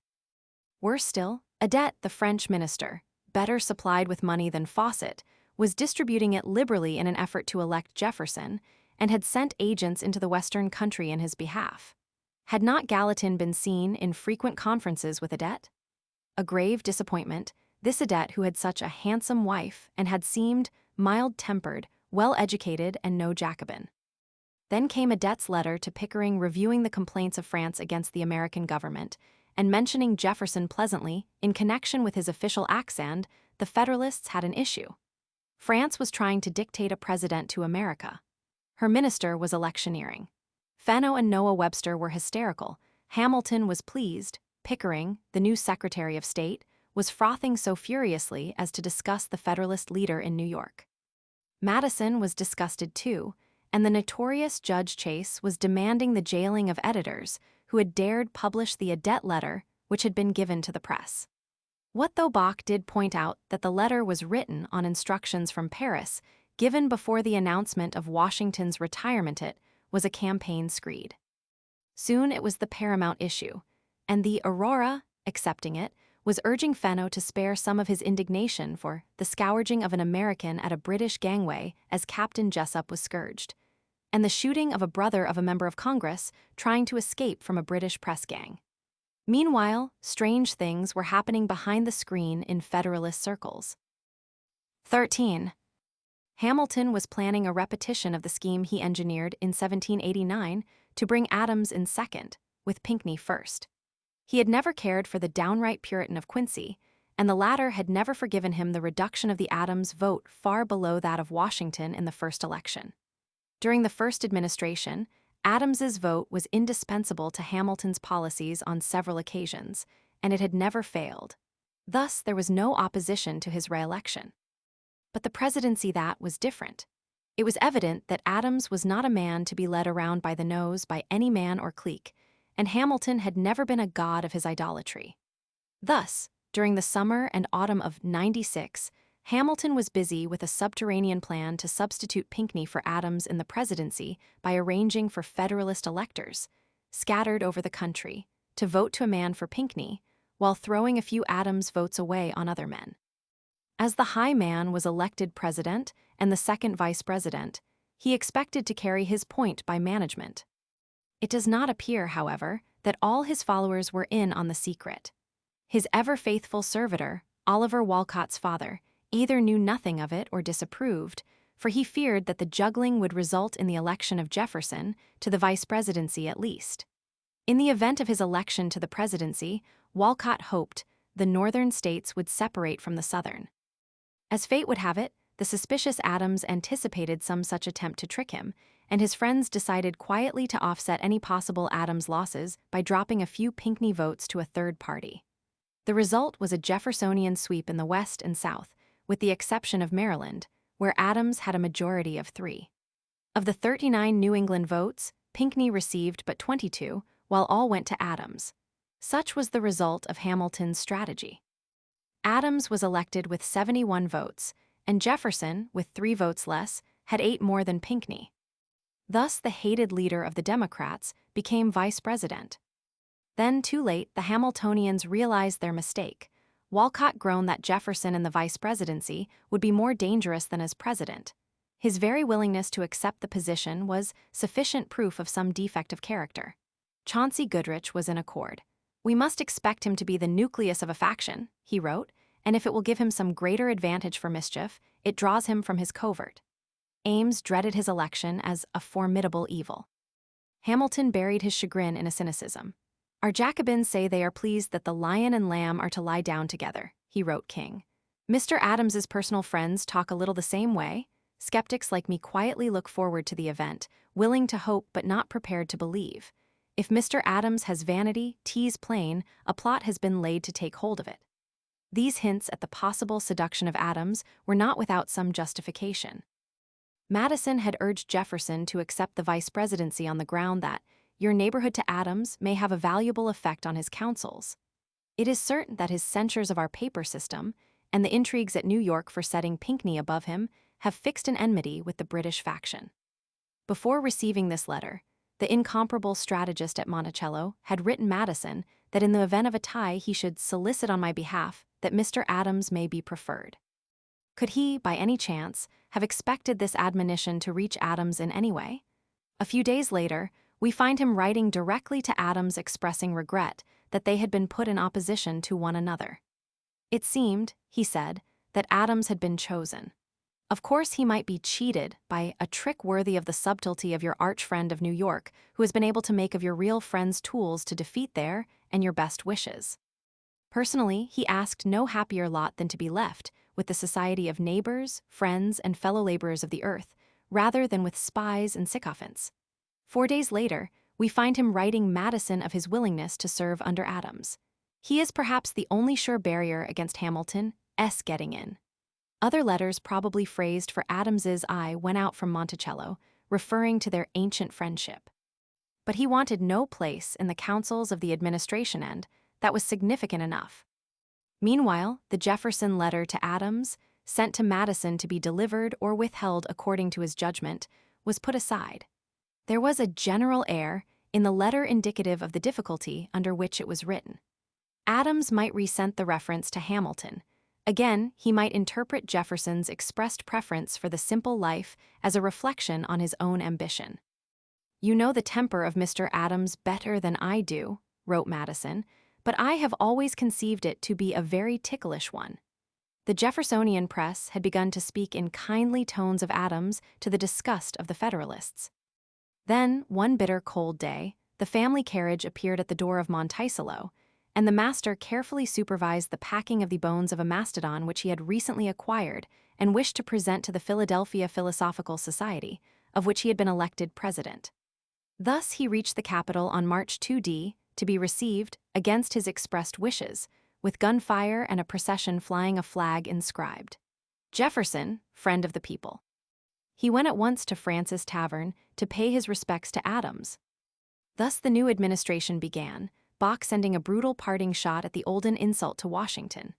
But the star of Hamilton had not set, for Adams had foolishly retained the Washington cabinet, handpicked by his arch-friend of New York.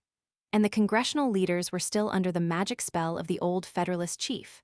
That was the cloud on the horizon, small that day, but destined to grow bigger and blacker until the storm broke, leaving much wreckage behind. Chapter 14. An Incongruous Portrait Gallery. 1.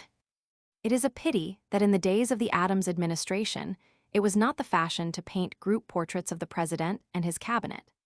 Had it been the custom, a purely commercial artist might have left us a conventional picture of no special interest. But had the task fallen to a great artist of intuitive penetration, capable of seizing upon the salient characteristics and the soul of his subjects, the result would have been a fascinating study in incongruities and clashing spirits. The suspicion on the round, smug face of Adams, the domineering arrogance on the cold Puritan countenance of Pickering, the suave and smiling treachery in the eyes of Walcott, and the effeminate softness and weakness in the physiognomy of McHenry would have delighted a gallery through the generations. Ali Baba among his 40 thieves is no more deserving of sympathy than John Adams shut up within the seclusion of his cabinet room with his official family of secret enemies. No other president has ever been so environed with a secret hostility, none other so shamelessly betrayed by treachery. The men on whose advice he was to rely were not even of his own choosing. He inherited them, that was his misfortune, but he meekly accepted them, and that was his weakness. Where Washington had begun with at least 2 advisors of transcendent ability, he was to undertake his task with the assistance of an official family that exceeded mediocrity only in the field of treachery and mendacity. Not only were they to disregard his wishes, they were to conspire against him. Not only were they to ignore his leadership, they were to take orders from a private citizen who was his political rival and personal foe. Years later, the relative of one was solemnly to justify their disloyalty with the remarkable statement that, having been appointed by his predecessor, they owed him nothing, and to defend their retention of place, despite their indisposition to serve him honestly, with the astounding assertion that the interest of their party and the wishes of their friends prevented them. We are interested in the personalities of these men primarily because it was not only not in the interest of their party for them to remain, but ultimately destructive. The taxes, the standing army, the alien and sedition laws would have weakened and might have destroyed federalism. The party treachery within the cabinet would have wrought its ruin without them. 2. John Adams was a very great man and a pure patriot, with many fatal temperamental weaknesses. Like Dr. Samuel Johnson, whom he strongly suggests, he would have thrived in an atmosphere of admiration. Had he been surrounded by incense throwers and idolatrous disciples applauding his every utterance, forgiving his bursts of temper and smiling at the pinching of their ears and the kicking of their shins, with a worshipping Boswell jotting down his conversations, he would have been supremely happy and probably at his best. Like the genius who spread his tail feathers so proudly at Streatham, he was vain, domineering, ponderous, at times tempestuous in his bursts of passion, disdainful of finesse given to intemperate expressions, learned, prejudiced, often selfish and a little fat. But he had played a noble part in the revolutionary struggle, a dignified role in the diplomacy of the old world, and he was entitled to something better than he received. There was nothing thrilling in the appearance of Adams to captivate the crowd. Below the medium height and rather full, he looked the stolidity of the English country gentleman and invited the sobriquet of the sharp-tongued Izard of his rotundity. His fat round face would have been less offensively smug had it not been so cold, and his dignity more impressive had it been less aggressive. The top of his head was bald as a billiard ball, and while he carefully powdered the remnant of his hair, nothing could have made this solid gentleman of the Quincy farm the glass of fashion. Unlike many of the public figures of the time, he affected no foppery, and, while he dressed with conventional propriety, his garb was so little a part of himself that most of the chroniclers of his time ignore it. We know that he appeared one day for dinner at Mrs. Francis's boarding house in a drab-colored coat, and at his inauguration in a full suit of pearl-colored broadcloth. Even the saturnine Maclay, who poked fun at all his peculiarities of appearance, could find nothing objectionable but the sword he affected when he first presided over the Senate. Of his manner in company, we must reach a conclusion from a composite of contradictions. Thanks to the Adams spirit of self-criticism, We have a confession of the manners of his youth when he was prone to make a display of his intellectual wares, and to prove his parts with sneering sarcasms about his elders. Years later, an English tourist was impressed with his somewhat cold and reserved manner, and with the modesty of his demeanor.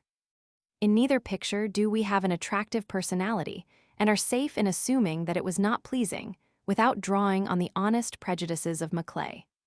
On the first attempt of the latter to establish social relations, he found Adams not well furnished with small talk, and he was particularly struck with his very silly kind of laugh.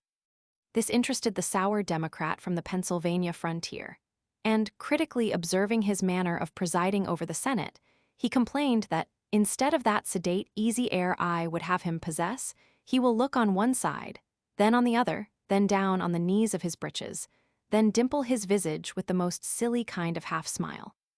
This smile was evidently aggravating to the senator's gout, for we hear of it again at a dinner at Washington's, where he was clearly angered when he caught the great man, ever and anon mantling his visage with the most unmeaning simper that ever mantled the face of folly. "Bonnie Johnny Adams?" snorts the senator, more than once. Thus, painfully self-conscious, and without capacity for the appealing levity of banter, he was temperamentally incapable of that personal approach that makes for the intimacy of friendship. In the parlance of the day, he was a poor mixer, and this had the same effect on political fortunes then as now. This alone would have made men indifferent, but he had a vanity that drove them away. If we are to believe the common comment of friend and foe, he was inordinately vain. With that strange, penetrating insight into his own character, he appreciated this weakness in his youth, and no doubt sought to uproot a vice that was in the very fiber of his being. In the musings of his diary we have the frank admission, "Good treatment makes me think I am admired, beloved, and my own vanity will be indulged in me, so I dismiss my guard and grow weak, silly, vain, conceited, ostentatious." On another page he promises himself never to show my own importance or superiority. But the weakness increased with age. "I always considered Mr. Adams a man of great vanity," wrote the father of one of his cabinet to his son 2 weeks after the inauguration. This quality was so predominant that both friend and foe sought to turn it to advantage. Hamilton, in his ill-advised attack, was able to refer to the unfortunate foibles of vanity without bounds, without fear of contradiction. After his election to the vice presidency, this vanity became ridiculous. Strangely enough, there is some evidence that this very weakness was responsible in part for his election to that post.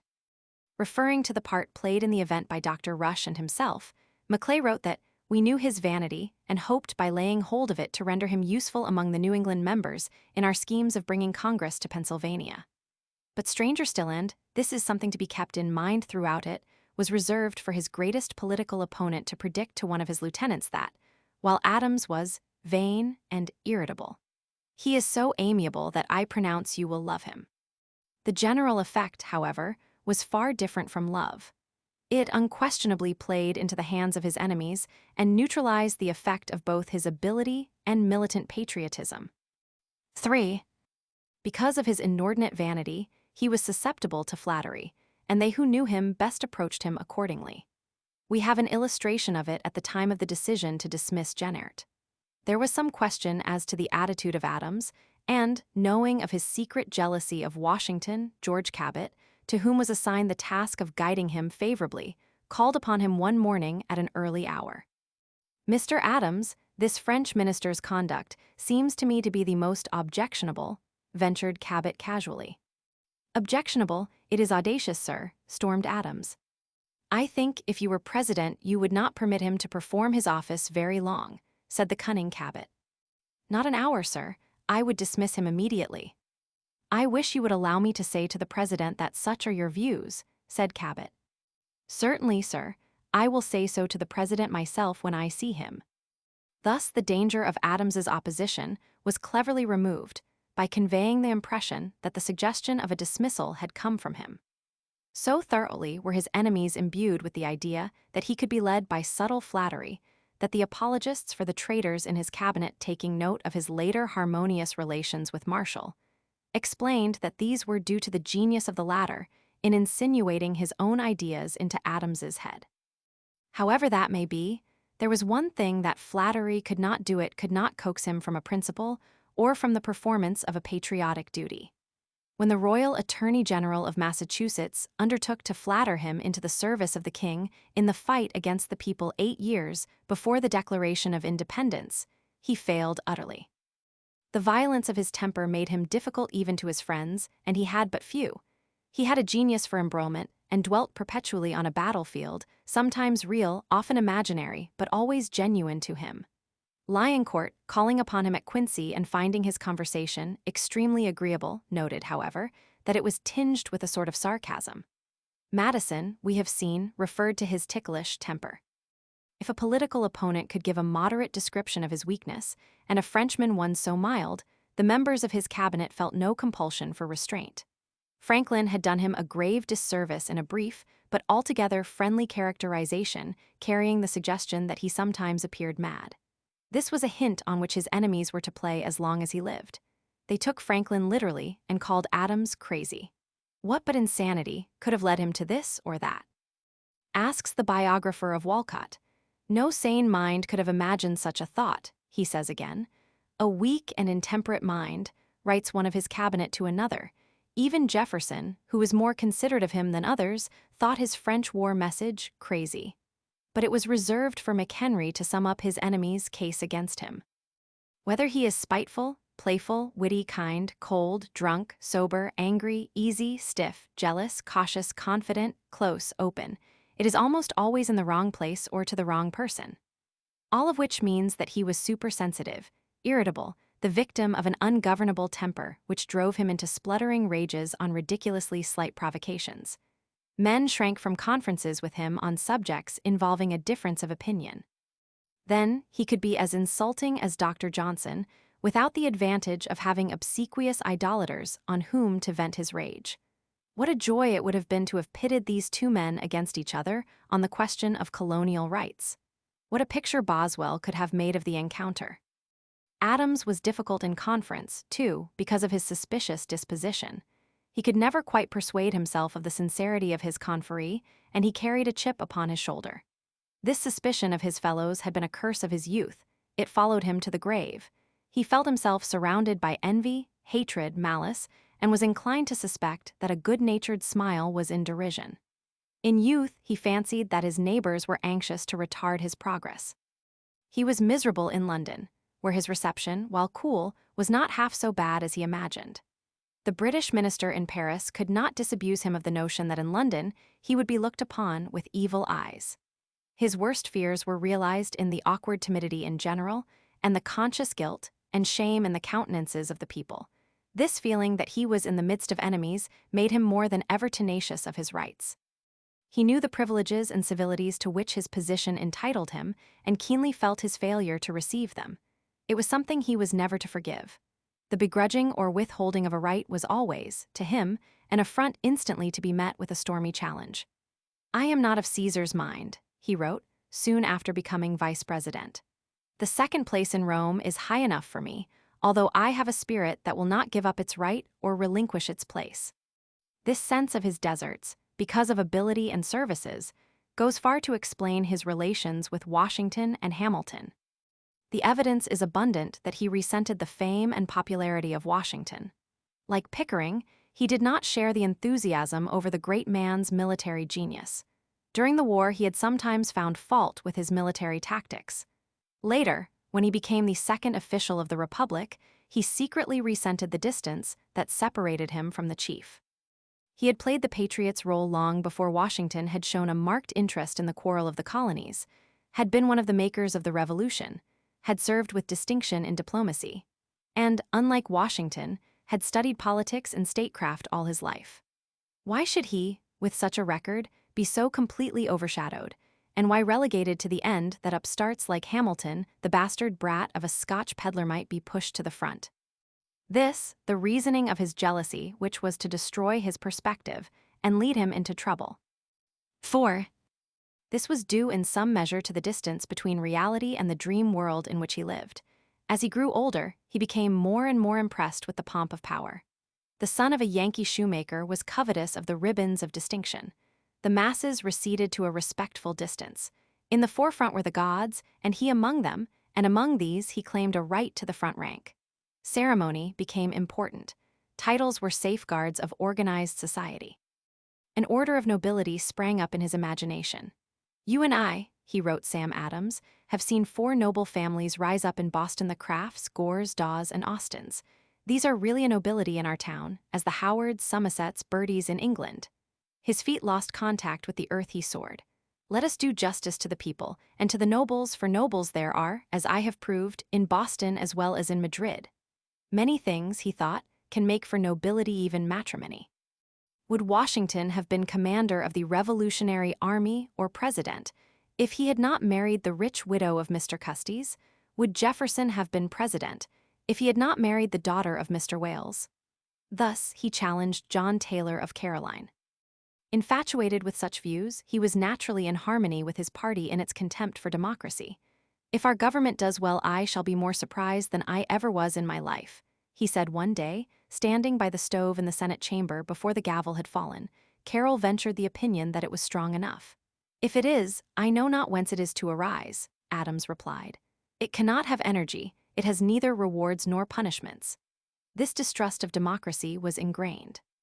We find it outcropping in his early life, as toward the end. When he was summoned to go over the reply of the Massachusetts legislature to the pretensions of Hutchinson, the royal governor, in 1773, he found the draft of a report was full of very popular talk and of those democratical principles that have done so much mischief to this country. Even Paine's common sense, which was tonic to the Revolution, was spoiled for him because his plan was so democratical. Haunting the bookstalls in London, he thought, the newspapers, the magazines, the reviews, the daily pamphlets were all in the hands of hirelings, and was convinced that the men who preached about liberty, equality, fraternity, and the rights of man could be hired for a guinea a day. It was after this that he wrote the Discourses of Davila and Onslaught on Democracy, and 14 years after his retirement, he wrote from his library at Quincy to John Taylor, "Remember, democracy never lasts long. It soon wastes, exhausts, and murders itself. There never was a democracy that did not commit suicide." This distrust and distaste for the masses weakened him as much with the people as his temperamental defects with his party associates. I have dwelt on these weaknesses because they explain the tragedy of his failure. There were other qualities that entitled him to a happier fate. 5. Chief among these were the fervor and the disinterestedness of his love of country. Had he died the day after the signing of the Declaration, he would have been assured a permanent place in history. No man played a more heroic part in the fight for independence. The struggling young lawyer who refused a position under the crown that he might not be embarrassed in supporting his countrymen in their inevitable struggle. Who, awakened by the sinister drumbeats of the redcoats every morning, solemnly determined at all events to adhere to principles in favor of country. Who defended Hancock in the courts on the charge of smuggling with stubborn tenacity, until the case was suspended at last only by the Battle of Lexington. Who, when the crisis came, prepared to immolate himself and family upon the altar of liberty, and who had the audacity to base an argument against the Stamp Act on the principles of the Revolution itself, and standing foursquare against more petitions to the king, won the lasting gratitude and admiration of Jefferson when, as the colossus of the debate, he bore the brunt of the battle for the declaration that man could well hold his head high in the presence of Washington himself. "Politics," he wrote Warren, "are an ordeal path among red-hot plowshares, who then would be a politician for the pleasure of running about barefooted among them. Yet someone must. And again, at such times as this there are many dangerous things to be done which nobody else will do, and therefore I cannot help attempting them." Nor was he blind to his fate in the event of the failure of his cause. "I go mourning in my heart all day long," he wrote his wife in dark days, "though I say nothing. I am melancholy for the public and anxious for my family. For God's sake, make your children hardy, active, and industrious." This intense Americanism did not moderate with time.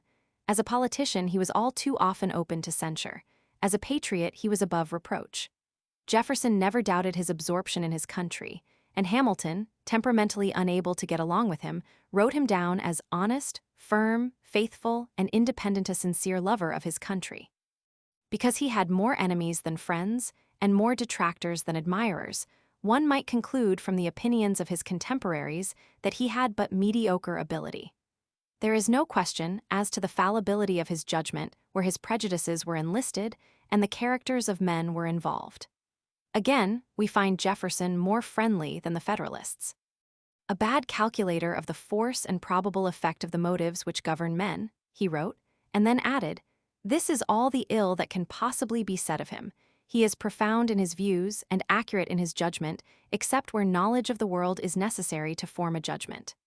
Hamilton thought him a man of an imagination sublimated and eccentric, and was not impressed with his intellectual endowments. The father of Walcott thought him of a very moderate share of prudence, and of far less real abilities than he believes he possesses. And McHenry, having been expelled from the cabinet for his disloyalty, declared the mind of Mr. Adams like the last glimmerings of a lamp, feeble, wavering, and unsteady, with occasionally a strong flash of light, his genius little, and that too insufficient to irradiate his judgment. The Adams who emerges from these opinions is a man of ability often reduced to impotency by the lack of judgment. This is, no doubt, the whole truth about his intellect. The sneers from men who could not forgive him for the wrong they had done him, and from others who could not control him, cannot stand in the light of what he did, and said, and wrote. As a writer, he suffers in comparison with Hamilton and Madison, and his more ambitious productions, like the Discourses of Davila, while showing much erudition and some ingenuity, are heavy and pompous. But in the earlier days when he was writing shorter papers for the press, he did better. Whether he could write or not, he loved to do it. The author of the earlier period was more interesting and attractive than that of later times. However much the critics may quarrel over his capacity to write, the evidence is conclusive as to his ability to speak. As an orator, he was the Patrick Henry of New England. His argument against the writs of assistance in 1761 fired the heart of Otis and swept him into the ranks of the active patriots. Jefferson bears testimony to the power of his eloquence in the fight for the Declaration. Given a cause that appealed to his heart and imagination, he never failed to find himself by losing himself in the fervor of the fight. Nor can there be any question of his courage. It required temerity to step forth from the patriots, ranks to face the representative of the crown with the most audacious denials of his pretensions, courage, too, to lead the fight against further attempts at conciliation with the king. But the most courageous act of his career was his defense in court of Captain Preston, the British officer charged with murder in the Boston Massacre. Not only physical courage was here demanded, for he invited personal attack, but moral courage at its highest. He was dependent for clientage on the Boston public, and the victims of the massacre were Bostonians. He was an American, and he was standing between a hated redcoat and an American revenge. He gambled with his career, for he armed his enemies with ammunition, and he was charged with selling his country for an enormous fee. The fact that he received but 18 guineas would have been the answer, but he maintained a dignified silence. There is nothing finer or more courageous in the records of a public man. This courage was to stand him in good stead when he defied his party for his country in the French negotiations and played for the verdict of history. This courage could only have sprung from the consciousness of an honest intent, and his honesty, personal or political, has never been questioned. Sedgwick recommended him to Hamilton for the vice presidency as a man of unconquerable intrepidity and of incorruptible integrity, and Hamilton was to find to his chagrin that the compliment was not given in a Pickwickian sense. And yet, he was not a Puritan of the intolerant sort. In early life, he was given to the reading of sermons, and at one time confessed to an inclination to the ministry, but it did not last long. In early manhood, we find him moralizing in his diary against card-playing, but not on moral grounds. It gratifies none of the senses, it can entertain the mind only by hushing its clamors. Even the scurrility of his times spared him the charge of immorality. "No virgin or matron ever had cause to blush at sight of me," he wrote in his autobiography. And while Franklin and Morris appear to have taken advantage of the moral laxity of Paris, we are quite sure that Adams, packed in tight among fashionable ladies watching the Queen eat soup, never gave a flirtatious glance, and are more than half persuaded that his declination to join Madame du Barry in her garden was due to her none too spotless reputation. But if he was not given to women or to song, it appears that he consumed his full share of wine. We have his own story of the fashionable dinners in the Philadelphia of the Continental Congress, when he would sit at the table from 3 until 9, drinking Madeira, claret, and Burgundy. We get a glimpse of him in a New York club before the Revolution with punch, wine, pipes, and tobacco. And on another occasion, he records with boastful pride that he drank Madeira at a great rate and found no inconvenience in it. Even so, we may be sure that he seldom drank to excess. Such the man who sat facing the cabinet, he did not choose stubborn, suspicious, vain, jealous, courageous, honest, irascible, tempestuous, patriotic, and rising above its members in ability and public service, as a mountain above the pebbles at its base. 6. No student of physiognomy, familiar with the character of Adams, could have glanced at the stern, cold Puritan face of Timothy Pickering, his Secretary of State, without a premonition of certain estrangement. The long, thin, superserious features were as uncongenial and unresponsive as though carved from granite. The thin, silvery locks and the spectacles combined to create an unpleasant impression of asceticism, and the cold eyes that peered through the glasses spoke of the narrow, uncompromising mind of a follower of Cromwell. There, too, he could read the insatiable ambition, the audacious courage, the relentless will of the Roman conqueror. Seldom did that face soften with a smile, for he had no sense of humor. His portrait, by Stuart, as a frontispiece to a volume of old New England blue laws would have symbolized the spirit of the book. No Indian Stoic ever presented a countenance less revealing in repose or more stone-like in composure. The resemblance to the Roundhead fanatic was accentuated in the extreme simplicity, the Quaker-like plainness of his garb. Here was clearly a man to whom joyous frivolity was indecent dissipation, with whom the scrutiny of suspicion was a duty, and to whom duties were the sum total of life. But beneath the repellently cold metallic exterior there were volcanic fires of passion, and when he emerged from the deadly calm of composure, it was to storm. It was not in his nature to confer, but to lay down the law. So lacking was he in a sense of humor that he honestly persuaded himself that he always stood at Armageddon and battled for the Lord. Even when he was moved to treachery by an ambition wholly incongruous to his capacity, he really felt that he was detached from all personal considerations and was fighting for the abstract principle of right. Never once in his long life, even when he was a cheap conspirator planning the destruction of the Union, did he think himself in the wrong. Never once in his voluminous correspondence does he hint at a possible mistake. He was, in his political views and his personal relations, impeccably pure, and he admitted it. Not only did he admit it, he impassionedly proclaimed it, and this alone made him an impossible advisor for John Adams. He was the smug, self-righteous type that would remake the world in its own image. They who disagreed with him were hounds of the devil to be thrown without pity into the uttermost darkness. And he was sincere in it all. He was fond of hymns and psalms, in church devout, at prayer most fervent, and he read the Bible habitually without discovering the passage about the throwing of stones. This temperament made him difficult in even ordinary conversation. He had an excellent command of language, but he preferred the harsher words. There was no twilight zone for him. Things were white or black. He was violent in his opinions, and violent in the gesticulation with which he tried to force them on his hearers. So little could he see himself as others saw him that, when he once exclaimed, "I abhor gesticulation," with a powerful sweep of his muscular arms, he could not understand the smile of his auditor. But for this intemperance, all too much like that of Adams to make harmony possible, he would have been a great conversationalist. He used words with accuracy, was interesting in narrative, and had read widely and wisely, but too frequently to converse with Pickering was to quarrel. This unhappy quality, along with his poverty, explains why he did not figure in the social life of the Federalist capital. His tactlessness and bluntness, which he confused with honesty, were intolerable. In a letter to a friend who had given an acquaintance a note of introduction, he wrote that he should not put myself to the expense, nor my family, to the trouble of a splendid exhibition at table. It must have caused some mirth in the home of the elegant Binghams to read his reply to an invitation to dinner. Mrs. Pickering and I are constrained to forego many pleasures of society, because we cannot persuade ourselves to enter on a career of expenses, which, being far beyond our income, would lead to ruin. For this reason, Mrs. Pickering chooses to dine abroad only at Mrs. Washington's, as a consequence of my official station, and this as seldom as decency will permit.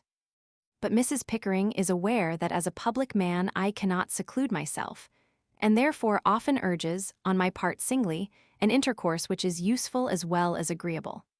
I shall then, with pleasure, dine with you occasionally, but without promising to reciprocate all your civilities.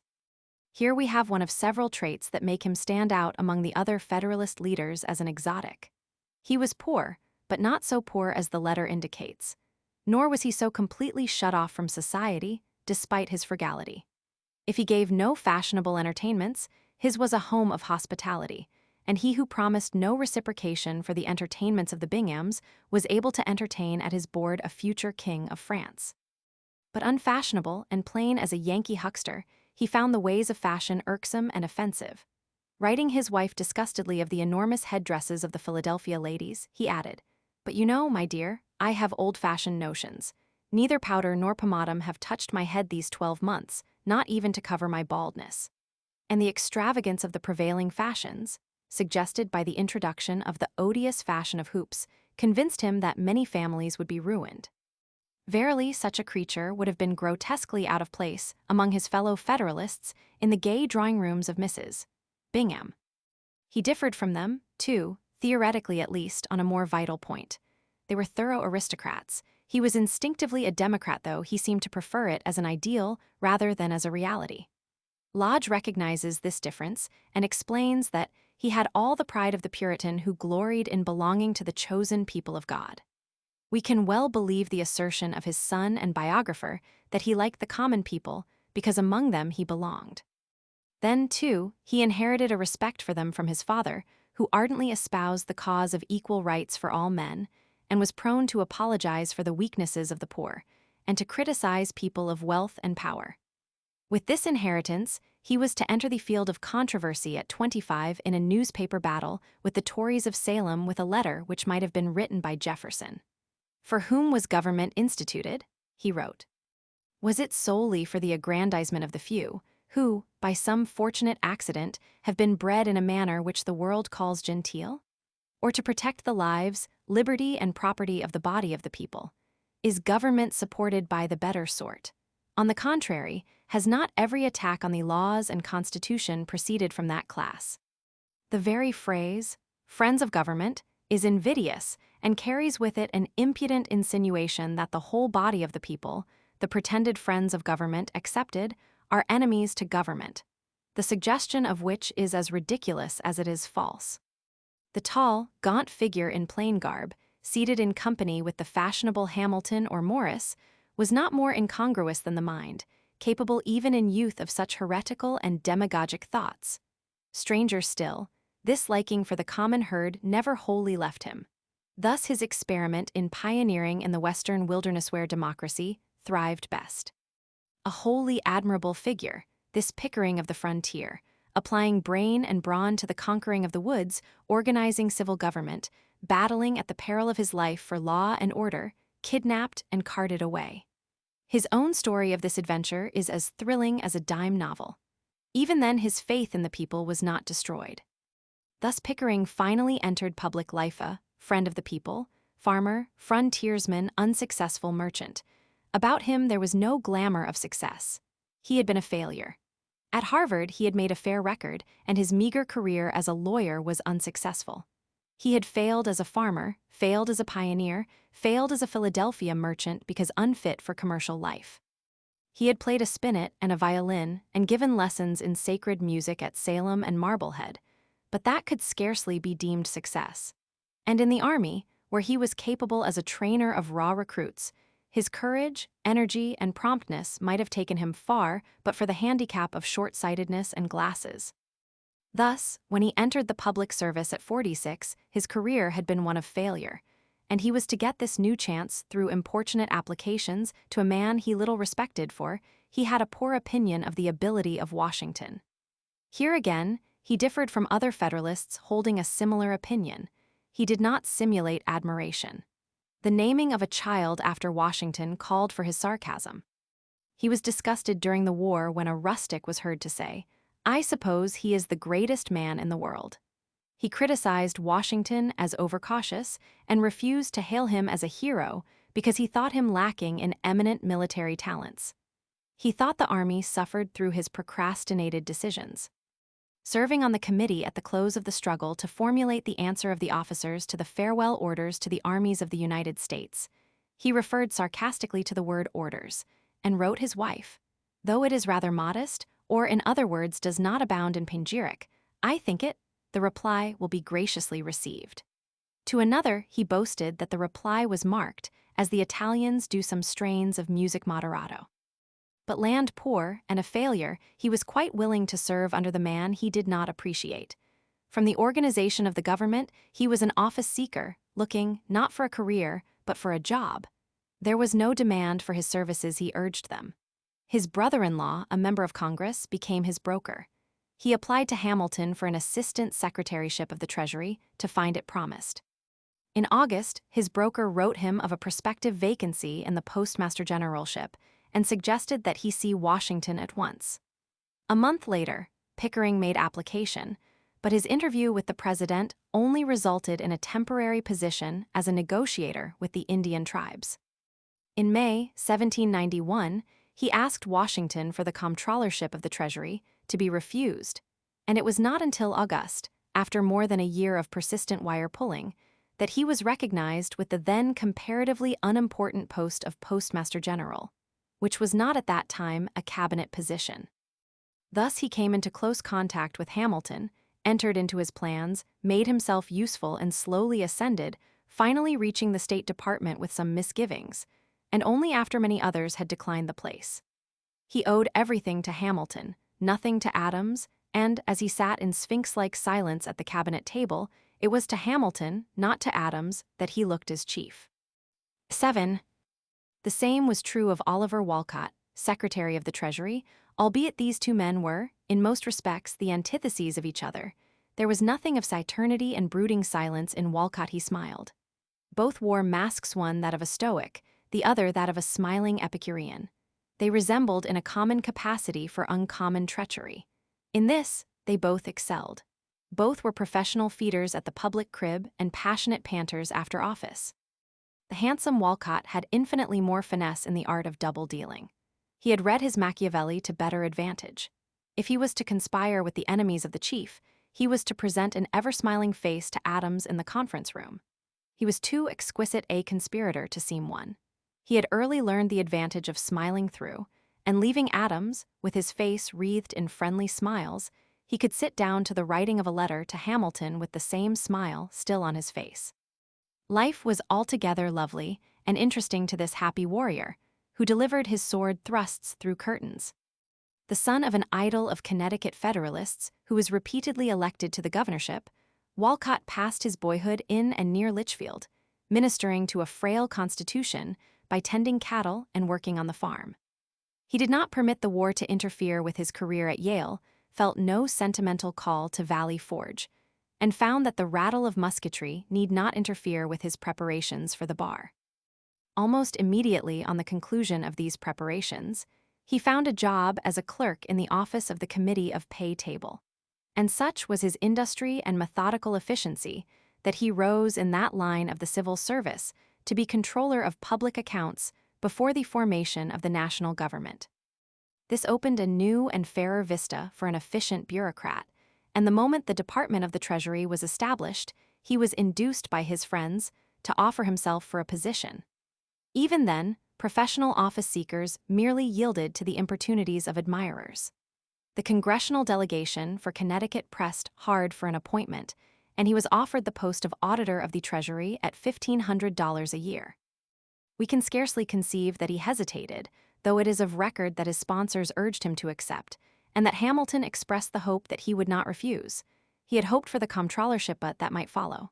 The fact that Hamilton had favored him for the better place was promising. Meanwhile, on the salary, he could live cheap and snug as you please. Thus he went upon the federal payroll. Thus he came under the observation and supervision of the genius at the head of the Treasury, then the most powerful dispenser of patronage. Thus he was able to practice his ingratiating arts on one worthwhile.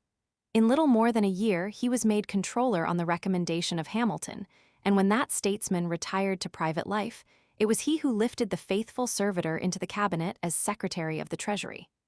There Adams found him. There, unhappily for him, he let him remain.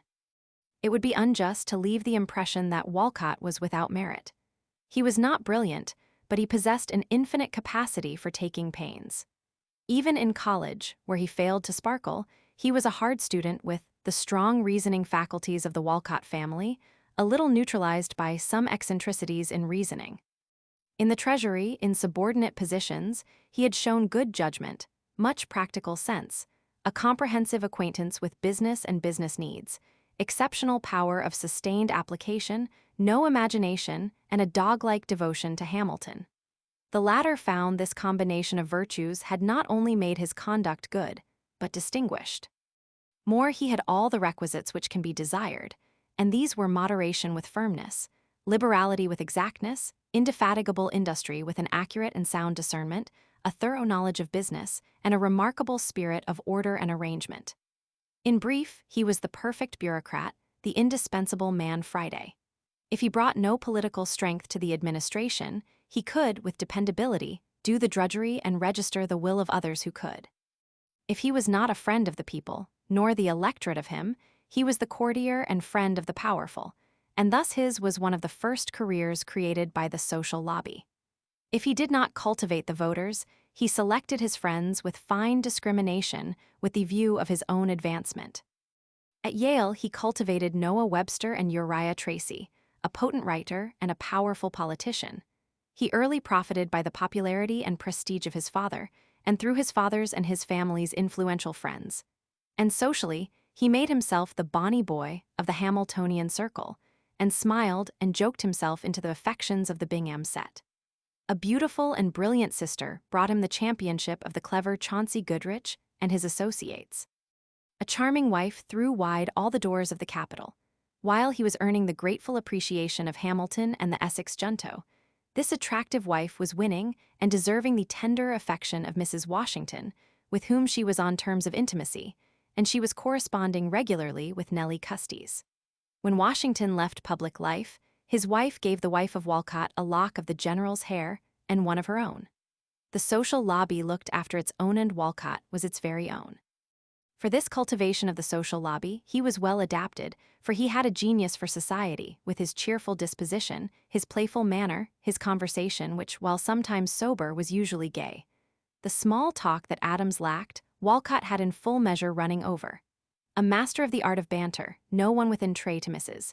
Bingham's could tell a joke better or more noisily enjoy one. His laugh was hearty, frequent, and infectious. Living in a world of statistics, he at least affected a love of literature, was fond of quoting poetry, and interested in the personalities of distinguished writers. His conversation after office hours could be light and graceful. Gracious, smiling, ingratiating, this bureaucrat one of the first created and sustained by the social lobby as one of its first exhibits. He differed from Pickering as day from night, but like his sphinx-like colleague of Salem, he owed everything to Hamilton, nothing to Adams. And as he sat suave and smiling at the cabinet table, it was to Hamilton, not to Adams, that he looked as chief. 8. If Pickering was a conspirator against Adams and did not care who knew it, and Walcott a conspirator trying to conceal it, James McHenry, the Secretary of War, was a conspirator and scarcely knew it. The simplicity of this Irish immigrant is most disarming. Left alone, he would have been harmless. His was only another instance of loving, not wisely and too well. Born in comfortable circumstances in Ireland, the impairment of his health through intensive application to his studies in an academy in Dublin brought him to America on a recuperative voyage. So favorably was he impressed that his family soon followed, and his father opened a general store in Baltimore. A year later, we find him in an academy in Newark, Delaware, and then in Philadelphia studying medicine under the celebrated Dr. Rush. But he took as little to his profession as to the prosaic duties of the counting room, and, thanks to inherited property, lived through the greater portion of his life as a gentleman of leisure. In nothing that he ever undertook did he attain distinction. The practice of his profession was limited to a brief period as surgeon in the army. his career in commerce was almost as much curtailed, and he employed his leisure as a dilettante in politics and literature. Had McHenry remained in Ireland, it is easy to imagine him as a young blade about Dublin, affecting the fashions, a bit dandified in dress, overfond of society, given to verse. A searcher of souls might have discovered in him an ambition to write poetry. Even in his academy days at Newark, he was an inveterate verse-maker, and he thought enough of his effusions to send them to the papers. It was a weakness he never overcame, and at his death they found a great portfolio full of rhymes. It is possible, and it is this pathetic touch that makes one almost love him, that he hoped for a posthumous volume as a memorial and monument. Some of these lyrics are clever, light, and graceful, reminders of the sort that even Curran liked to make for the amusement of his friends thoroughly Irish. He could never have become a poet, but there is evidence in his letters that had he turned his attention to the humorous essay, he might have produced things worthwhile. These epistles are charming in their playfulness, sprightly, witty, glowing with humor. No one among the public men of the period could have made posterity so much their debtor with letters on men, women, and events, not even Morris, Ames, or Goodrich. He was really made for an observer, rather than participant, in the harsh conflicts of life, more of a Horace than a Robert Walpole, more of a Boswell than a Johnson. Dinners, dances, routs, these, and the writing of light verses, were enough to make him happy. And yet he was not effeminate.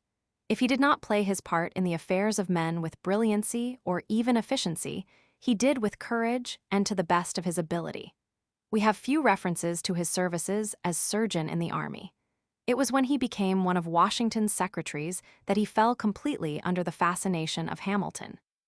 Even before his resignation from the army, he had entered politics as a member of the state senate in Maryland, a rather important body consisting then of but 15 members. Here he was the representative of the commercial class.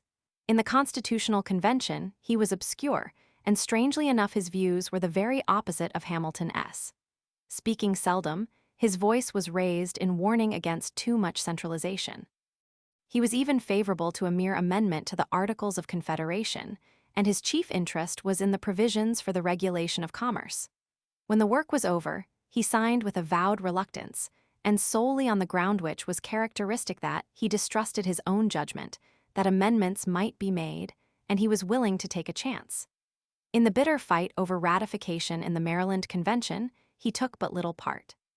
Even so, the confidence and friendship of Washington and Hamilton were not weakened. To him, they looked from the beginning for advice on Maryland patronage, and Washington found it convenient to use him as an agent in matters of this sort. Hamilton thus employed him frequently. Taking seriously his role as the Federalist boss and distributor of the loaves and fishes, he resented the disregarding of one of his recommendations, and even the long explanatory letter of Hamilton failed to smooth his ruffled feathers. More than 2 years were to elapse before his woman-like affection for his idol gained the ascendancy over his resentment. "I have not ceased to love you, nor for a moment felt an abatement of my friendship," he wrote impulsively after the long silence. Like Pickering and Walcott, McHenry was persistent in his hints for place. 6 years before the Constitution went into effect, we find him soliciting the influence of Washington to get him a diplomatic post in Europe, and the great man tried and failed. Among the first letters Hamilton received on entering the cabinet was one from McHenry. "I am not wholly lost to ambition," he wrote, "and would have no objection to a situation where I might indulge and improve at the same time my literary propensities, with, perhaps, some advantage to the public. Would you, therefore, be good enough to feel whether the President has thought of me, or would, in such a case, nominate me? I wish you would do this for me as a thing springing entirely from yourself."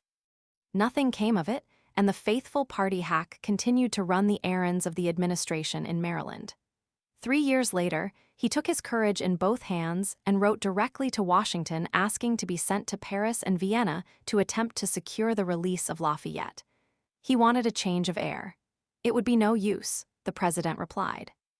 It was not until near the close of Washington's 8 years in office, and only then, because many others had declined, that he was finally summoned to Philadelphia to become Secretary of War. Would he have felt so much elated had he read Hamilton's comment on his capacity? "McHenry, you know," wrote the leader. "He would give no strength to the administration, but he would not disgrace the office. his views are good.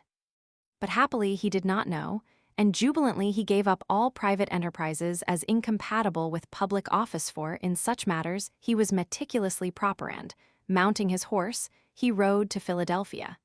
He carried the conviction with him that he owed his honor to the earnest persistency of his idol. To the extent indicated, this was true. The great genius of federalism, now planning to continue his domination of the government from his law office in New York, had reasons to believe that whoever might be president, McHenry would be his own faithful servitor.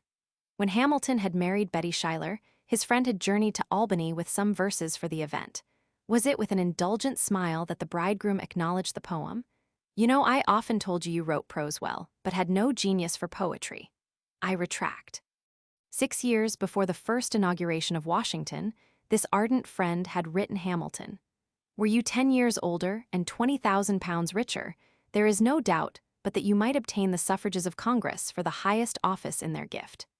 Verily, it was not without an eye to the future that Hamilton found a place for such an idolater and political valet in the cabinet.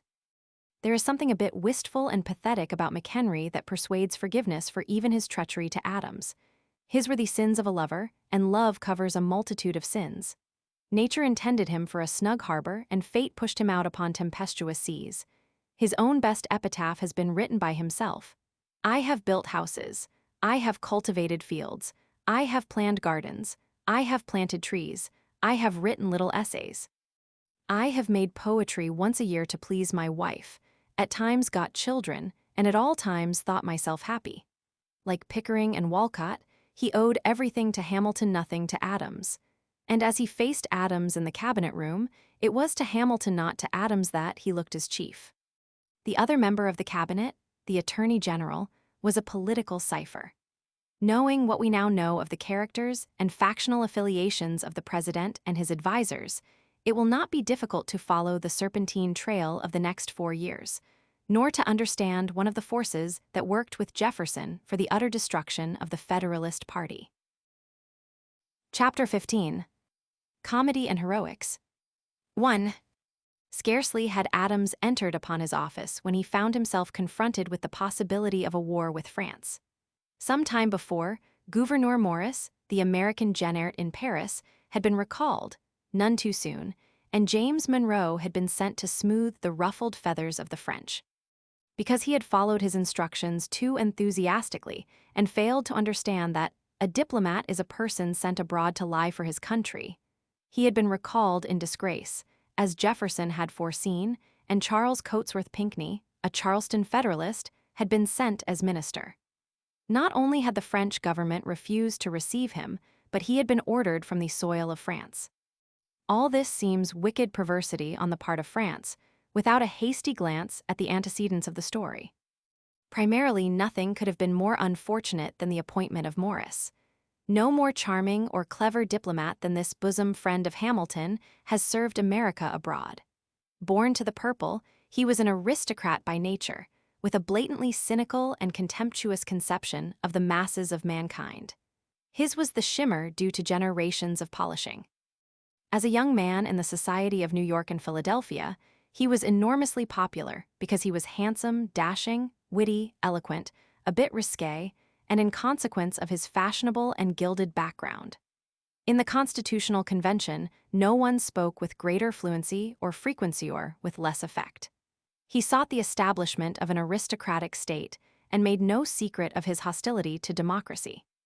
To an even greater degree than Hamilton, he foreshadowed the extreme policies of the Federalist Party. He was, in truth, its personification, able, brilliant, rich, socially delightful, cynical, aristocratic, masterful, and disdainful of the frontier. Like Hamilton, he failed in the convention, but his was the hand that fashioned the phrasing of the fundamental law. There was more than a hint of the fashionable roué in this handsome fellow when he went to Paris.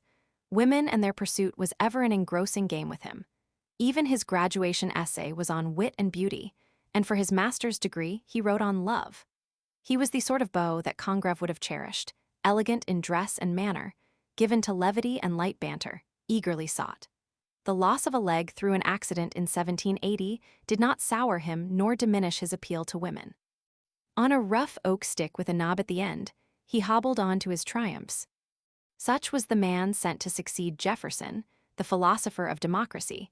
At the moment the revolution was breaking on the boulevards, a bitter, outspoken partisan of the old regime, a sarcastic enemy of the revolution, a champion of privilege less compromising than the nobility itself. While Jenner was intriguing against the government in America, Morris was intriguing against the government in France. But his love flowers were still thrown over the garden wall of politics. Jefferson had been shocked at his reactionary opinions in Paris. Madame Lafayette had chided him on being an aristocrat. Quite early, he began his affair with Madame de Flahaut, the novelist, a pretty, winsome woman who effectively used her marriage to an old man as a lure for lovers, and his diary teems with references to the frail beauty. There were evenings at her home, sneering at liberty and democracy, teas in her salon, drives and dinners, when he was entranced by the spiritual and delicate repartee of his friend. Then walks in the gardens of the Tuileries and about the Champs-Élysées, afternoons at Madame's house reading La Pucelle, while she rode about Paris in the well-known carriage of the American minister, and finally, when danger came, he took her into his house. The minister aimed high, and even the Duchess of Orleans was not above his amorous expectations, thinking her beautiful enough to punish the Duke for his irregularities, and we find him writing poems to her and buying her a Newfoundland dog in London. No young blade ever found Paris more seductive. On swept the revolution, on came the terror, with Morris openly and defiantly sneering at the former and its principles. The coldness of the crowds in the streets when the Queen rode by enraged him. In the terrible August days of 1792, he drove the reactionary Madame de Flahaut through the Bois de Boulogne, and when the nation imprisoned the king, he was soon neck-deep in intrigues to effect his rescue. Messages were exchanged with Louis, plans perfected, and only the king's courage failed. Later Louis made him the custodian of 750,000 livres to be used in bribing those who stood in the way of his escape. America's minister was paymaster of the king, seeking to join the Allied monarchs in the crushing of the revolution. Much of this was known in Paris, and much of it known and approved by Federalist leaders in America, Ames objecting to the publication of certain papers because they would disclose Morris's intolerable activities. 2. Monroe was the antithesis of Morris. Where Morris was brilliant, Monroe was dull. Where Morris was bubbling with a sense of humor, Monroe had none at all. Where Morris was a lover of dinners and dances, Monroe was indifferent.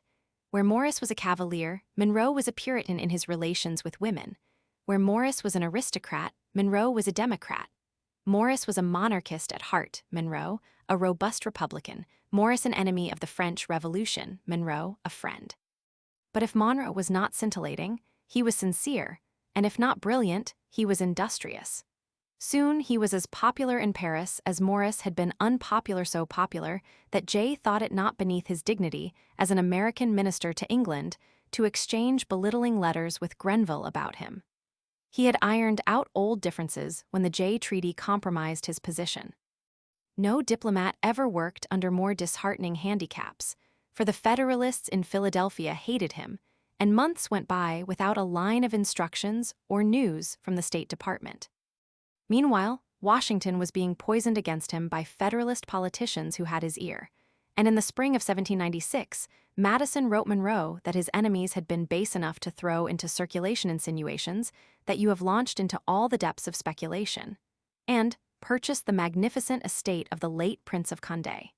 Pickering and Walcott were planning his recall that spring and writing Hamilton about it. The latter was easily persuaded. Someone else should be sent, someone not so friendly to the French.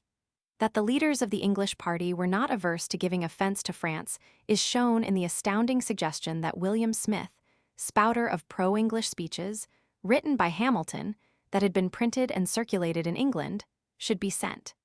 It required no blundering by Monroe to pave the way for his recall. The politicians were sparing him that trouble. He had officially informed the Minister of Foreign Affairs that Jay was not to negotiate a commercial treaty, and would sign none that was in conflict with the Franco-American treaty because those were his instructions. When, with rumors to the contrary flying over Paris, on the completion of the treaty, he had, on the strength of a solemn and utterly false assurance from Jay, reiterated that there was no conflict. When the document reached Paris, the French were bitterly resentful, and Monroe was discredited and crippled. Even so, he probably prevented a declaration of war by representing that such a course would throw America into the arms of England, and this was charged against him by those Federalist leaders who sought war. Then he was recalled, and at the farewell audience an offensive speech by the French official, which Monroe unpardonably failed to resent, gave his enemies more ammunition. 3. With the refusal to receive Pinckney, the crisis came. To the war hawks it was a golden hour war and no negotiations. Pickering and Walcott fumed over the suggestion of an extraordinary mission. Hamilton, the sanest and most prescient of them all, realizing the importance of a united country in case of war, proposed sending an embassy of 3, including one Jeffersonian of distinction. For almost 5 months, a spirited debate of the leaders continued. In January, Hamilton had written Washington urging an extraordinary mission, including Madison to conciliate the French, with Pinckney, who was not distasteful to them, and George Cabot to moderate the Gallicism of the other two, to supply commercial information, and to represent the friends of the administration. 2 months later, in a similar recommendation to McHenry, he proposed Jefferson instead of Madison, and Jay in the place of Cabot. Then he would have a day of fasting and prayer for the opening of Congress, an embargo, an increase in the revenue, the use of convoys, and qualified letters of marque for merchantmen to arm and defend themselves. The same day, he wrote the same suggestion for Pickering. It was at this juncture that Hamilton began to run foul of the pro-English war craze of Pickering, who questioned the plan because the Democrats favored it. All the more reason for it, replied Hamilton. Unhappily, there was a prevalent feeling that the administration wanted war, and this should be counteracted. To Walcott, he wrote in the same strain the next day. Even the usually pliant Walcott was in rebellious mood, and replied with an attack on Madison as a frequenter of M. Adet's parties, whom that minister wished sent, and who would wreck the negotiations, and throw the disgrace of failure on the friends of the government. Clearly it was time for Hamilton to assume his imperial manner, and he did, in a sharp rebuke to his protégé against passions that prevent the pliancy to circumstances which is sometimes indispensable. Then what risk can attend sending Madison, if combined, as I propose, with Pinckney and Cabot, he added. Realizing now the importance of bringing up his congressional reserves, he wrote to William Smith by the same mail. The insurgency against the plans of the Federalist chief was now in full blast. Tracy was writing Walcott, no man will be sent on this business, but a decided Federalist. Jeremiah Smith having informed Cabot of the dispute, the latter wrote Walcott that he could see no possibility of finding new messengers, with the expectation that they will not be kicked. The same less circumspect outside administration circles he wrote Jeremiah Smith that a new embassy would be disgraceful. Ames had been won over by Hamilton, but the day after the extra session began, Cabot wrote Walcott that his mind was still as unsatisfied as at first. 4 days before the session opened, Hamilton was bringing pressure to bear on Pickering, declaring the mission indispensable to silence the Jacobin criticism and promote union among ourselves. But by this time he had changed the personnel of his mission. Rufus King, rabidly pro-English, should be sent with Pinckney and Jefferson. Meanwhile, McHenry was receiving letters from Maryland Federalists urging war, but Hamilton's masterful methods had won the cabinet, and when Adams took the opinions of the ministers, he received replies that had been dictated, and, in the case of McHenry, written in large part by the Federalist chief. All the while Adams had been receiving volunteered advice, though it does not appear that Hamilton thought it worthwhile to communicate with him direct. He had received a letter from Knox urging Jefferson because of the compliment that would be implied in his rank. This touched Adams where he was ticklish. The circumstance of rank is too much, he replied. What would have been thought in Europe if the King of France had sent Monsieur, his eldest brother, as an envoy? What of the King of England if he had sent the Prince of Wales? Mr. Jefferson is in a sense in the same situation. He is the first prince of the country and the heir apparent to the sovereign authority. Ah, bonny Johnny, lucky that this letter did not fall into the hands of Bach with its references to the prince and the heir apparent. However, in a discussion of the mission with Jefferson, the president had suggested Madison. The wary Democratic chief received the suggestion with caution, for the experience of Monroe offered little inducement to a Democrat to subject his reputation to the mercies of the man-eating Pickering. Certainly, the suggestion received no encouragement. The president and his most dangerous opponent had a friendly chat and parted friends not soon to meet in conference again. The sage of Monticello had never been more courteous or courtly, the man from Braintree never calmer nor more kindly, but the hour had passed for a coalition. Jefferson was out for scalps, not olive branches. Thus the time came when Adams had to take the bit in his mouth in the naming of the envoys. One day Fisher Ames had a long talk with him in urging Cabot, as a compliment to the northern states, and the next day the envoys were named with Cabot out. He was eliminated because Adams knew that Talleyrand was familiar with Cabot's bitter hostility to France, and the president refused thus to gratify the passions of a party. That was ominous enough, but when he disregarded the almost unanimous protest of the Hamiltonians and named Elbridge Gerry along with Pinckney and Marshall, the gauge of battle was thrown down. From that hour, the high-flying Federalists knew that John Adams would be no man's man and no man's parrot. Thus early, the small cloud on the horizon widened and darkened. The proud old patriot of Braintree had been given a shock on the opening day of the extra session when Senator Tracy spread a lengthy letter before him on the table in the ex cathedra manner of one disclosing the tablets of Moses.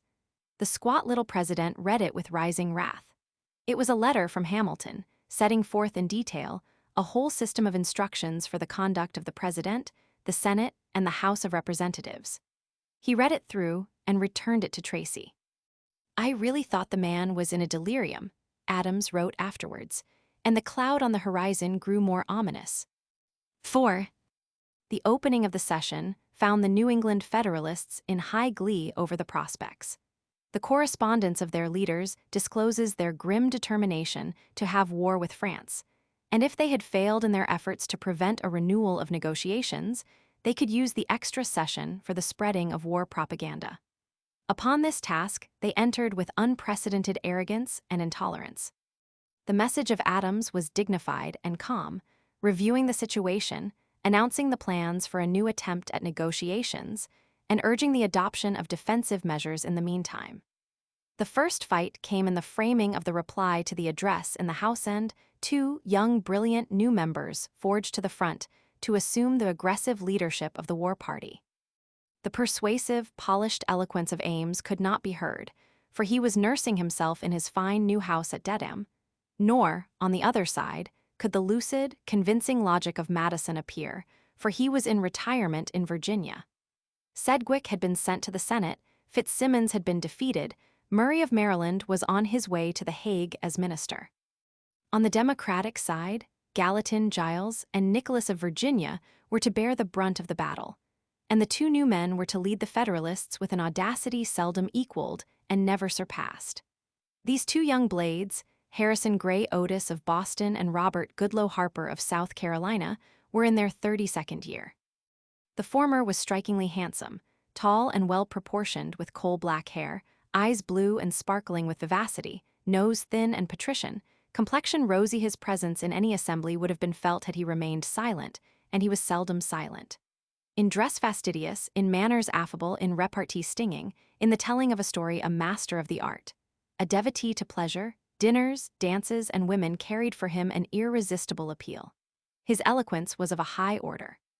A thorough aristocrat, he prided himself on having no illusions as to liberty and democracy, and he made no secret of his contempt for the masses.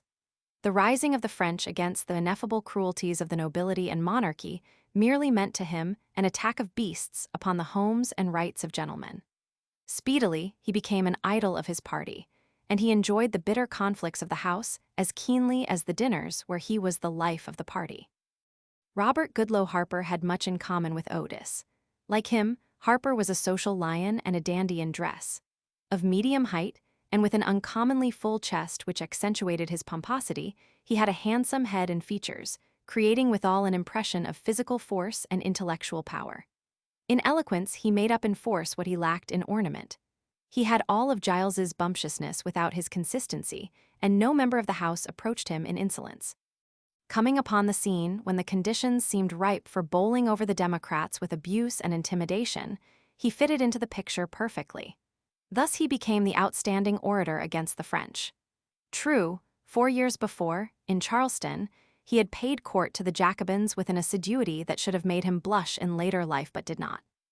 Appealing for membership in an extreme Jacobin society, he had worn the paraphernalia, spouted his harangues on the rights of man, paid his tribute to the revolution, become the vice president of the organization, and all he lacked to make him a Camille Desmoulins was a table on the boulevards and a guillotine. Now a convert to law and order, he outstripped the most rabid enemies of the French. From dining almost every day, in 1793 at the table of the French consul in Charleston, he passed without embarrassment 4 years later to the table of Liston, the British minister. The rabid Democrat had become a rabid aristocrat, and the society of the capital took him to its heart. In social intercourse, he was entertaining, amiable, and pleasing. Fond of the Epicurean feast, expansive in the glow of women's smiles, he became a social favorite, and his enemies broadly hinted that he was a master in the gentle art of intrigue. Brilliant, charming men, these two young orators of the war party, and it is easy to imagine the homage of the fashionable ladies when, after their most virulent attacks on the Democrats, they found themselves surrounded in Mrs. Bingham's drawing room. Even before Congress met, the premonitions of the coming terror were in the air. With the impatient Giles, this was intolerable, and he soon retired to fight elsewhere. But Gallatin determined to ignore insults, disregard abuse, and to fight for moderate measures to keep the door open for negotiations. He was of the rare few who can keep their heads in the midst of riots and remain calm in a tempest. For a while he could count on Giles for rough blows at the enemy, on Livingston for eloquence and courage.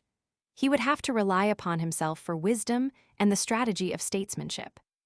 5.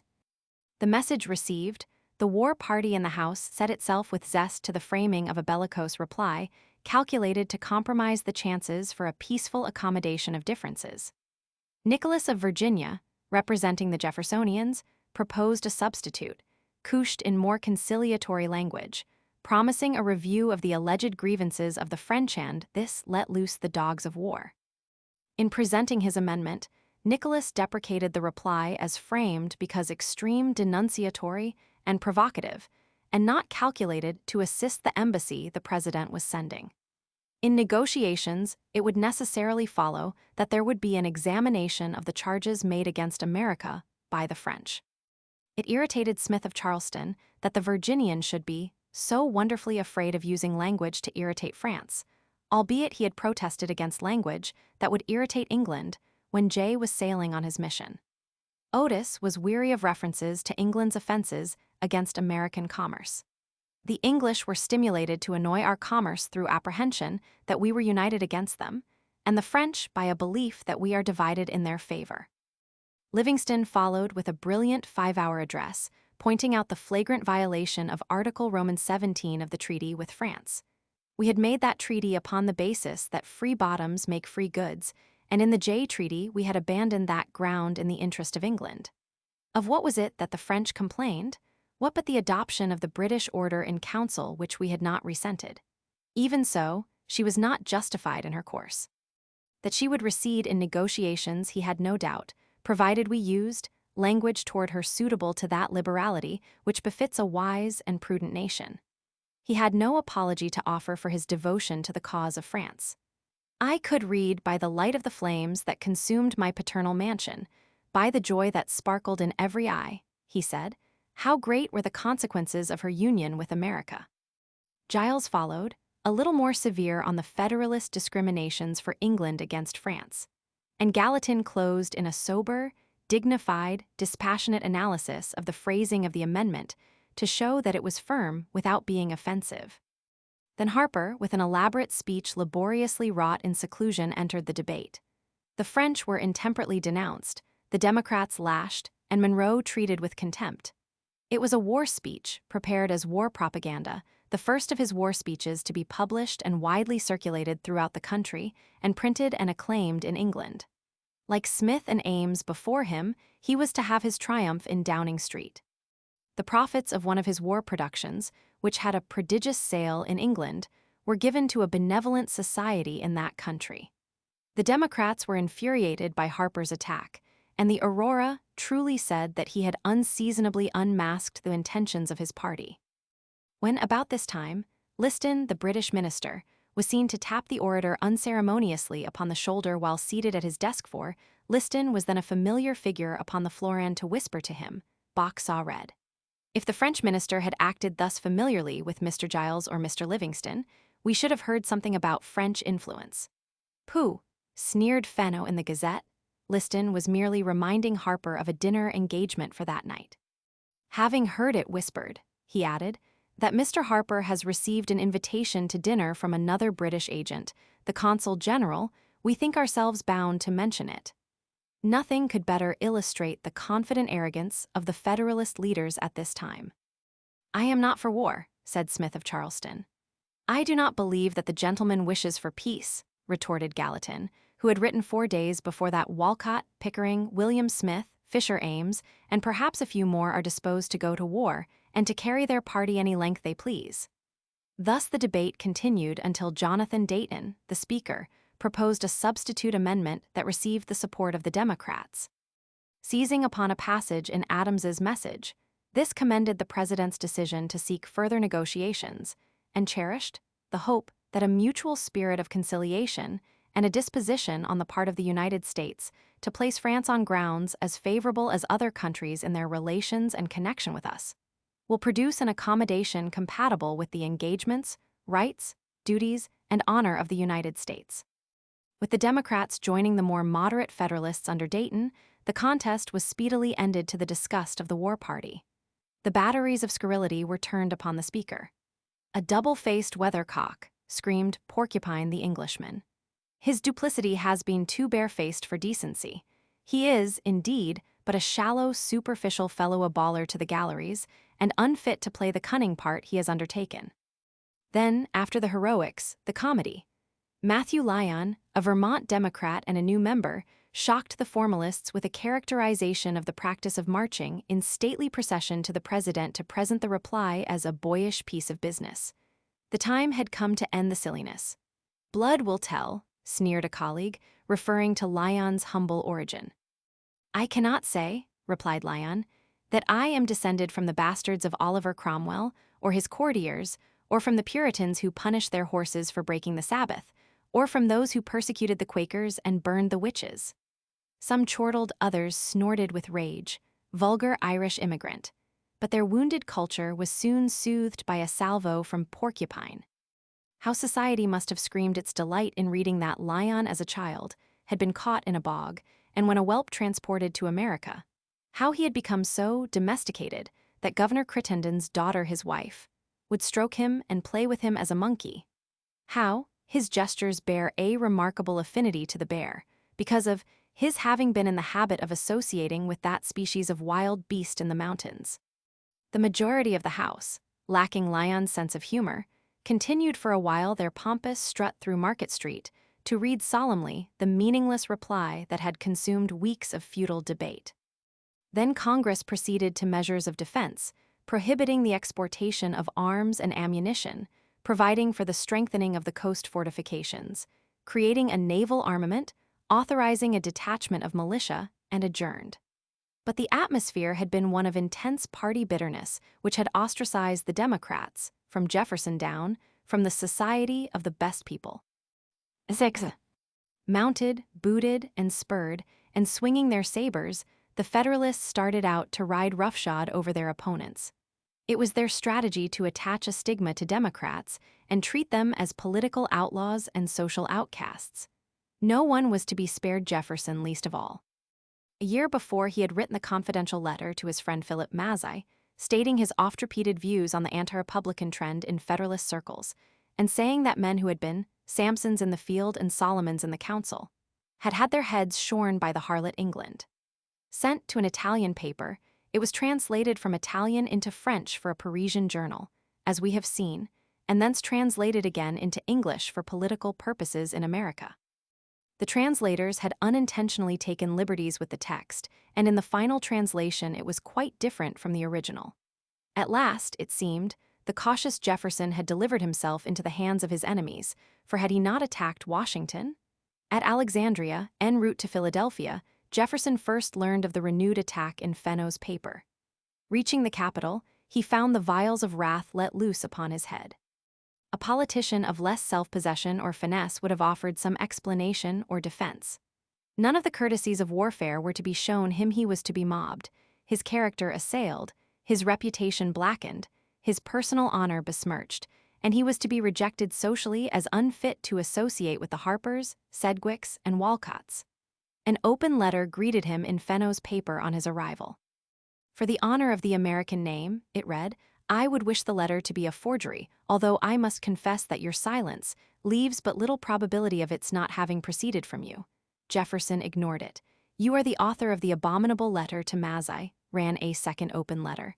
Your silence is complete evidence of your guilt. Slanderer of Washington, assassin, liar, and Jefferson was silent. Knowing the curative powers of time and patience, it was not until in August that he consulted Madison and Monroe as to his course. Reply, urged the impulsive Monroe, honest men will be encouraged by your owning and justifying the letter. Madison advised against it as more apt to give a gratification and triumph to his foes. Character assassin, libeler of Washington, atheist, anarchist, liar, these characterizations buzzed through the streets, and in the drawing room's end Jefferson was silent. Then an attack from a new angle. In his Notes on Virginia, published years before, in paying tribute to the Red Men and the eloquence of Logan, an Indian chief, he had referred to a Colonel Cresap as a man infamous for the many murders he had committed on these much injured people. When the mass attack on Jefferson was at its height, a long open letter to him appeared in Porcupine's Gazette from the brilliant, erratic, and usually intoxicated Luther Martin, known as the Federalist Bulldog, demanding Jefferson's authority in the name of two amiable daughters who are directly descended from that man whose character your pen had endeavored to stigmatize with indelible infamy. This had been preceded by no personal note and was manifestly a part of the political plot to wreck him, and he was silent. Time and again, Martin returned to the attack in long open letters, to be ignored utterly as though he were as inconsequential as a ragpicker instead of being the leader of the Maryland bar. The mean and cowardly conduct of Mr. Jefferson, growled Porcupine. An open season now for shooting at the Democratic leader, all the snipers were busy with their guns. At Harvard College, on Washington's birthday, there was a toast to Jefferson. May he exercise his elegant literary talents for the benefit of the world in some retreat, secure from the troubles and danger of political life, and the Federalist papers gloated over it. Bach was seen entering Jefferson's rooms, and a Gallic conspiracy loomed before the affrighted vision of Fenno. The brat may gasp, he promised, but it will surely die in the infamy of its parents. Jefferson, a man of the people, snorted Porcupine. So is the swindling bankrupt Charles Fox, who is continually vilifying his own government and stands ready to sell his country to France. Nothing angered Porcupine more than Jefferson's suggestion in his Notes on Virginia that British freedom had crossed the Atlantic. Freedom would live in England, he growled, when Jefferson's head will be rotting cheek by jowl with that of some toil-killed Negro slave, and when nothing would be remembered of Jefferson save thy cruel, unprovoked, and viperous slander of the family of Cresap. And Jefferson was silent. Philadelphia was a city of but 75,000 people. The papers were generally read, or their contents were at any rate the talk of the town. They formed the topic for ladies at their teas. Their husbands were sulphurous in their attacks at the breakfast table, and Jefferson became, in the fashionable circles, a moral monster unfit to drink whiskey with a roué of the morally bankrupt French nobility at the table of the Binghams. He was ostracized. It was at this time that he wrote Edward Rutledge that men who have been intimate all their lives cross the street to avoid meeting, and turn their heads another way lest they be obliged to touch their hats. To his daughter Martha, he wrote of his disgust with the jealousies, the hatreds, and the malignant passions, and of the politics and party hatreds seem like salamanders to consider fire as their element. Under these conditions, he dropped out of the social life of the capital. In the evenings, he consulted with his political associates.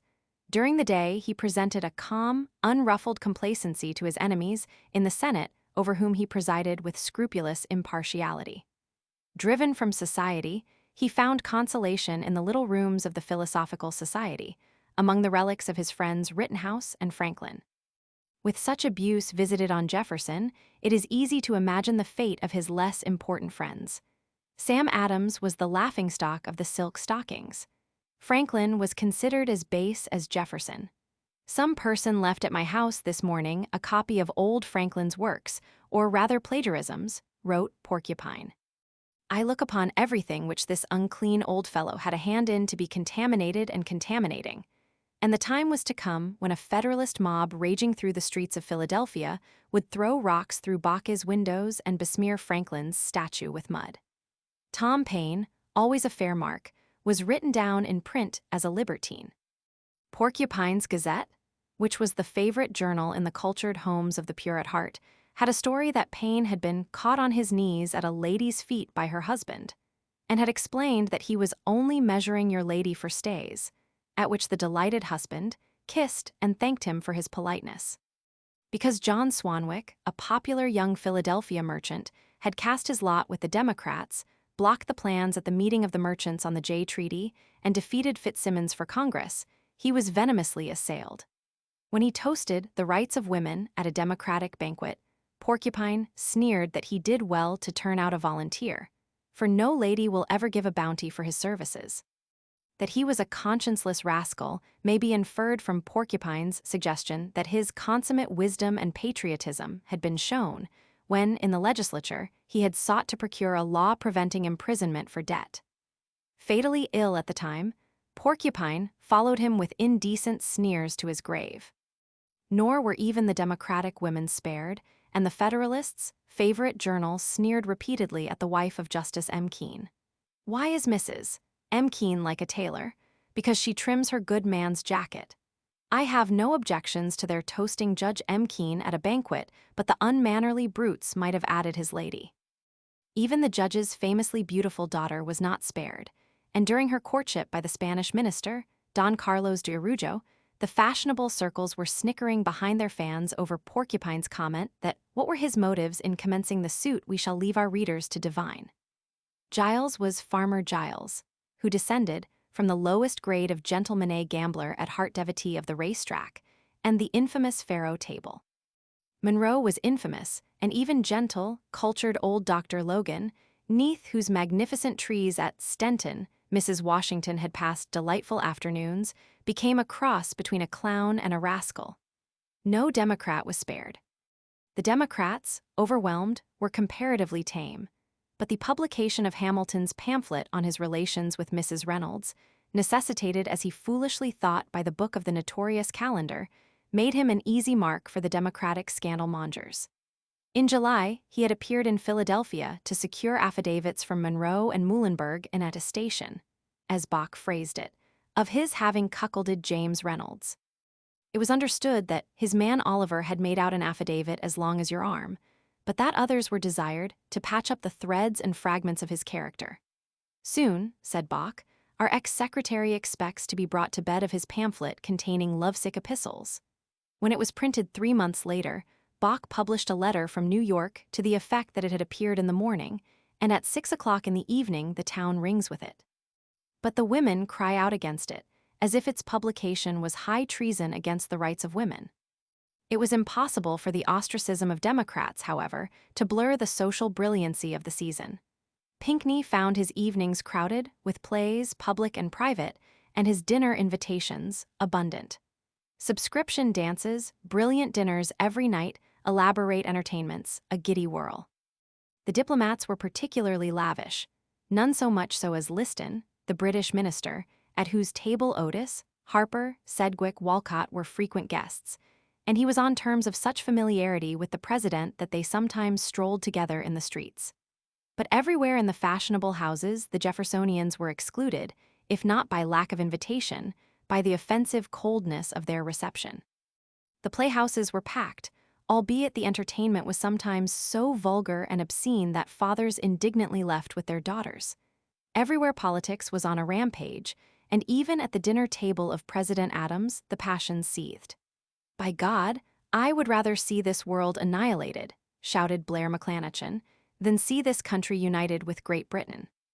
I dine next Tuesday at court, wrote Gallatin to his wife, Cortland dining there the other day heard Her Majesty, as she was asking the names of different members of Congress of Hindman, being told of some of the aristocratic party, say, "Ah, that is one of our people." So that she is Mrs. President, not of the United States, but of a faction. 7. This rabid spirit was not a little inspired by the press, which in turn was encouraged by the politicians.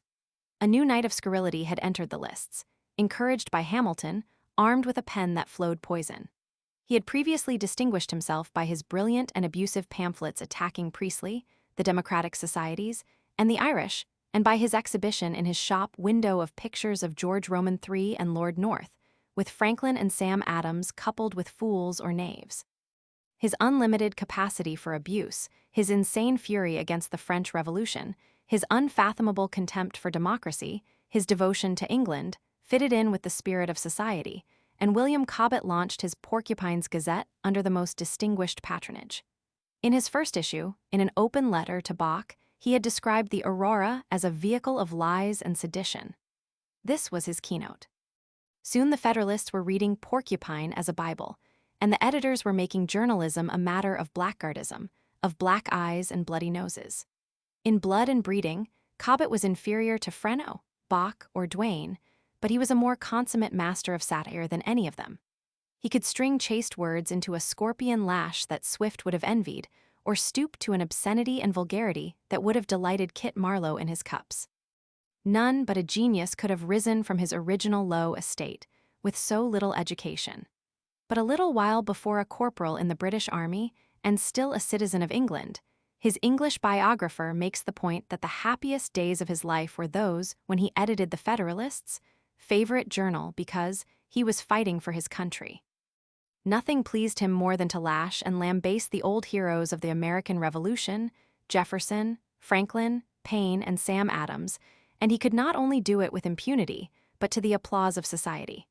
Fenno sought to keep pace in his weak way, and Bach tried to match him in abuse. The fur flew. There were physical assaults and rumors of assaults. The time was approaching when Bach would have to barricade himself with a few armed friends in his office to protect his life and property from the destruction of a Federalist mob, when he would be set upon by ruffians and beaten, and when he would exchange blows with Fenno in the street. The white-livered, black-hearted thing Bach, that public pest and bane of decency, wrote Porcupine, and the ladies of Mrs.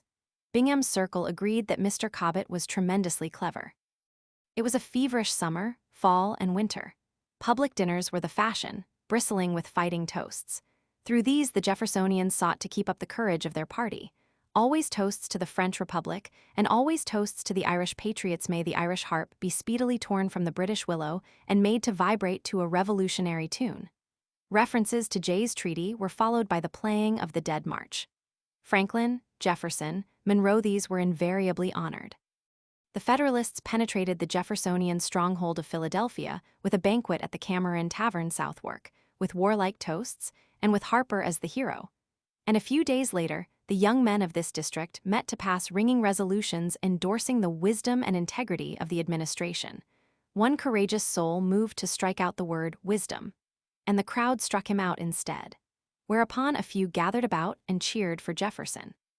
But the most notable banquet was in honor of Monroe in Philadelphia. Reaching the city, the former minister to France left the boat with Mrs. Monroe to be summarily ordered back by the health officers until he had undergone the usual formalities of examination. Short shrift for Democrats was the order of the day, and the returning minister of his government to another nation returned with his wife to remain on board until examined. Such was the morbid madness of the Federalists of this period that it was considered a triumph for the administration to hold the former minister and his wife with the immigrants. Porcupine roared with glee in his best barrackroom manner. When finally released, Monroe went into conference immediately with Jefferson, Gallatin, and Burr, and for 2 hours the leaders listened to a detailed story of his mission. Gallatin, who had refrained up to this time from expressing an opinion on Monroe's conduct, was convinced, from his conversation, manner, and everything, that he was possessed of integrity superior to all attacks of malignity, and had conducted himself with irreproachable honor and the most dignified sense of duty. When the conference was over, Gallatin, at least, felt that the administration have acted with a degree of meanness only exceeded by their folly. This became the view of the Jeffersonians generally. A dinner was given at Weller's Hotel, with General Horatio Gates in the chair. There was Jefferson, and there, too, were Burr, Livingston, Gallatin, Tazewell, Judge M. Keene, the governor, and 50 members of Congress. With enthusiasm, they drank to the freedom of Ireland, and on the invitation of Gates, they lifted their glasses with cheers to Charles James Fox and the Patriots of England Day, frequently recurring Jeffersonian toast of the times. Livingston proposed Monroe, the virtuous citizen who, to keep the peace of the country, refuses to do justice to himself. Monroe responded in a brief speech, unexceptionable in every way, but Gallatin predicted in a letter to his wife that Porcupine and Co. will roundly abuse us. And Gallatin was right, for that was Porcupine's business.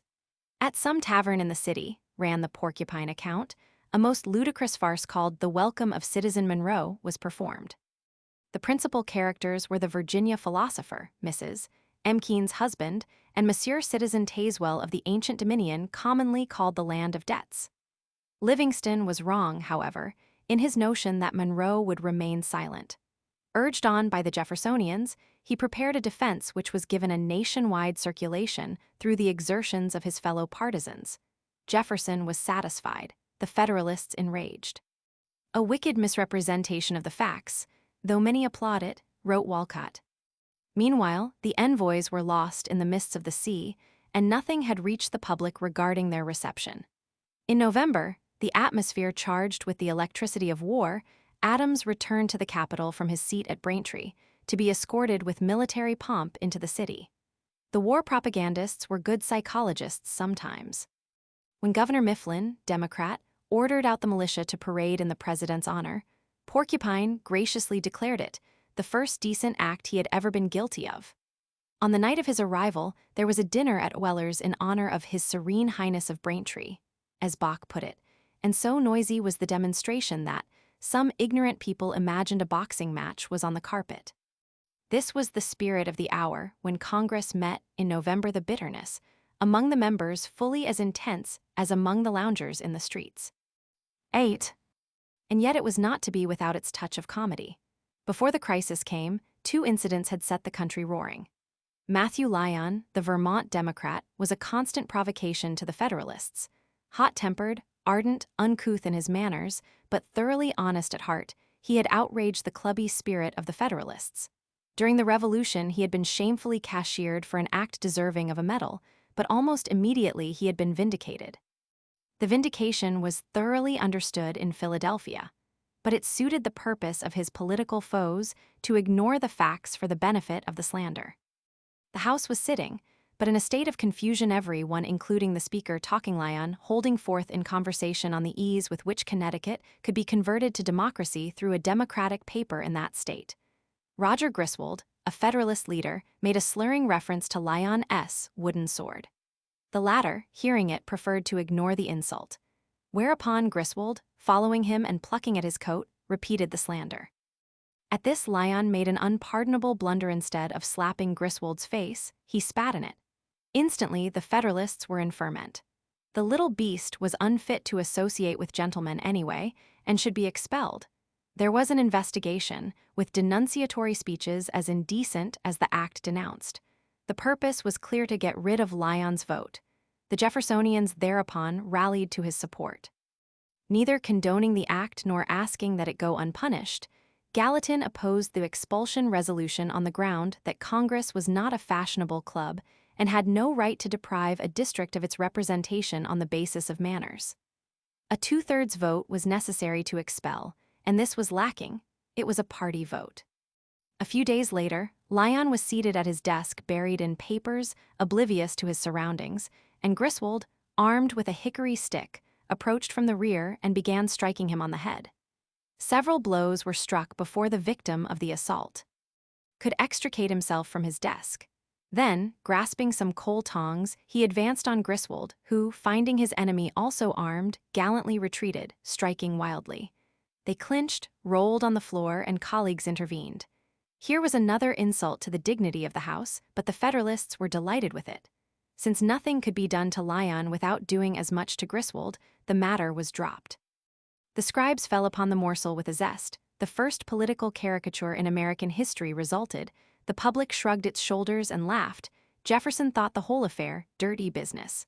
But Gallatin, quite as much of a gentleman as Otis, thought that nobody can blame Lyon for resenting the insult, since there was a notable lack of delicacy in the conversation of most Connecticut gentlemen. Fenno called Lyon a filthy beast.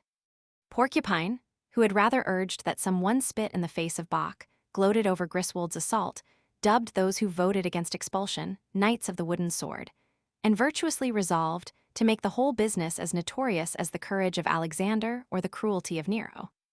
Speaker Dayton, whom he had recently denounced as a double-faced weathercock, having voted for expulsion, became an ornament over whom New Jersey has indeed new reason to boast. The real significance of the incident was that the war party had fared forth, chesty and cocky, to intimidate the Jeffersonians and had met a checkbutt they were to have another chance at Lyon. Chapter 16. Hysterics. 1.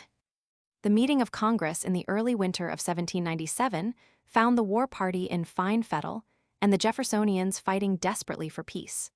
Early in the session, Adams called for the advice of his cabinet on the policy to be pursued in the event of the failure of the envoys.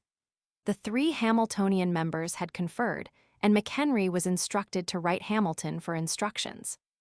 "I am sure I cannot do justice to the subject as you can," wrote the Secretary of War to the President's enemy in New York.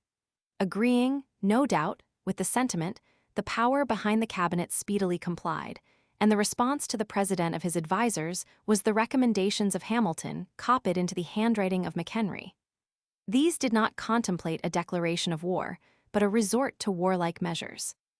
Merchant vessels should be armed, 20 sloops of the line built, an immediate army of 16,000 men recruited with provision for 20,000 more, the French treaty abrogated, a loan authorized, and the tax system put upon a war basis, an alliance with England. Not improper, perhaps, but inexpedient. Though Rufus King in London should make overtures to the British for a loan, the aid of convoys, perhaps the transfer of 10 ships of the line, and, in the event of a definite rupture with France, he should be authorized to work out a plan of cooperation with England. All this while the debates in Congress were increasing in bitterness. Monroe was accused and defended, Democrats denounced and damned, aristocrats and monocrats assailed. Orators were mobilized and paraded in war paint, spluttering their most vituperative phrases, and the most insignificant packhorse of the war party attacked Jefferson's letter to Mazzei as a disgraceful performance. The chest of the flamboyant Harper was never so protuberant as in those days when he strutted through the dictionary hurling the most offensive words in the language at the Jeffersonians, rattling his sword, waving his pistol, and offering to meet gentlemen outside the house. All revolutions he thought the work of fools and knaves, philosophers, Jacobins, and sans-culottes. The Jeffersonians were conspiring to prostrate popular liberty and establish tyranny by curtailing the power of the executive and increasing the power of the House. It was all very simple. The president crushed, the Senate next destroyed, 3 or 4 audacious demagogues would dominate the House until the strongest cut the throats of the others and seized the scepter. The Federalists were delighted. What a wonderful man was Harper. Day by day the violence increased. Harper snapped at Giles, who snapped back, and when Otis made a nasty attack on the Virginian and the latter dared him to repeat it out of doors, there were loud cries of order. Only Gallatin remained cool, in possession of his senses. He contented himself with the assertion that only on information that had not been given could war measures be excused. The superheat of the House cooled the passions of the people, and remonstrances against the arming of merchant ships poured in. Even from New England they came, maddening to Cabot and Ames, reassuring to Jefferson, who made the most of them in his correspondence. When the town meeting at Cambridge joined the remonstrators, the Boston Sentinel fumed over the indecent abuse of the merchants and the forestalling knavery of the town. Then, to revive the failing spirits of the war party, Adams came to the rescue with a message announcing the failure of the envoys and recommending warlike measures. How the little patriot would have winced had he known that in adopting the recommendations of McHenry, he was accepting the dictations of Alexander Hamilton. Jefferson wrote Madison that it was an insane message, and the Jeffersonians, no longer doubting that war was the purpose, arranged to force a showdown. Thus appeared the Sprigg resolutions providing for purely defensive measures for the coast and the interior, and declaring that, under existing conditions, it is not expedient for the United States to resort to war against the French Republic. Momentarily taken unaware, the Federalists were stunned. Harper blundered into the admission that he could see no objections, but Otis, with keener insight, proposed to substitute the word declare for resort to war, and the cat was out of the bag. The Jeffersonians feared not so much a declaration of war as warlike measures that would force a state of war, and to forestall that was the purpose of the resolutions. Thus the debate proceeded, more bitter and personal, with Giles and Harper resembling the wenches of the fish market without their skirts. Meanwhile, the Federalist leaders were familiar with the XYZ papers of which the Democrats were kept in ignorance. Hamilton, private citizen of New York, knew their contents. Jefferson, Vice President of the United States, did not. This was the trump card of the war party, and no one saw it so quickly as Hamilton, who immediately began to work secretly through his agents in the cabinet for their publication. "Nothing certainly can be more proper," he wrote Pickering. "Confidence will otherwise be wanting." In utter ignorance of their contents, the Jeffersonians began to demand their production. Only a few days before, the Jeffersonian organ in Boston was charging that Adams withheld the papers because they contain an account of some resentful expressions of the French respecting our cabinet, and Mr. Adams does not expect any credit by publishing them.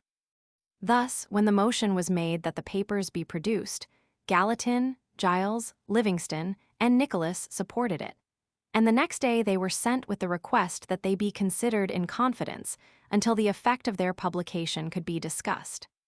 The galleries were cleared, the doors locked and guarded in for 3 days, and into the fourth the secret discussion continued. Then the doors were opened, and the crowd in the galleries heard a brief discussion of the number of copies to be printed for circulation. 1,200, said Bayard of Delaware.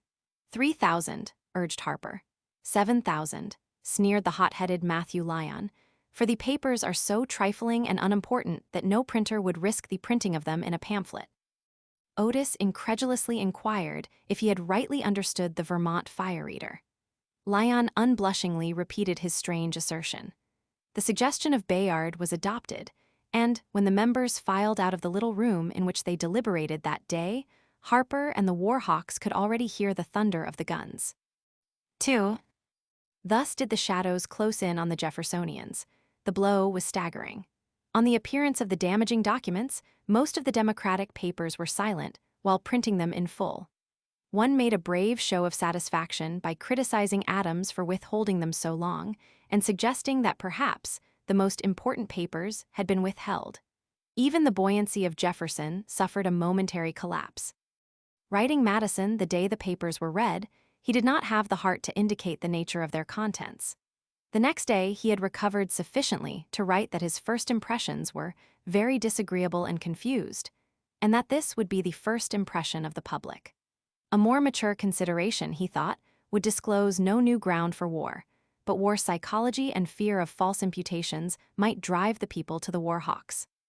Madison, equally astonished, thought Talleyrand's conduct incredible, not because of its depravity, which, however heinous, is not without example, but because of its unparalleled stupidity. Monroe, who had spent the night with Madison in Virginia, thought the incident evidently a swindling experiment, which was clear enough on its face. The public, in the meantime, was reading one of the most grotesque stories of political infamy and personal cupidity on record. The envoys had been treated with contempt, refused an audience, insulted by unofficial blackmailers sent by the unscrupulous Talleyrand to demand a loan for France, and more particularly, a bribe for himself. The envoys had conducted themselves with becoming dignity and spirit. Millions for defense, but not 1 cent for tribute, was a clarion call to battle. The pride of the people was touched, and overnight the political complexion of the country had been changed. A wave of hysterical patriotism swept over the nation, and the war hawks set to work to turn it into frenzy. It was now or never. 3. For once John Adams was on top of the world. He who had so longed for popularity had found it. Everywhere, in cities, on southern plantations, under the primeval forests of the frontiers, men were wildly waving flags and saluting the president. Addresses pledging life and fortune poured in to be prominently printed in the papers, and nowhere more than in the Jeffersonian states. Most were the spontaneous expressions of an excited people, some were unquestionably engineered by the politicians. But on the surface, the country was aflame. Down the Philadelphia streets one day swung 1,200 young men, keeping step to martial music, the streets lined with the cheering populace, and, as Porcupine observed, with every female in the city whose face is worth looking at, gladdening the way with her smiles.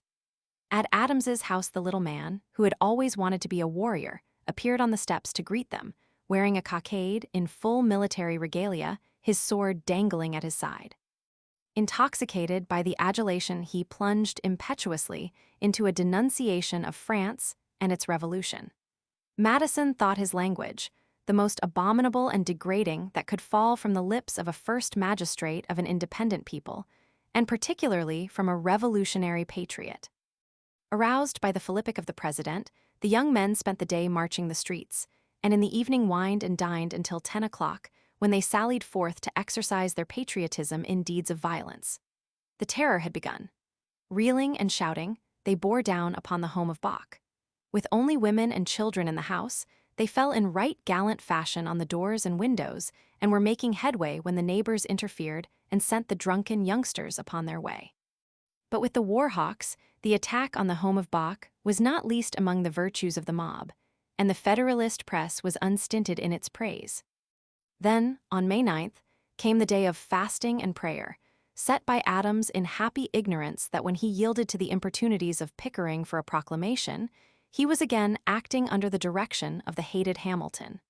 The president had worked himself into a morbid state of mind. Some mysterious wag had sent him a warning that the city would be burned that night. The Jeffersonians smiled and shrugged their shoulders, and one editor suggested that, since the conflagration was promised for the fast day, the incendiaries meant political or ecclesiastical fire. But Adams, taking it seriously, saw conspirators all about, incendiaries, assassins. Determined to die resisting at his post, he had his servants carry arms and ammunition into the house by the back way to withstand a siege. The day was quiet enough, with business suspended and the churches filled. Preachers pounced upon the Democrats and infidels with demoniac fury. But in the evening the terror came, and even as an old man, Adams could recall it only with a shudder. The administration papers of the time, eager to paint the picture black, could find nothing serious to report, however. A few butcher boys, none the wiser for drink, exercised their lungs in the state house yard until the soldiers swept down upon them, arresting a few who were dismissed on the morrow and frightening the others home. But that was not the only mob that roved the streets that night. The patriots had their inning, too, smashing the windows of Bach's house and smearing the statue of that filthy Democrat, Benjamin Franklin, with mud from the gutters. The war propagandists fairly fluttered with activity. Hopkinson's new song, Hail Columbia, was wildly cheered at the theaters, much to the disgust of the Democrats, who resented the complimentary reference to Adams, and, when the author was soon given a government position, it was suggested that Hopkinson had certainly written his song to the right tune. When Fox the actor sang the song at the theater in Baltimore, it was observed that some Jacobins left the room. Even this hysteria did not satisfy the war hawks who stood in the wings beating tom-toms and crying, "War! War! War!" Hamilton was urging Washington, under some pretext of health, to tour Virginia and North Carolina to give occasion for dinners and warlike addresses. From his retreat at Dedham, Fisher Ames was writing nervously to Pickering that, "We must make haste to wage war or we shall be lost." Hopkinson, the songwriter, observing the serenity of New York, was wishing that he were a despot, that he might order the whole city to undergo the Turkish ceremony of the bastinado, and rouse the lazy drones with a whip.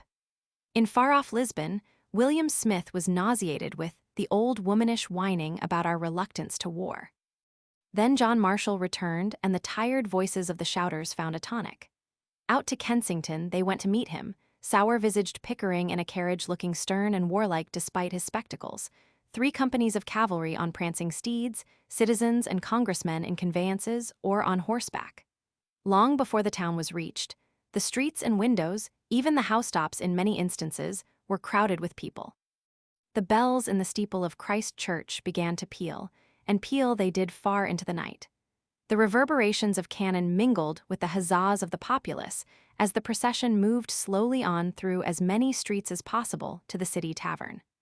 All this was to secure him to their views that he might say nothing that would oppose the game they were playing, Jefferson wrote Madison. The next morning the war party thronged the tavern, a dinner was given, and there was much satisfaction when Jefferson, who had called, was unable to see the hero. Livingston, who had accompanied Marshall from New York, had been assured that France had no thought of war, but soon stories were afloat through the city, as emanating from the envoy, of a contradictory nature. Again the prancing of cavalry in the streets when Marshall departed for Virginia, a series of ovations all the way. Then Pinckney returned and more pageants.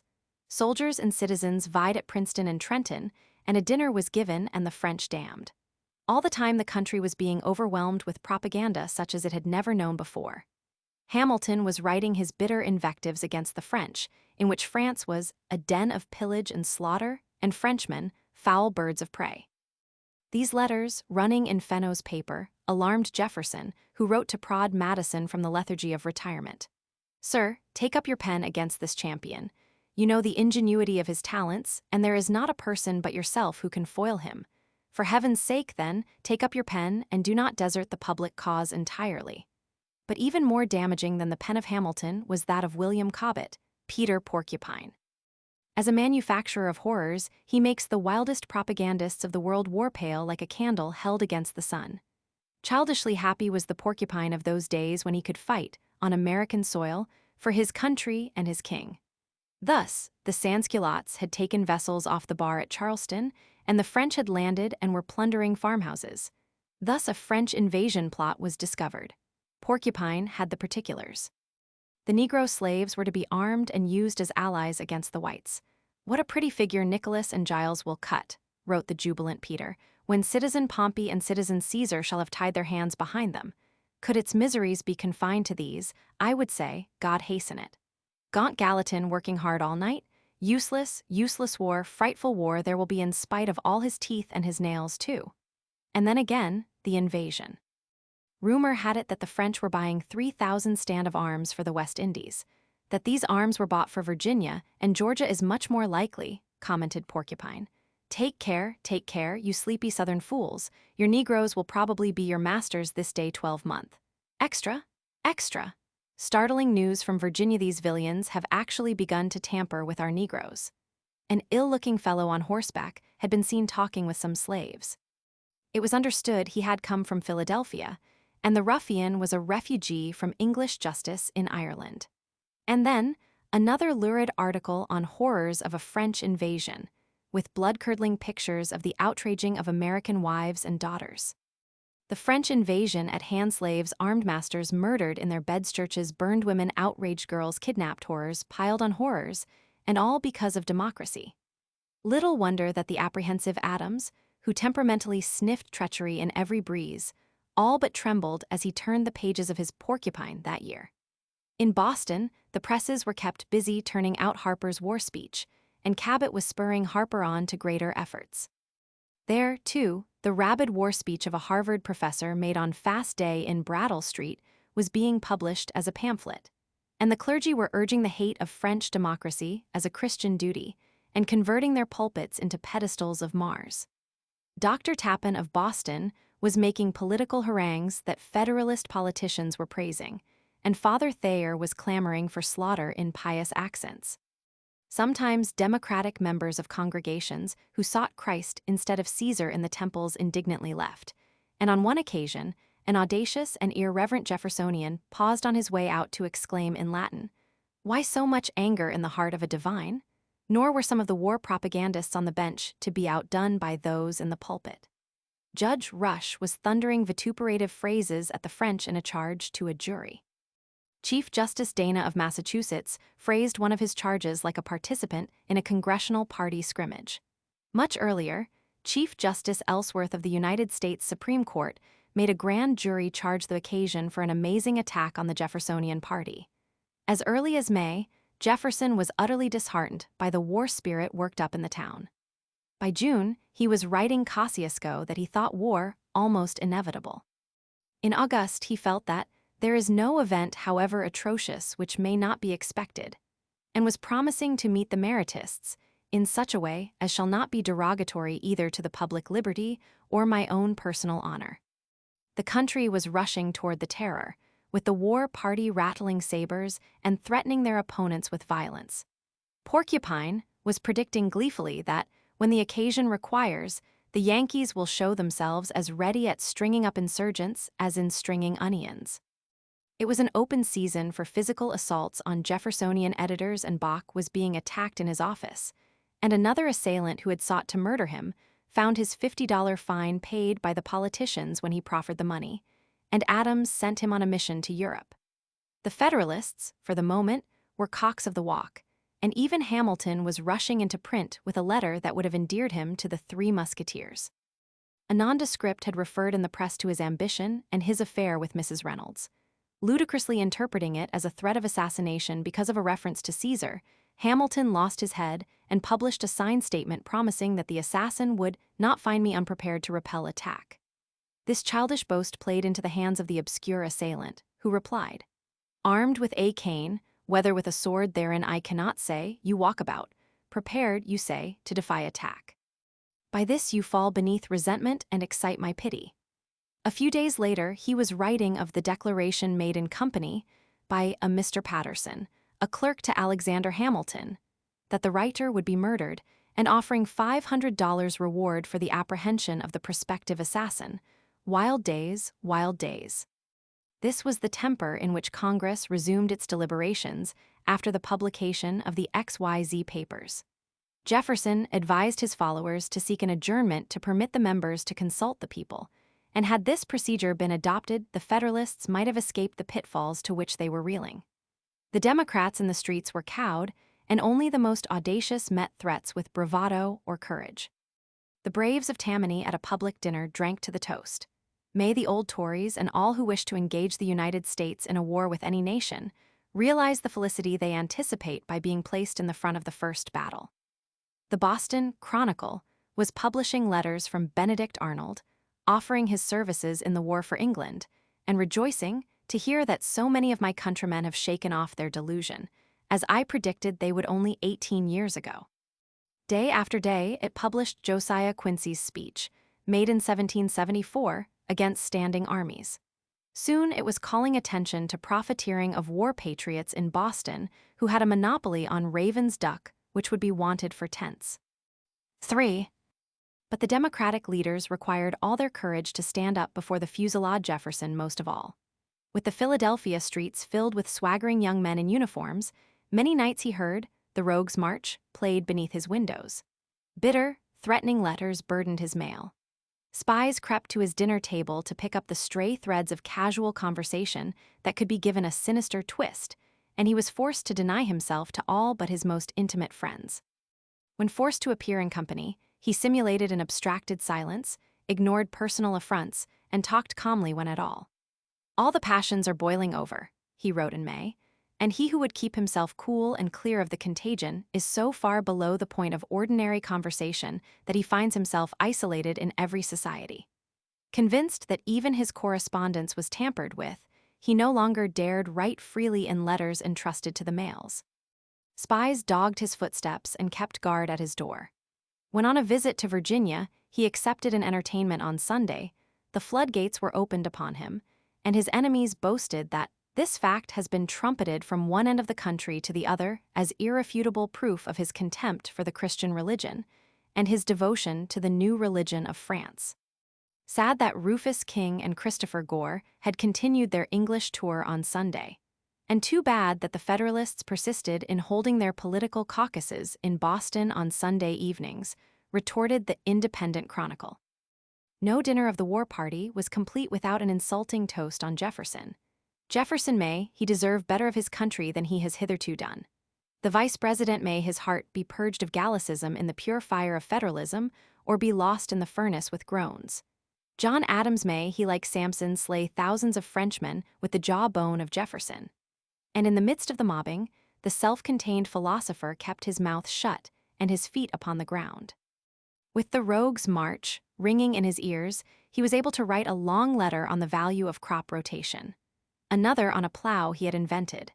And in the midst of the sedition bill debate, learning that an acquaintance was going west of the Mississippi, where wild horses roved the plains, he sent the suggestion that this was the last opportunity to study them in a state of nature, and requesting him to prepare a report for the Philosophical Society.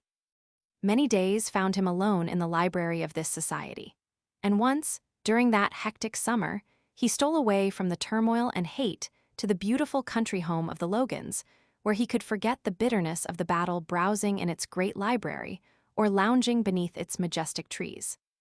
Everywhere the Democrats were fair game for persecution, Matthew Lyon found a band playing the Rogues' March in front of his tavern at Trenton and New Brunswick, where crowds shouted imprecations. In New York, only the appearance of fighting Irish friends prevented the Warhawks from serenading Edward Livingston's home with the offensive march. In Boston, the Patriots expelled Thomas Adams, editor of the Chronicle, from the Fire Society of which he had been a faithful member for 14 years. 4. In this atmosphere, the Federalist machinery in Congress was set in motion at high speed on war measures. Provisions were made for the strengthening of the coast defenses, a navy was created, an army provided, taxes levied, and through all this the Jeffersonians, under the calm, courageous leadership of Albert Gallatin, merely sought to exercise a moderating influence. If war was to come, provision had to be made. But that was not enough for the radicals among the Federalists. The conditions were ripe for the crushing of domestic foes as well as foreign enemies. Here was the opportunity to destroy the party of democracy.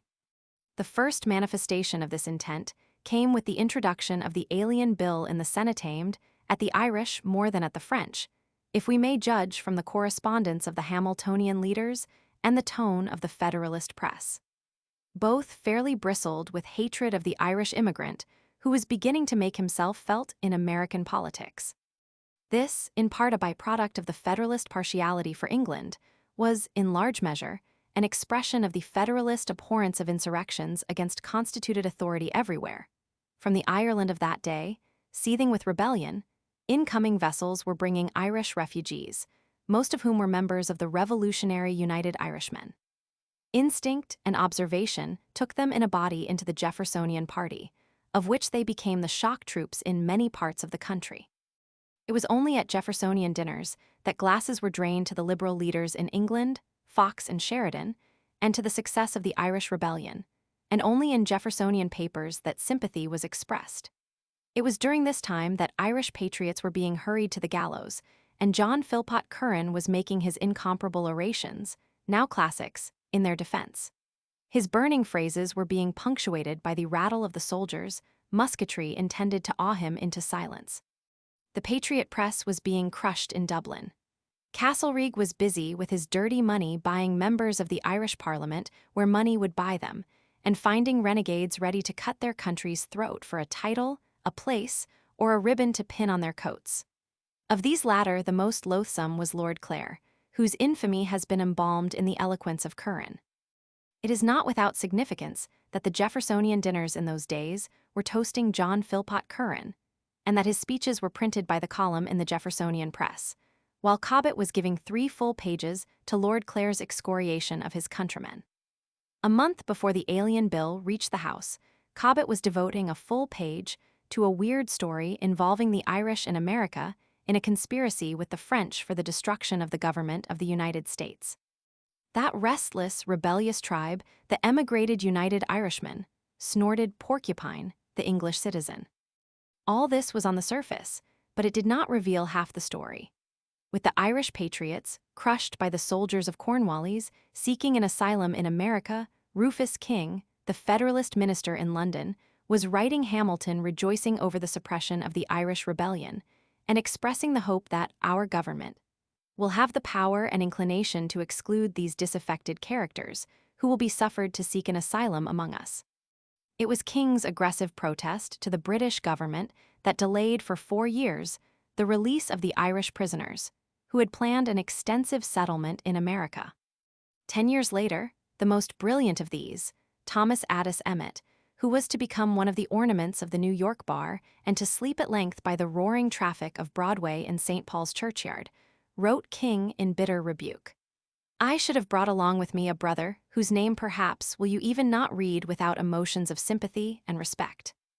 The ministry had been favorable to the release and migration, until King's hot remonstrance against admitting such desperadoes as Thomas Addis Emmet. This Federalist hate of the Irish reeked in the sneers of its press, exposed itself in the wild Irish speech of Otis, in the official actions of King, in the correspondence of the leaders, in the description by Gibbs of the victims of Cornwallis's bayonets and Castlereagh's bribes as fugitives from the justice of Great Britain. Many thought, when the Alien Bill was introduced, that it was aimed at Gallatin, and it was boasted in the coffee houses of New York that it would soon be easy to ship him off. Terrorized by the threat of the measure, many harmless Frenchmen, including Volney, hastily chartered a ship and sailed away, but when a little later some emigrant French royalists came knocking at the door, they were admitted. Jefferson thought the bill detestable, and Madison, a monster that will disgrace its parents. Even Hamilton was shocked at the bill introduced in the Senate, and he hastened a letter to Pickering urging moderation. "Let us not be cruel or violent," he wrote. The purpose of the sedition bill was to crush the opposition press and silence criticism of the ruling powers. Among the extreme and dominant Federalist criticism had long been confused with sedition, and Fenno had long described attacks on administration measures as treason.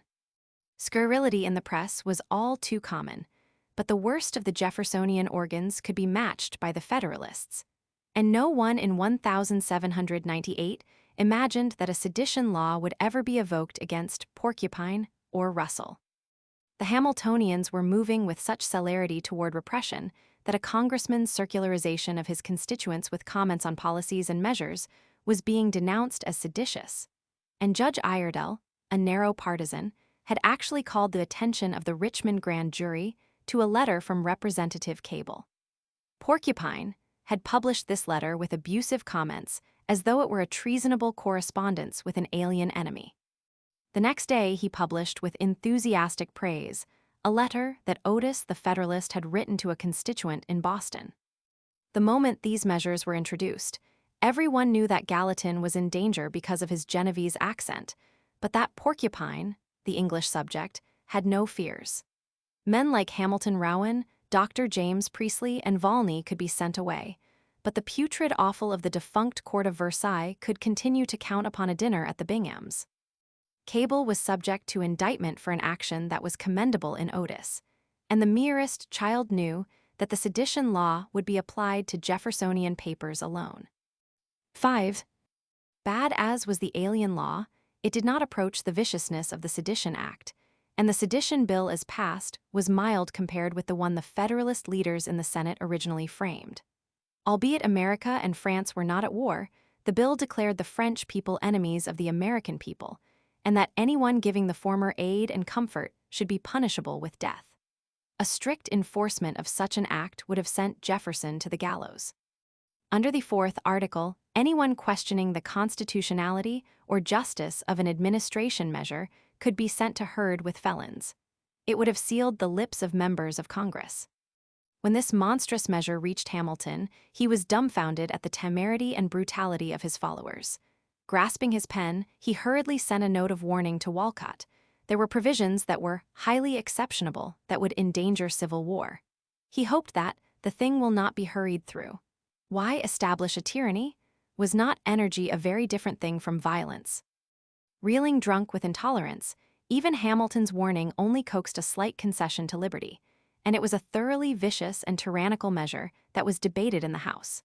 These debates were conducted under conditions of disorder that would have disgraced a discussion of brigands wrangling over a division of spoils in a wayside cave.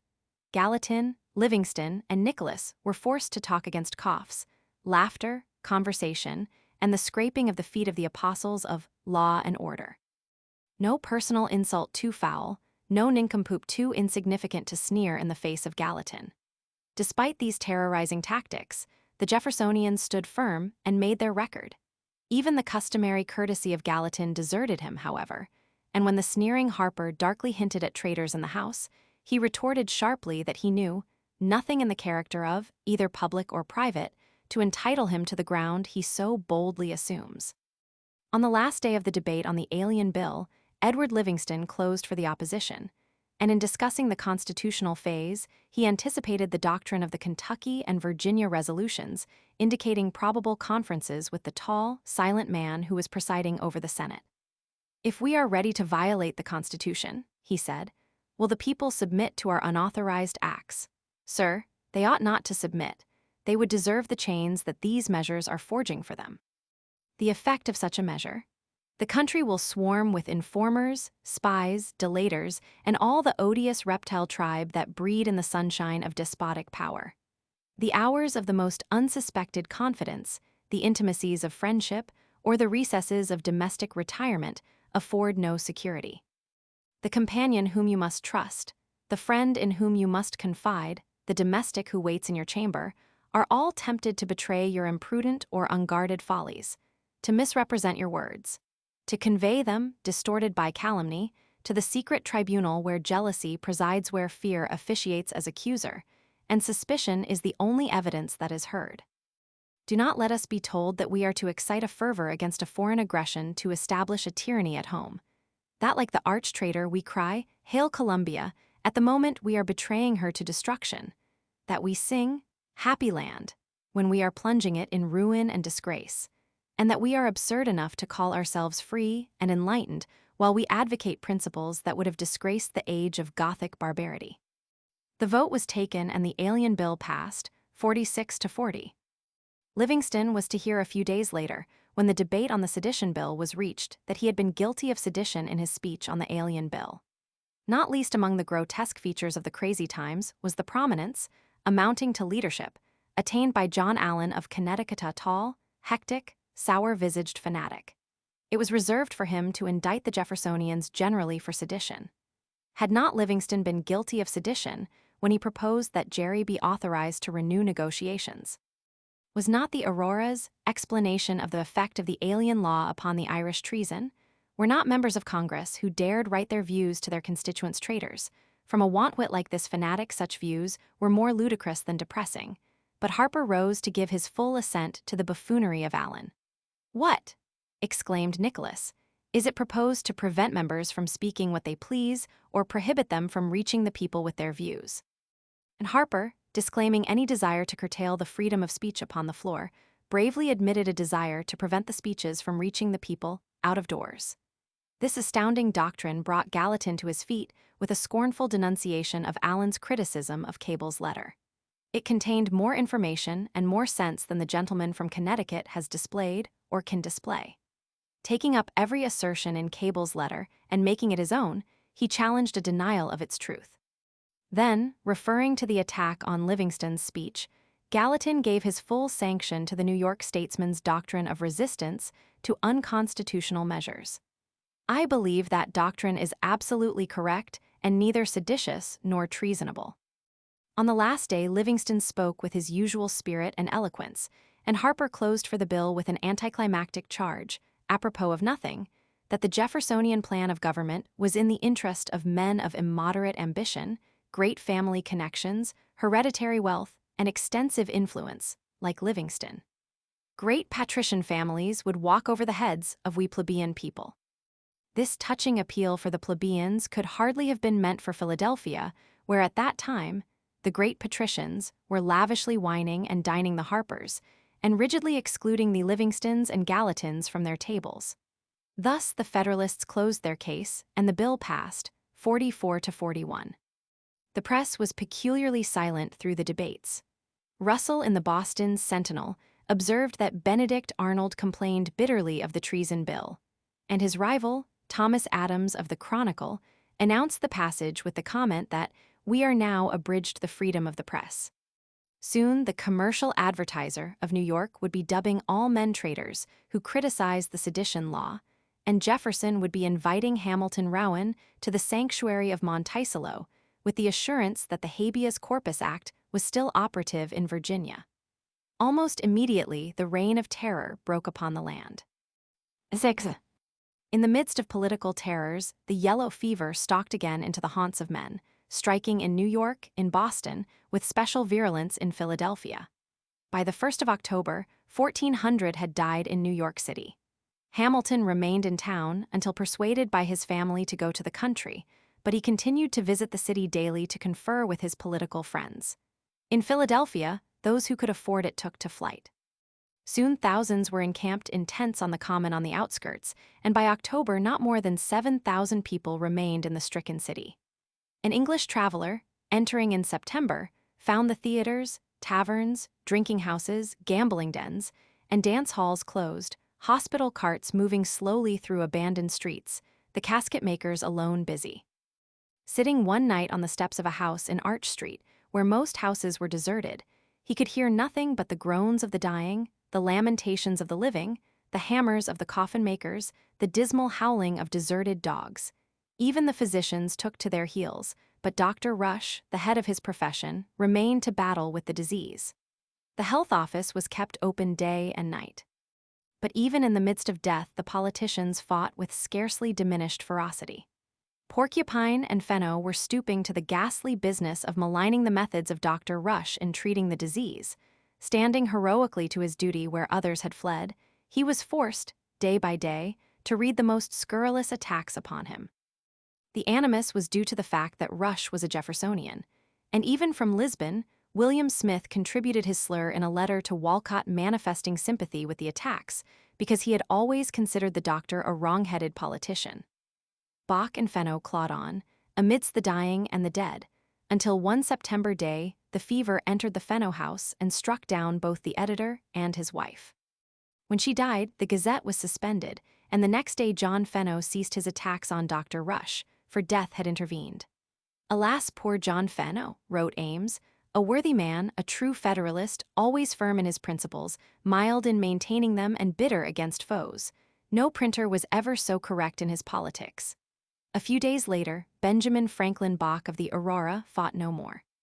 The Boston Chronicle announced his death in a black-bordered editorial lamenting the loss of a man of inflexible virtue, unappalled by power or persecution, and who, in dying, knew no anxieties but what was excited by his apprehensions for his country and for his young family. The Jeffersonian press published long articles and poems of tribute. In New York, the Democrats lost the services of Greenleaf of the Argus, another victim of the plague. John Ward Fenno took up the work of his father, and the widows of Bach and Greenleaf sought to continue the Aurora and the Argus, the former calling to her assistance one of the ablest controversial journalists of his time, William Duane. No Jeffersonian papers made an unfeeling reference to the death of Fenno. The passing of Bach was gloated over in ghoulish fashion by the Federalist press, and soon Porcupine and young Fenno were making merry over the widows Bach and Greenleaf. It was part of the Reign of Terror and the fight went on. 7.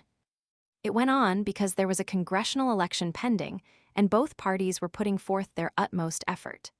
The Federalists were hoping that under the influence of war hysteria, the Jeffersonians could be annihilated. The Jeffersonians were fighting desperately to hold the line. The most sensational feature of the campaign was the emergence as an avowed party man of Washington, whose aristocratic viewpoint made democracy offensive. He went the full length, finding nothing objectionable in the Alien and Sedition laws. When, on his persuasion, Patrick Henry entered the campaign as a candidate for the Assembly, he too defended these wretched measures with the silly and insincere statement that they were too deep for him and were the emanations of a wise body.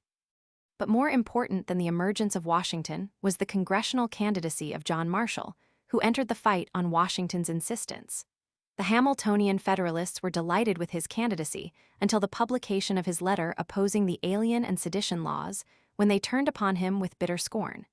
"His character is done for," wrote Ames. Noah Webster commented that he speaks the language of true Americanism except on the Alien and Sedition laws. Porcupine added an editor's note to the letter in his paper. "The publication of these questions and answers will do neither good nor harm. I insert them as a sort of record of Mr. Marshall's character. If I were a voter, however, I would sooner vote for Gallatin than for Marshall." The New England Federalists were wrathy among themselves over Marshall's apostasy.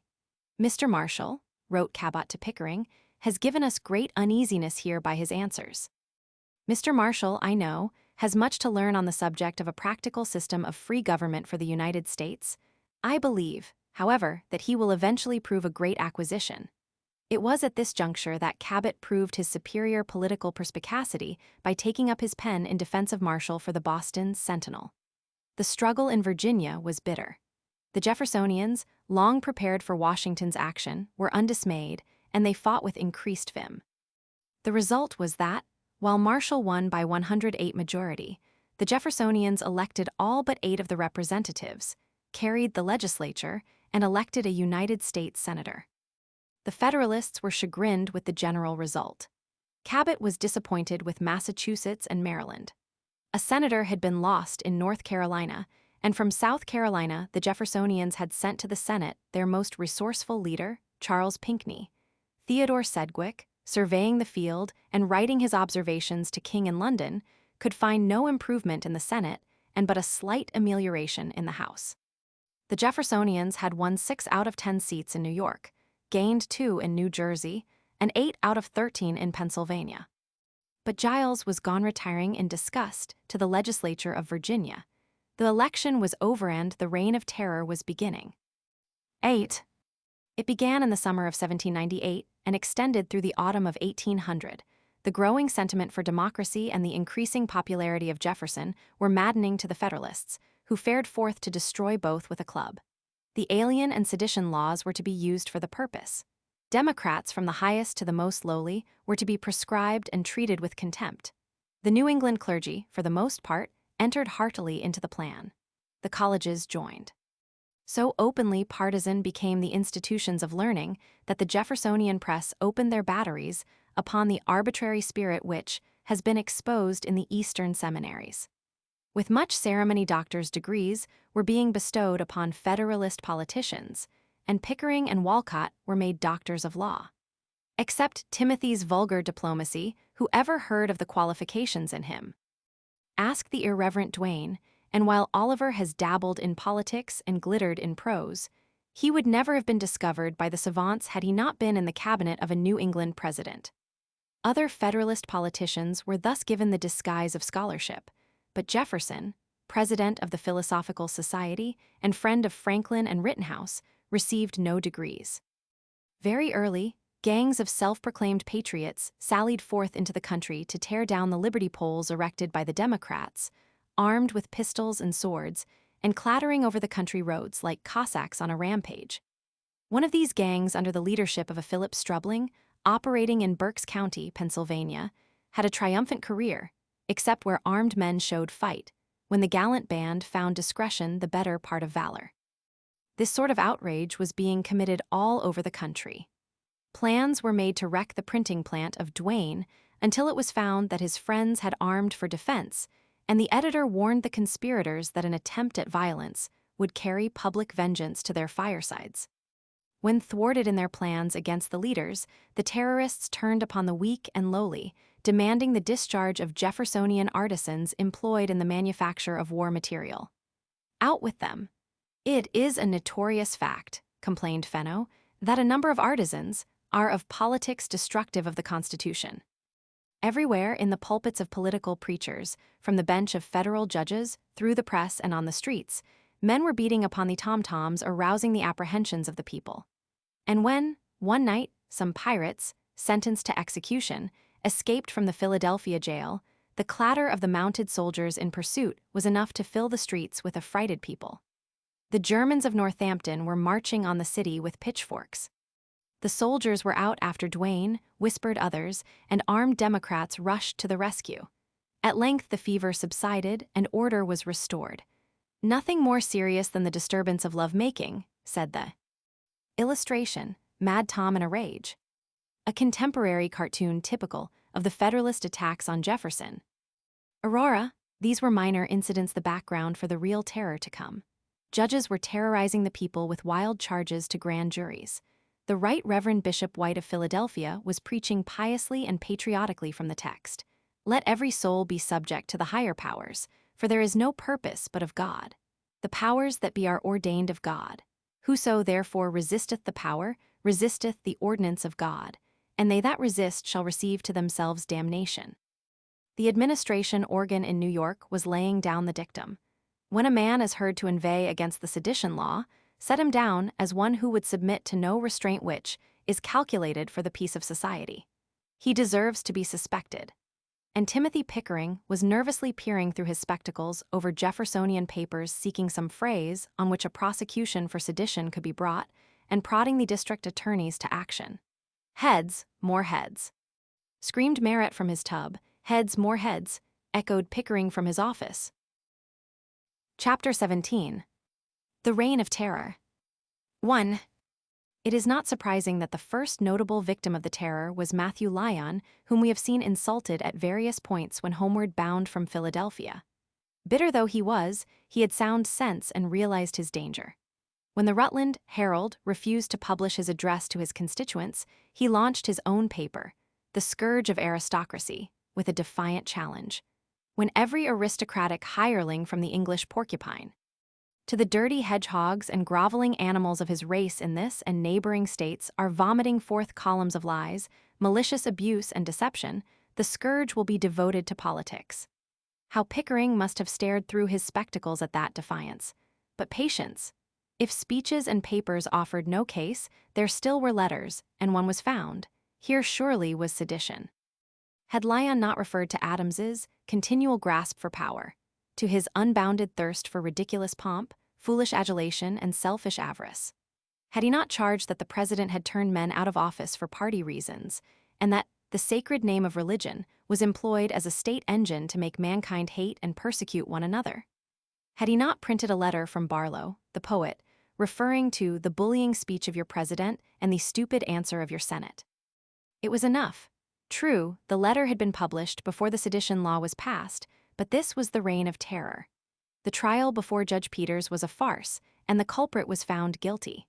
Matthew Lyon, said Peters in fixing the sentence, as a member of the federal legislature, you must be well acquainted with the mischiefs which flow from the unlicensed abuse of government, and Lyon was sentenced to 4 months in jail and to pay a fine of $1,000.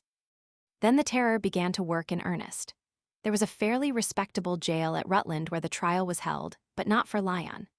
There was something worse at Vergennes, 40 miles away, a loathsome pen in a miserable little town of 60 houses, and thither he was ordered. Refusing his request to return to his house for some papers, he was ordered to mount a horse, and with 2 troopers with pistols, riding behind, the 40-mile journey through the wilderness was made. At Vergennes they pushed him into a cell, 16 by 12, ordinarily used for common felons of the lowest order. In one corner was a toilet emitting a sickening stench. A half-moon door opened on the corridor through which his coarse food was passed. Through a window with heavy iron bars he got some light. There was no stove, and the cold of autumn nights came in through the window. When it became dangerously chilly, the prisoner put on his overcoat and paced the cell. He was refused pen and paper until the indignation of the public forced a concession. A visitor peering through the half-moon of the door a little later would have seen a table strewn with paper, Volney's, ruins, some messages of the president. Meanwhile, the Vermont hills were aflame with fury. The Green Mountain Boys, the Minutemen, the soldiers who, with Lyon, had followed Ethan Allen, were talking of tearing the jail down. Then, from the filthy, foul-smelling hole into which the Federalists had thrown a member of Congress, came letters from the convict, brave, cheerful letters, exhorting these men to observe the law. One day, however, Lyon was forced to plead through the iron bars of his window for the furious mob without to seek redress legally at the polls. Thus popular resentment increased with the growth of the prisoner's popularity. Thousands of the yeomanry of Vermont signed a petition for a pardon and sent it to Adams, who refused to receive it. "Aha, the despicable, cringing, fawning puppy," exulted Fenno. The indignation of the yeomanry of Vermont now blazed high. The administration was amazed, almost appalled. When this convict in a hideous cell was nominated for Congress, there were not jails enough in Vermont for the talkers of sedition. He was elected overwhelmingly, with 4576 votes to 2444 for his nearest competitor. Again, the terrorists consulted on plans to thwart the public will. His term was about to expire, but where would this pauper get $1,000? True, the farmers, the comrades of the revolution, were going into their pockets to get the money but $1,000. Still, there was a chance. The marshal summoned Federalist lawyers to go over Lyon's letters and find more sedition on which he could be arrested on emerging from the jail. His triumphant election was more than the terrorists could bear. Must our national councils be again disgraced by that vile beast? Asked their New York organ. Meanwhile, the problem of the fine was being solved. The eyes of the nation were on that dirty little cell at Vergennes. Jefferson, Madison, Gallatin, John Taylor of Caroline, Senator Mason of Virginia, he who had given the Jay Treaty to the Aurorian Apolles Austin, a wealthy Vermont Democrat, were solving the problem of the fine. On the day of Lyon's delivery, the Virginia senator rode into the village, his saddlebags bulging with 1,000 and more in gold. There he met Austin with a strong box containing more than 1,000 in silver. Mason paid the money. Before the jail had assembled a vast multitude. Out of the door rushed Lyon. "I am on my way to Philadelphia, to Congress," he shouted. A roar went up, a procession with a flag in front was formed, and the convict was on his way triumphantly. The school children at Teignmouth paraded in his honor, and a youthful orator greeted him with a welcome to "our brave representative who has been suffering for us under an unjust sentence and the tyranny of a detested understrapper of despotism." The woods reverberated with shouts. Then on moved the procession. At Bennington, another ovation, more speeches. Seated in a sleigh, his wife beside him, Lyon was escorted by the throng. At times the procession was 12 miles long. Through New York, New Jersey, Pennsylvania, the ovations were repeated. He had gone home to the tune of the Rogue's March. He returned by the same route to the tune of Yankee Doodle. 2. The terrorists ground their teeth and sought revenge with nothing too petty. The Reverend John C. Ogden dared to be a Democrat and to carry the petition for Lyon to Philadelphia. Thenceforth he was a marked man. He was in debt and a debt would serve. Returning from Philadelphia, he was arrested at Litchfield, Connecticut, and thrown into jail. "It is presumed," sneered Major Russell of the Boston Sentinel, "that Lyon, when he goes from his jail to Congress, will at least sneak into Litchfield to pay a visit to his envoy and take a petition from him to the vice president." But jail was too good for such a rascal. On his release, a crowd of soldiers followed him out of Litchfield, calling him a damn Democrat, abusing, insulting, collaring, shaking him. It was their purpose to take him back to Litchfield and scourge him in public. Whirling him around, the gallant soldiers started back. Meanwhile, the report had spread that the heroic remnant of the army had set forth on a mobbing expedition, and a party of Democrats and civilians mounted horses and rushed to the rescue. The courage of the soldiers, so splendid in the presence of one man, oozed out on the approach of the rescuers, and Ogden was released. 3. But Ogden was not the only victim of the terrorists, among the friends of Lyon. Anthony Haswell, born in England, a man of education, who had seen service in the army of Washington and had narrowly escaped death at Monmouth, was editor of the Vermont Gazette. A gentleman of amiability and integrity, his popularity was great in Vermont, but he was a Jeffersonian. One day the sleuths of the terror, scanning the pages of Democratic papers, found an appeal in Haswell's Gazette for funds to pay the fine of Lyon. It referred to the loathsome prison, to the marshal as a hard-hearted savage who has, to the disgrace of federalism, been elevated to a station where he can satiate his barbarity on the misery of his victims. It was a faithful portrait. But in concluding, the article charged that the administration had declared worthy of the confidence of the government the Tories, who had shared in the desolation of our homes and the abuse of our wives and daughters. Thus, one night there was a hammering on the door of Haswell's house, and he was confronted by petty officials and notified to prepare for a journey to Rutland in the early morning. In feeble health and unaccustomed to riding, he was forced to mount a horse for the 60-mile ride to the capital. Through a cold October rain the sick man jolted along in misery through the day, and it was near midnight when the town was reached. With his clothing soaked, he begged permission to spend the night at a hotel where he could dry it. This was curtly refused. At midnight, they pushed the sick man in wet clothing into a cell. Responsible men of Rutland begged permission to go security to the end that the editor might spend the night in decent quarters. It was denied. The next morning, he was hurried to trial at Windsor before Judge Patterson, who, on the bench, continued to be a New Jersey politician. The defense introduced evidence to prove the charge of brutality against the marshal, and asked the court for permission to summon McHenry and General Drake of Virginia to prove that on one occasion the administration had acknowledged the policy of occasionally appointing Tories to office. The court refused permission, and having refused, Patterson declared in the charge that no attempt had been made at justification of the reference to Tories. The jury was probably packed. The verdict was promptly rendered guilty of sedition, and Haswell was sent to jail for 2 months. On the day of the expiration of his sentence, a great throng assembled at the prison to testify to their regard for Haswell and their contempt for the sedition law and its sponsors. When the editor appeared at the door, the band played while the crowd sang. "Yankee Doodle, keep it up, Yankee Doodle dandy." It was all too evident that, despite the sedition law, there were Yankee Doodles to keep it up too numerous for the jails. 4. The enforcement of the law in Massachusetts offered comedy, tragedy, and farce with at least one hero among the victims. There was something of pathos even in the farce.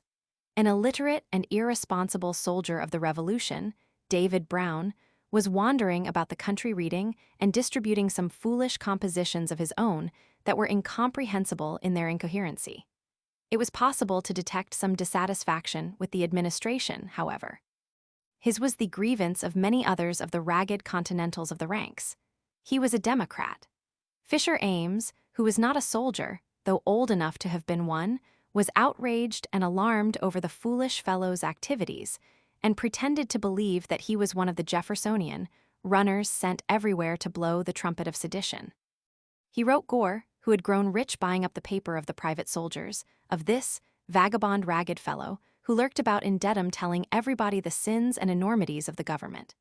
Ames understood that he knew of my speculating connection with you and how I had made my immense wealth. Finally, he participated in the erection of a liberty pole at Dedham, bearing among its inscriptions the sinister words, "No stamp tax, no sedition." The authorities pounced upon him as legitimate prey. The next scene was laid in the courtroom in Boston. On the bench sat the fat, red-faced Chase, like an avenging angel who looked too often on the wine when it was red. It was solemnly proved that Brown had writings of his own hostile to the administration policies, that he had paid to have the inscription painted for the pole at Dedham, and that in the presence of 40 or 50 dangerous farmers, he had been seen holding the latter while another ascended to nail the board on. There was no defense. Chase glowered on the miserable illiterate, and, reminding him that he was at the mercy of the court, demanded the names of the miscreants who had subscribed to his writings. Brown refused to betray the imaginary men higher up, and Chase fined him $400 and sent him to jail for a year and a half. Working entirely on his own initiative, the unhappy wretch was buried in a cell and all but forgotten. The Federalist papers recorded his conviction with gusto, albeit with sorrow that such things could be. After 16 months, he sent a pitiful petition to Adams asking for a pardon, but it was refused. In February 1801, he sent a second petition, which was ignored. After spending 2 years in a cell, he was pardoned by Jefferson. This trial was a farce. 5. Followed then the comedy. Among the desperate characters who had assisted in the pole raising at Dedham was Richard Fairbanks. A thoroughly decent citizen, he was arrested and dragged tremblingly into court. Most of the victims of the sedition law were unrepentant and defiant, but Fairbanks was full of remorse. There may have been a bit of cunning in his confession of past wickedness and his profession of conversion. At any rate, the scene in court was not so threatening. True, the stern-faced Chase looked down from the bench, but there in the room, ready to plead for mercy, was Fisher Ames. The charge was read, confessed, and up rose Ames. Not, however, as a paid attorney did he appear, but there was something to be said in extenuation for Fairbanks. He realized how heinous an offense it was. He had promised to be a good citizen in the future. "His character has not been blemished in private life," the orator said, "and I do not know that he is less a man of integrity and benevolence than others. He is a man of rather warm and irritable temperament, too credulous, too sudden in his impressions." He had been seduced by the inflammatory sophistry of the illiterate Brown. "Besides," continued Ames, in his most virtuous tones, "men in office have not been wanting to second Brown and to aggravate the bad opinion of the government and the laws. The men who had Mr. Fairbanks' confidence and abused it are more blamable than he. A newspaper has also chiefly circulated there which has a pestilent influence." Thus he had bad advice. Although Mr. Fairbanks was influenced like the rest, and was criminal in the affair of the sedition pole, he had no concern in the contrivance. He, has freely confessed his fault and promised to be in future a good citizen. Having attacked the Jeffersonians in Congress and out, and denounced the Aurora or Independent Chronicle, and implied that Fairbanks would vote and talk right in the future, Ames sat down, and just as solemnly Chase, commenting that one object of punishment, reformation, has been accomplished, fined him $5 and sent him to jail for 6 hours. Whereupon we may imagine Chase and Ames felicitating themselves on having scared the Democratic and Jeffersonian devils out of one sinner. This was comedy. 6. The tragedy in Massachusetts was reserved for a more important person, the editor of the Independent Chronicle, Thomas Adams, who was printing one of the most powerful Jeffersonian papers in the country. He had published an attack on the denunciation of the Virginia resolutions by the Massachusetts legislature. The Essex junto had been seeking a chance at the throat of the editor. His paper had been keenly searched for some excuse for action under the sedition law. In the autumn of 1798, he had been arrested, and the effect had been provoking. In announcing his arrest, Adams had promised his readers a full report of the trial, and pledged himself to always support the rights of the people and the liberty of the press, agreeable to the sacred charter of the Constitution. When 4 days later, he reported the postponement of his trial, he was able to thank our new subscribers whose patriotism has led them to support the freedom of the press since the late persecution. The political persecution of Adams had in no wise intimidated him. Every issue of his paper was a clarion call to the faithful. If anything, he raised his banner a little higher. The public, looking upon his arrest as tyrannical and outrageous, rallied around him as never before. 11 days after his arrest, he reported an unprecedented increase in circulation and pledged himself to carry on the fight. Not without point did he quote, "A free press will maintain the majesty of the people." For, as he explained, this was originally written by John Adams, President of the United States, for Ada's and Gill's Boston Gazette when British excises, stamp acts, land taxes, and arbitrary power threatened this country with poverty and destruction. Courageous though he was, the persecution drained the editor's weakened vitality, and he was confined to his bed in a country house near Boston when the attack on the Massachusetts legislature was published. Though too ill to be dragged into court, he was not too ill to announce the second phase of the persecution in the language of defiance, double-spacing the announcement to make it stand out like a challenge. He said, "The Chronicle is destined to persecution. It will stand or fall with the liberties of America, and nothing shall silence its clarion but the extinction of every principle which leads to the achievement of our independence." Because the editor could not be dragged from a sick bed, Abijah Adams, the bookkeeper, was arrested on the ground that he had sold the papers and therefore published the libel.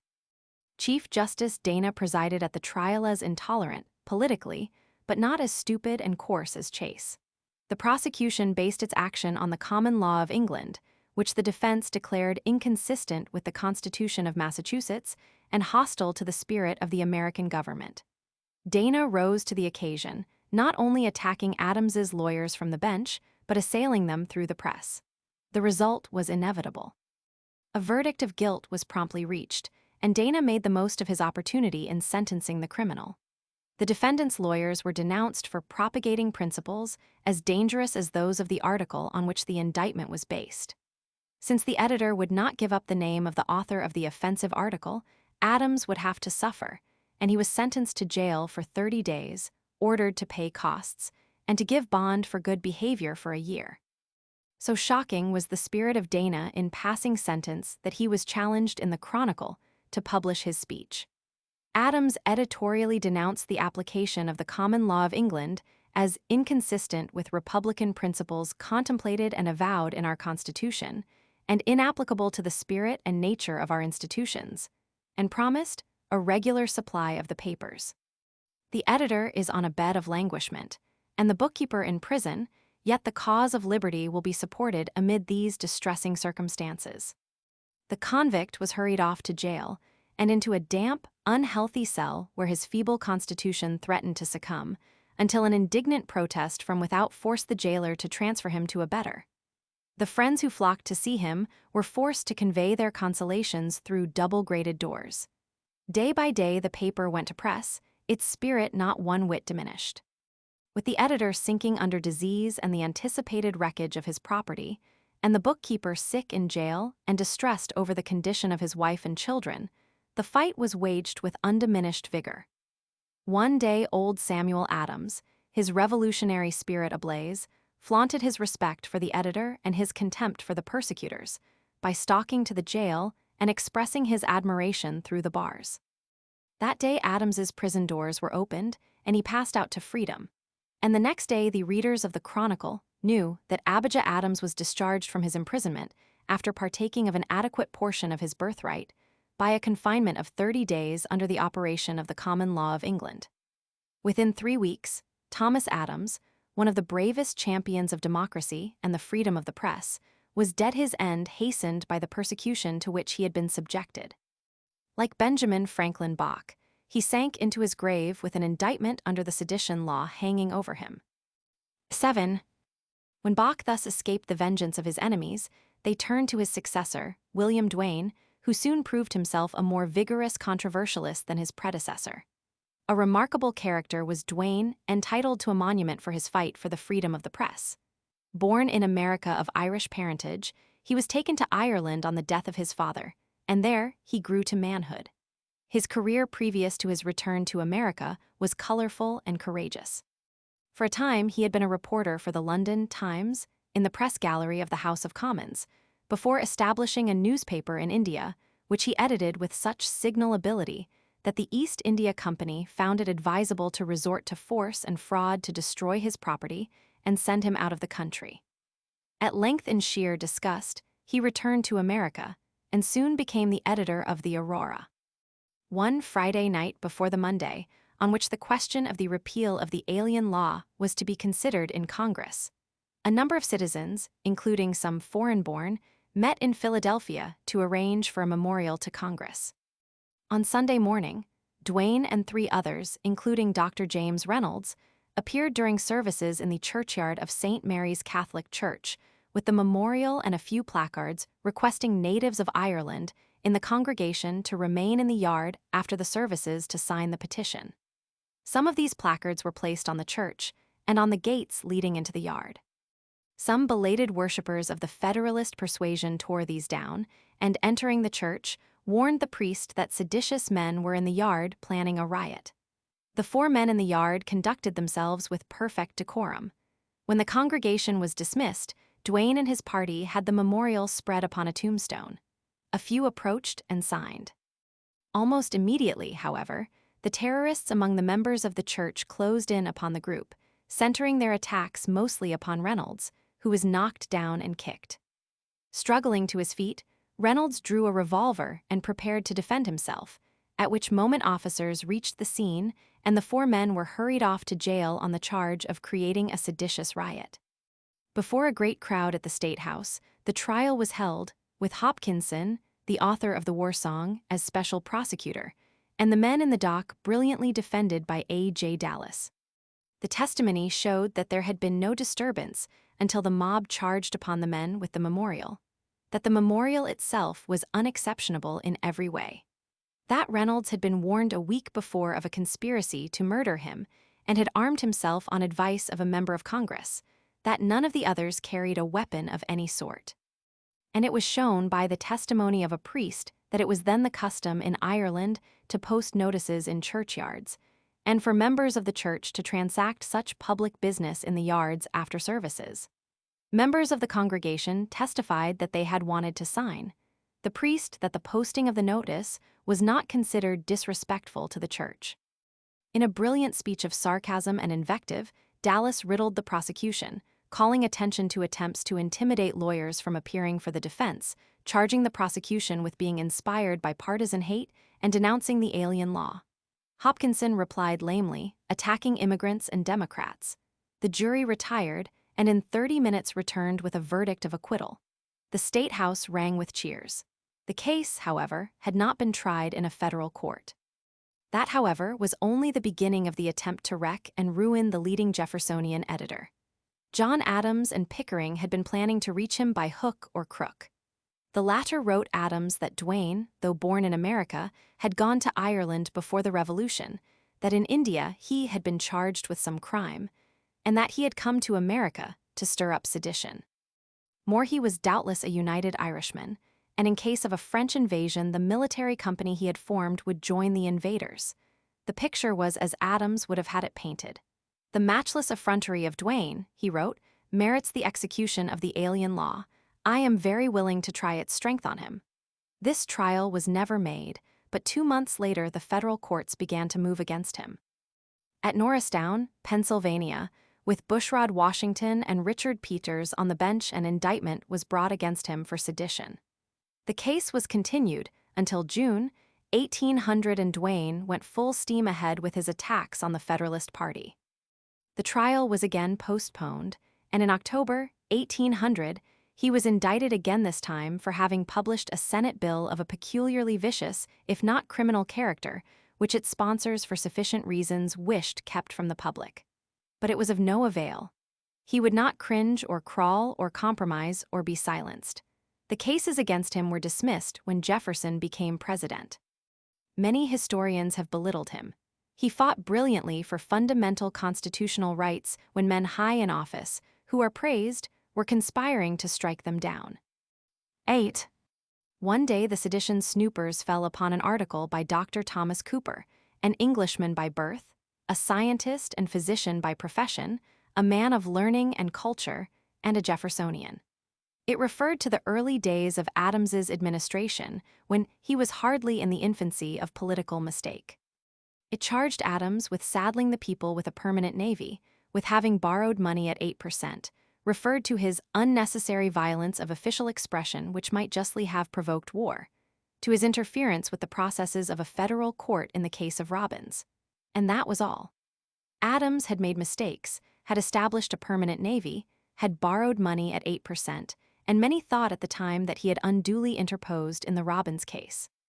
But this was sedition in 1800. Hustled into the federal court at Philadelphia, Cooper found the red-faced Chase glowering upon him from the bench, the same Chase who had been charged by Hamilton with speculating in flour during the Revolution. There was no denial of the authorship of the article. The evidence in, Chase charged the jury in his most violent partisan manner. "There are only 2 ways to destroy a republic," he said. "One, the introduction of luxury, the other the licentiousness of the press. The latter is more slow but more sure."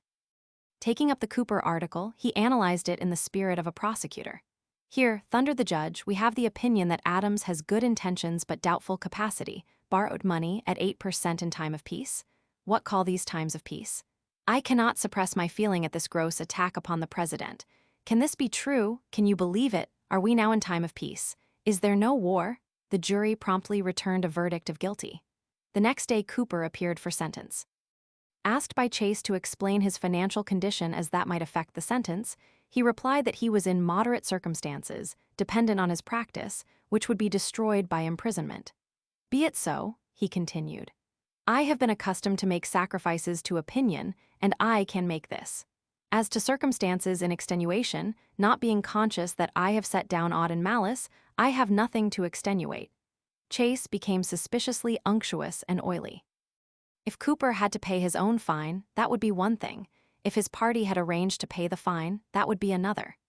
"The insinuations of the court are ill-founded," Cooper replied with indignation. "And if you, sir, from misapprehension or misrepresentation, have been tempted to make them, your mistake should be corrected." Judge Peters, who had been squirming through these amazing partisan comments of Chase, here impatiently intervened with the comment that the court had nothing to do with parties. Whereupon Cooper was fined $1,000 and ordered to jail for 6 months. Duane instantly announced an early publication in pamphlet form of the trial in full. "Republicans may rest completely assured," he wrote, "that they will have every reason to be satisfied with the effect of this most singular trial on the mind of the public." The pamphlet appeared, and, as Duane had foreseen, the public was aroused. A man of decent character and high professional standing was languishing in a jail in the capital of the country for having told the truth and expressed an opinion on a constitutional question. There were rumblings and grumblings in the streets, and some uneasiness in administration circles. The hint went forth that an appeal for a pardon might receive consideration, and one was put in circulation, when out from the convict's cell came a letter of protest. He wanted and would have no petition for pardon. He believed with Adams that repentance should precede pardon, and he had no feeling of repentance. Nor will I be the voluntary catspaw of electioneering clemency, Cooper continued. I know that late events have greatly changed the outward and visible signs of the politics of the party, and good temper and moderation is the order of the day with the Federalists now, as it has always been with their political opponents. But all sudden conversions are suspicious, and I hope that Republicans will be upon their guard against the insidious or interested designs of those who may wish to profit by the too common credulity of honest intention. The petition was dropped. Cooper remained happily in his cell. His incarceration was making votes for Jefferson. When, on the expiration of his sentence, Cooper stepped into the daylight, he found a deputation of his friends awaiting him at the door. He was escorted to a fashionable hotel where a public dinner had been arranged to honor him and express contempt for the sedition law. 2 long tables were set, with Dr. James Logan presiding over one, Thomas Laper over the other. That night, as the wine flowed, the men who would not be silenced drank to Cooper to Jefferson to a Democratic victory. 9. Having distinguished himself as an American Lord Clare in the case of Cooper, Chase proceeded southward, boasting along the way that he would teach the lawyers in Virginia the difference between liberty and licentiousness of the press. He was going to try James Thomas Callender for sedition on an indictment based on his pamphlet, The Prospect Before Us. This unsavory creature was hated quite as much for the truths he told as for the lies he circulated, and there was nothing in the section of his pamphlet on which he was indicted to shock anyone today. It was an attack on Adams in connection with the French war hysteria, the Navy, the Army, the Robbins case. The only phrase that startles one today is the reference to the hands of Adams, reeking with the blood of the poor, friendless Connecticut sailor. The scenes in the little Richmond courtroom were scandalous to excess. It was understood that Chase had instructed the marshal not to put any of those creatures called Democrats on the jury, and his boasts concerning Virginia lawyers had preceded him. The most brazen tyranny presided in the case of Callender, and the lawlessness of the judge was more threatening than the licentiousness of the culprit. It was a political inquisition, not a trial. The courtroom was thronged. The case was the sole topic of conversation in the streets and taverns. The Democrats had no misapprehensions of the nature of the trial, and 3 extraordinarily able lawyers were there for the defense. John Hay, who was afterwards to prosecute Burr, Nicholas, and William Wirt, already well advanced toward that professional eminence which he so long enjoyed. There was a dignity and courage in the aspect of these 3 men that Chase could only interpret as a challenge. He had made his boasts. He would teach these Virginia lawyers, and there was nothing apologetic or fawning in the manner of Hay, Nicholas, or Wirt. The fact that neither was there anything of insolence made matters worse.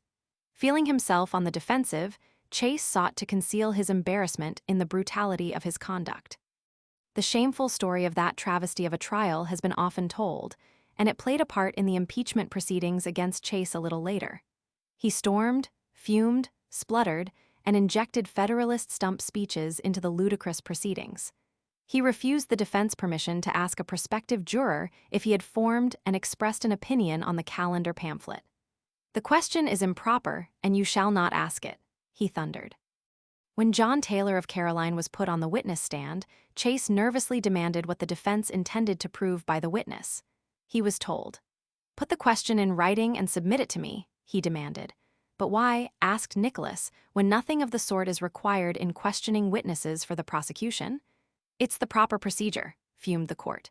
Keeping a firm rein on both his temper and his contempt for the court, Nicholas submitted 3 questions in writing. One glance and Chase ruled them out. The Virginia lawyers showed their amazement. Even Chase could see it. "My country has made me a judge," he shouted, "and you must be governed now by my opinion." William Wirt rose to submit an argument on the admissibility of the evidence. He began with observations on the embarrassments of the defense, because Callender had been presented, indicted, arrested, and tried during this term, and had not been able to procure testimony essential to a proper defense. He even hinted at the precipitancy of the court. "You must not reflect on the court," shouted Chase. "I am prevented from explaining to you the causes which have conspired to weaken our defense, and it is no doubt right that I should be prevented, as the court has so decided. Chase saw at once that he was not going to care much for this young man, as he contemptuously called him repeatedly. Wirt proceeded to an attack on the constitutionality of the sedition law. "Take your seat, sir," stormed the livid-faced Chase. "Ever since I came into Virginia, I have understood that sort of thing would be urged, and I have deliberated on it." Whereupon he produced a long manuscript and prepared to read. "Hear my words," he admonished, glaring around the courtroom. "I wish the world to know them. My opinion is the result of mature reflection." Wirt undertook to argue the point. Chase gesticulated, stormed, insulted, and William Wirt folded his papers and, resuming his seat, declined to continue.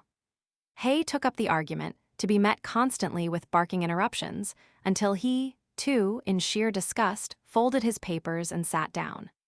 "Please to proceed," urged Chase, wondering perhaps if he had gone too far with these Virginia lawyers, "and be assured that you will not be interrupted by me, say what you will."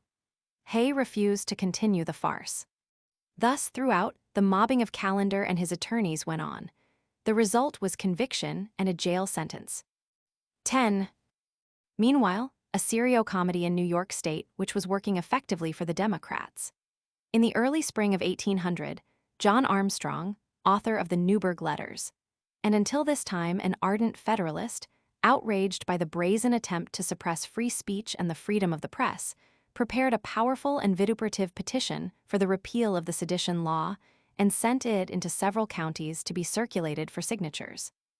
In Otsego, then a new and undeveloped part of the state, it was entrusted to Jedediah Peck, an eccentric character known to every man, woman, and child in the county. Poor to poverty, he had combined the work of an itinerant surveyor with that of a preacher, and was popular as both. Wandering through the country surveying land by day, night found him in some settler's home preaching and praying, and in the intervals between he talked politics. He had baptized the infant, preached the funeral sermons for the dead, married the young, prayed for and with the old. His sincerity was apparent, his innate kindliness manifest. Many smiled at the diminutive old man, but most men and all children loved him. Burr, who had a genius for using the right man in the right place, took him up and had him sent to the legislature as a Federalist. Right joyously, the little old man started on his rounds with the petition.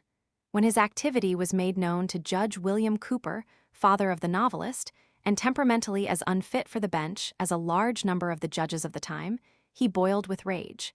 Instantly, he wrote the district attorney of Peck's heinous sedition. Immediately, a grand jury was impaneled in the city of New York. A bench warrant for Peck's arrest was issued. At midnight, he was dragged from his bed, placed in manacles like a dangerous criminal, and the 200-mile march to New York began. The roads were bad, progress was slow, the news spread, and in every village and at every crossroads crowds poured forth to look upon the pitiful spectacle and to sympathize with the victim.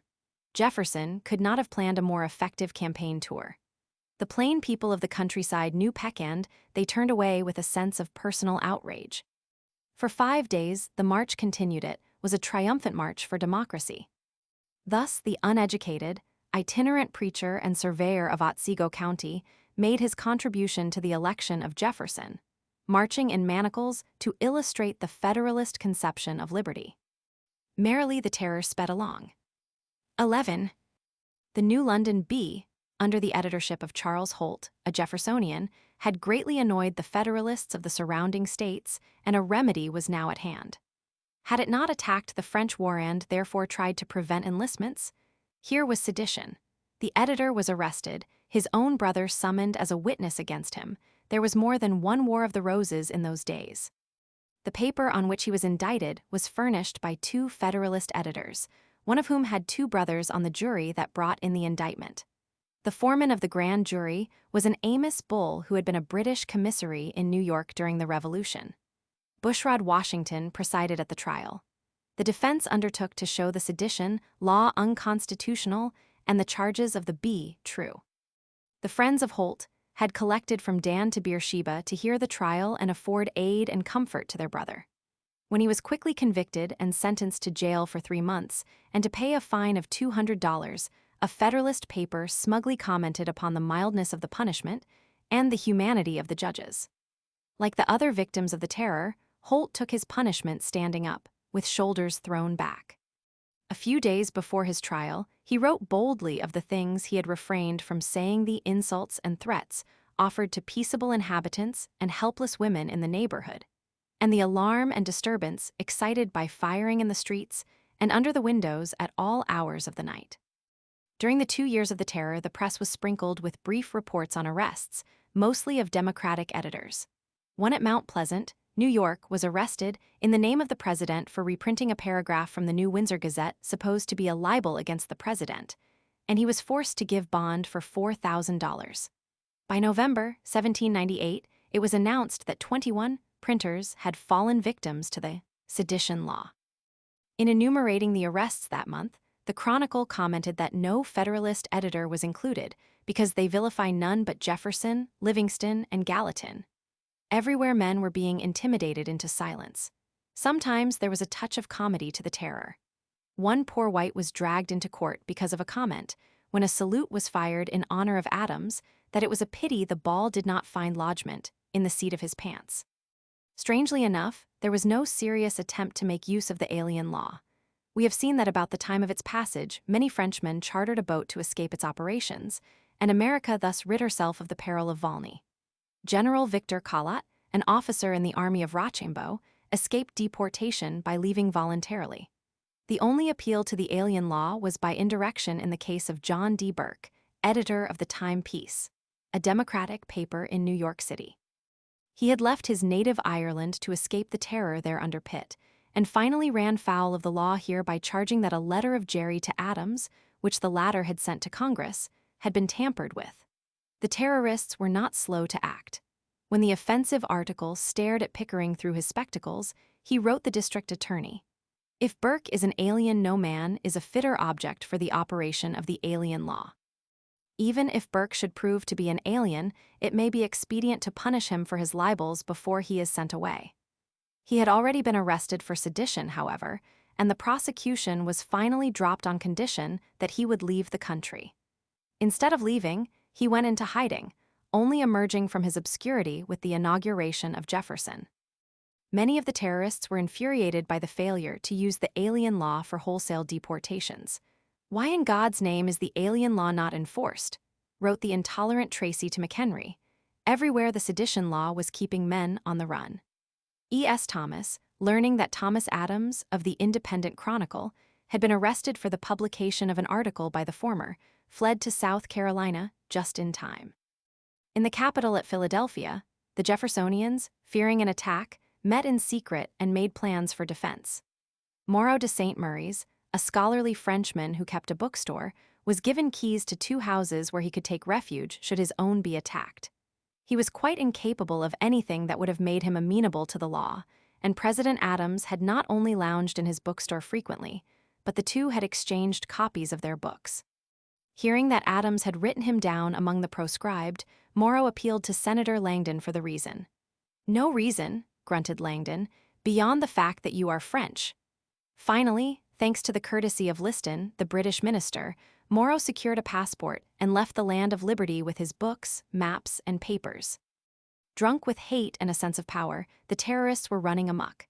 At a banquet at Hartford in July 1799, they thrilled to the toast, "The alien and sedition laws, like the sword of Eden, may they point everywhere to guard our country against intrigue from without and faction from within." And every Democrat knew that faction was the Federalist name for party, and party meant the Jeffersonians. Armed with the sword, the Federalists no longer bandied idle words. When George Nicholas of Kentucky challenged Robert Goodhue Harper to a debate through the press on the sedition law, the latter was merely amused. The old proverb says, "Let them laugh who win," and for the converse of the maxim, the consolation of railing ought to be allowed to those who lose, jeered Harper. Why argue? The courts were busy silencing and jailing the Jeffersonians, suppressing free speech, striking down the liberty of the press. With the Democrats partly intimidated in the eastern states, the honor of leading the fight against these laws was reserved for Virginia and the frontier states of Kentucky and Tennessee. Here mass meetings were held throughout the autumn of 1798. In Woodford County, Kentucky, it was declared the primary duty of every good citizen to guard as a faithful sentinel his constitutional rights and to repel all violations of them from whatever quarter offered. 400 gathered in Goochland County, Virginia, and with only 30 opposed, denounced the laws and called upon the next assembly to protest to Congress. At Charlottesville, at the foot of Monticello, the people of Albemarle County, Virginia, met to adopt resolutions of denunciation, and at Lexington, Kentucky, they added their protest. Richmond, Knoxville followed. These resolutions were dignified and forceful protests, sponsored by men of the first ability in the communities acting. But in the House of Representatives at Philadelphia, when Jeffersonians spoke in favor of the repeal of the obnoxious measures, their voices were drowned by loud conversation, coughs, laughter, the scraping of the feet of the Federalists. Livingston, however, attempted to speak, wrote Jefferson, but after a few sentences the speaker called him to order. It was impossible to proceed.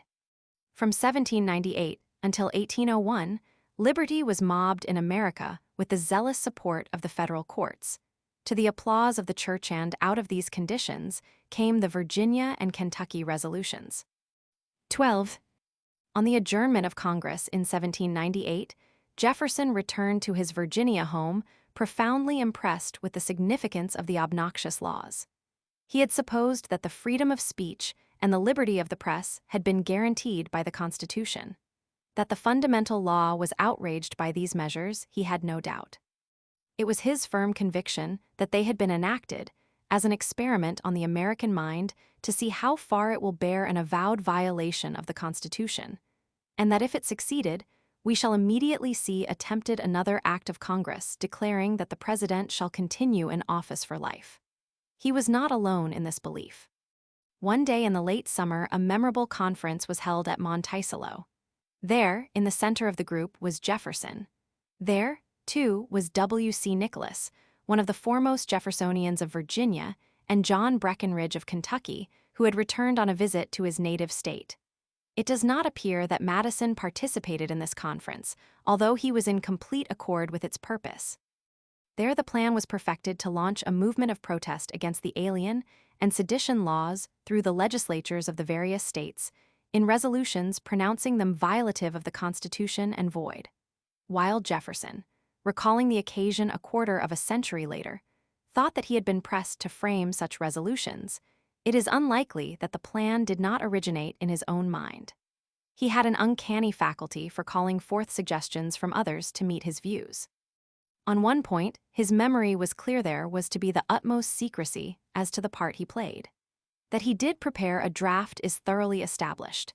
That the draft finally submitted to the Kentucky legislature, while based on the Jeffersonian draft, was the work of John Breckinridge has been convincingly maintained.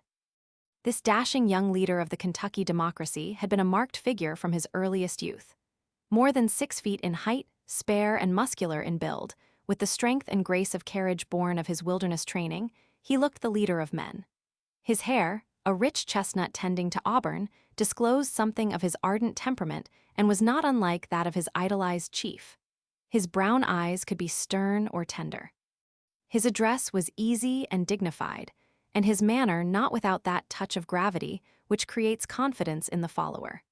There was much of tenderness and everything of generosity in his nature to explain the love which enveloped him wherever he went. Born of Scotch-Irish stock in Virginia 38 years before, his had been an extraordinary career.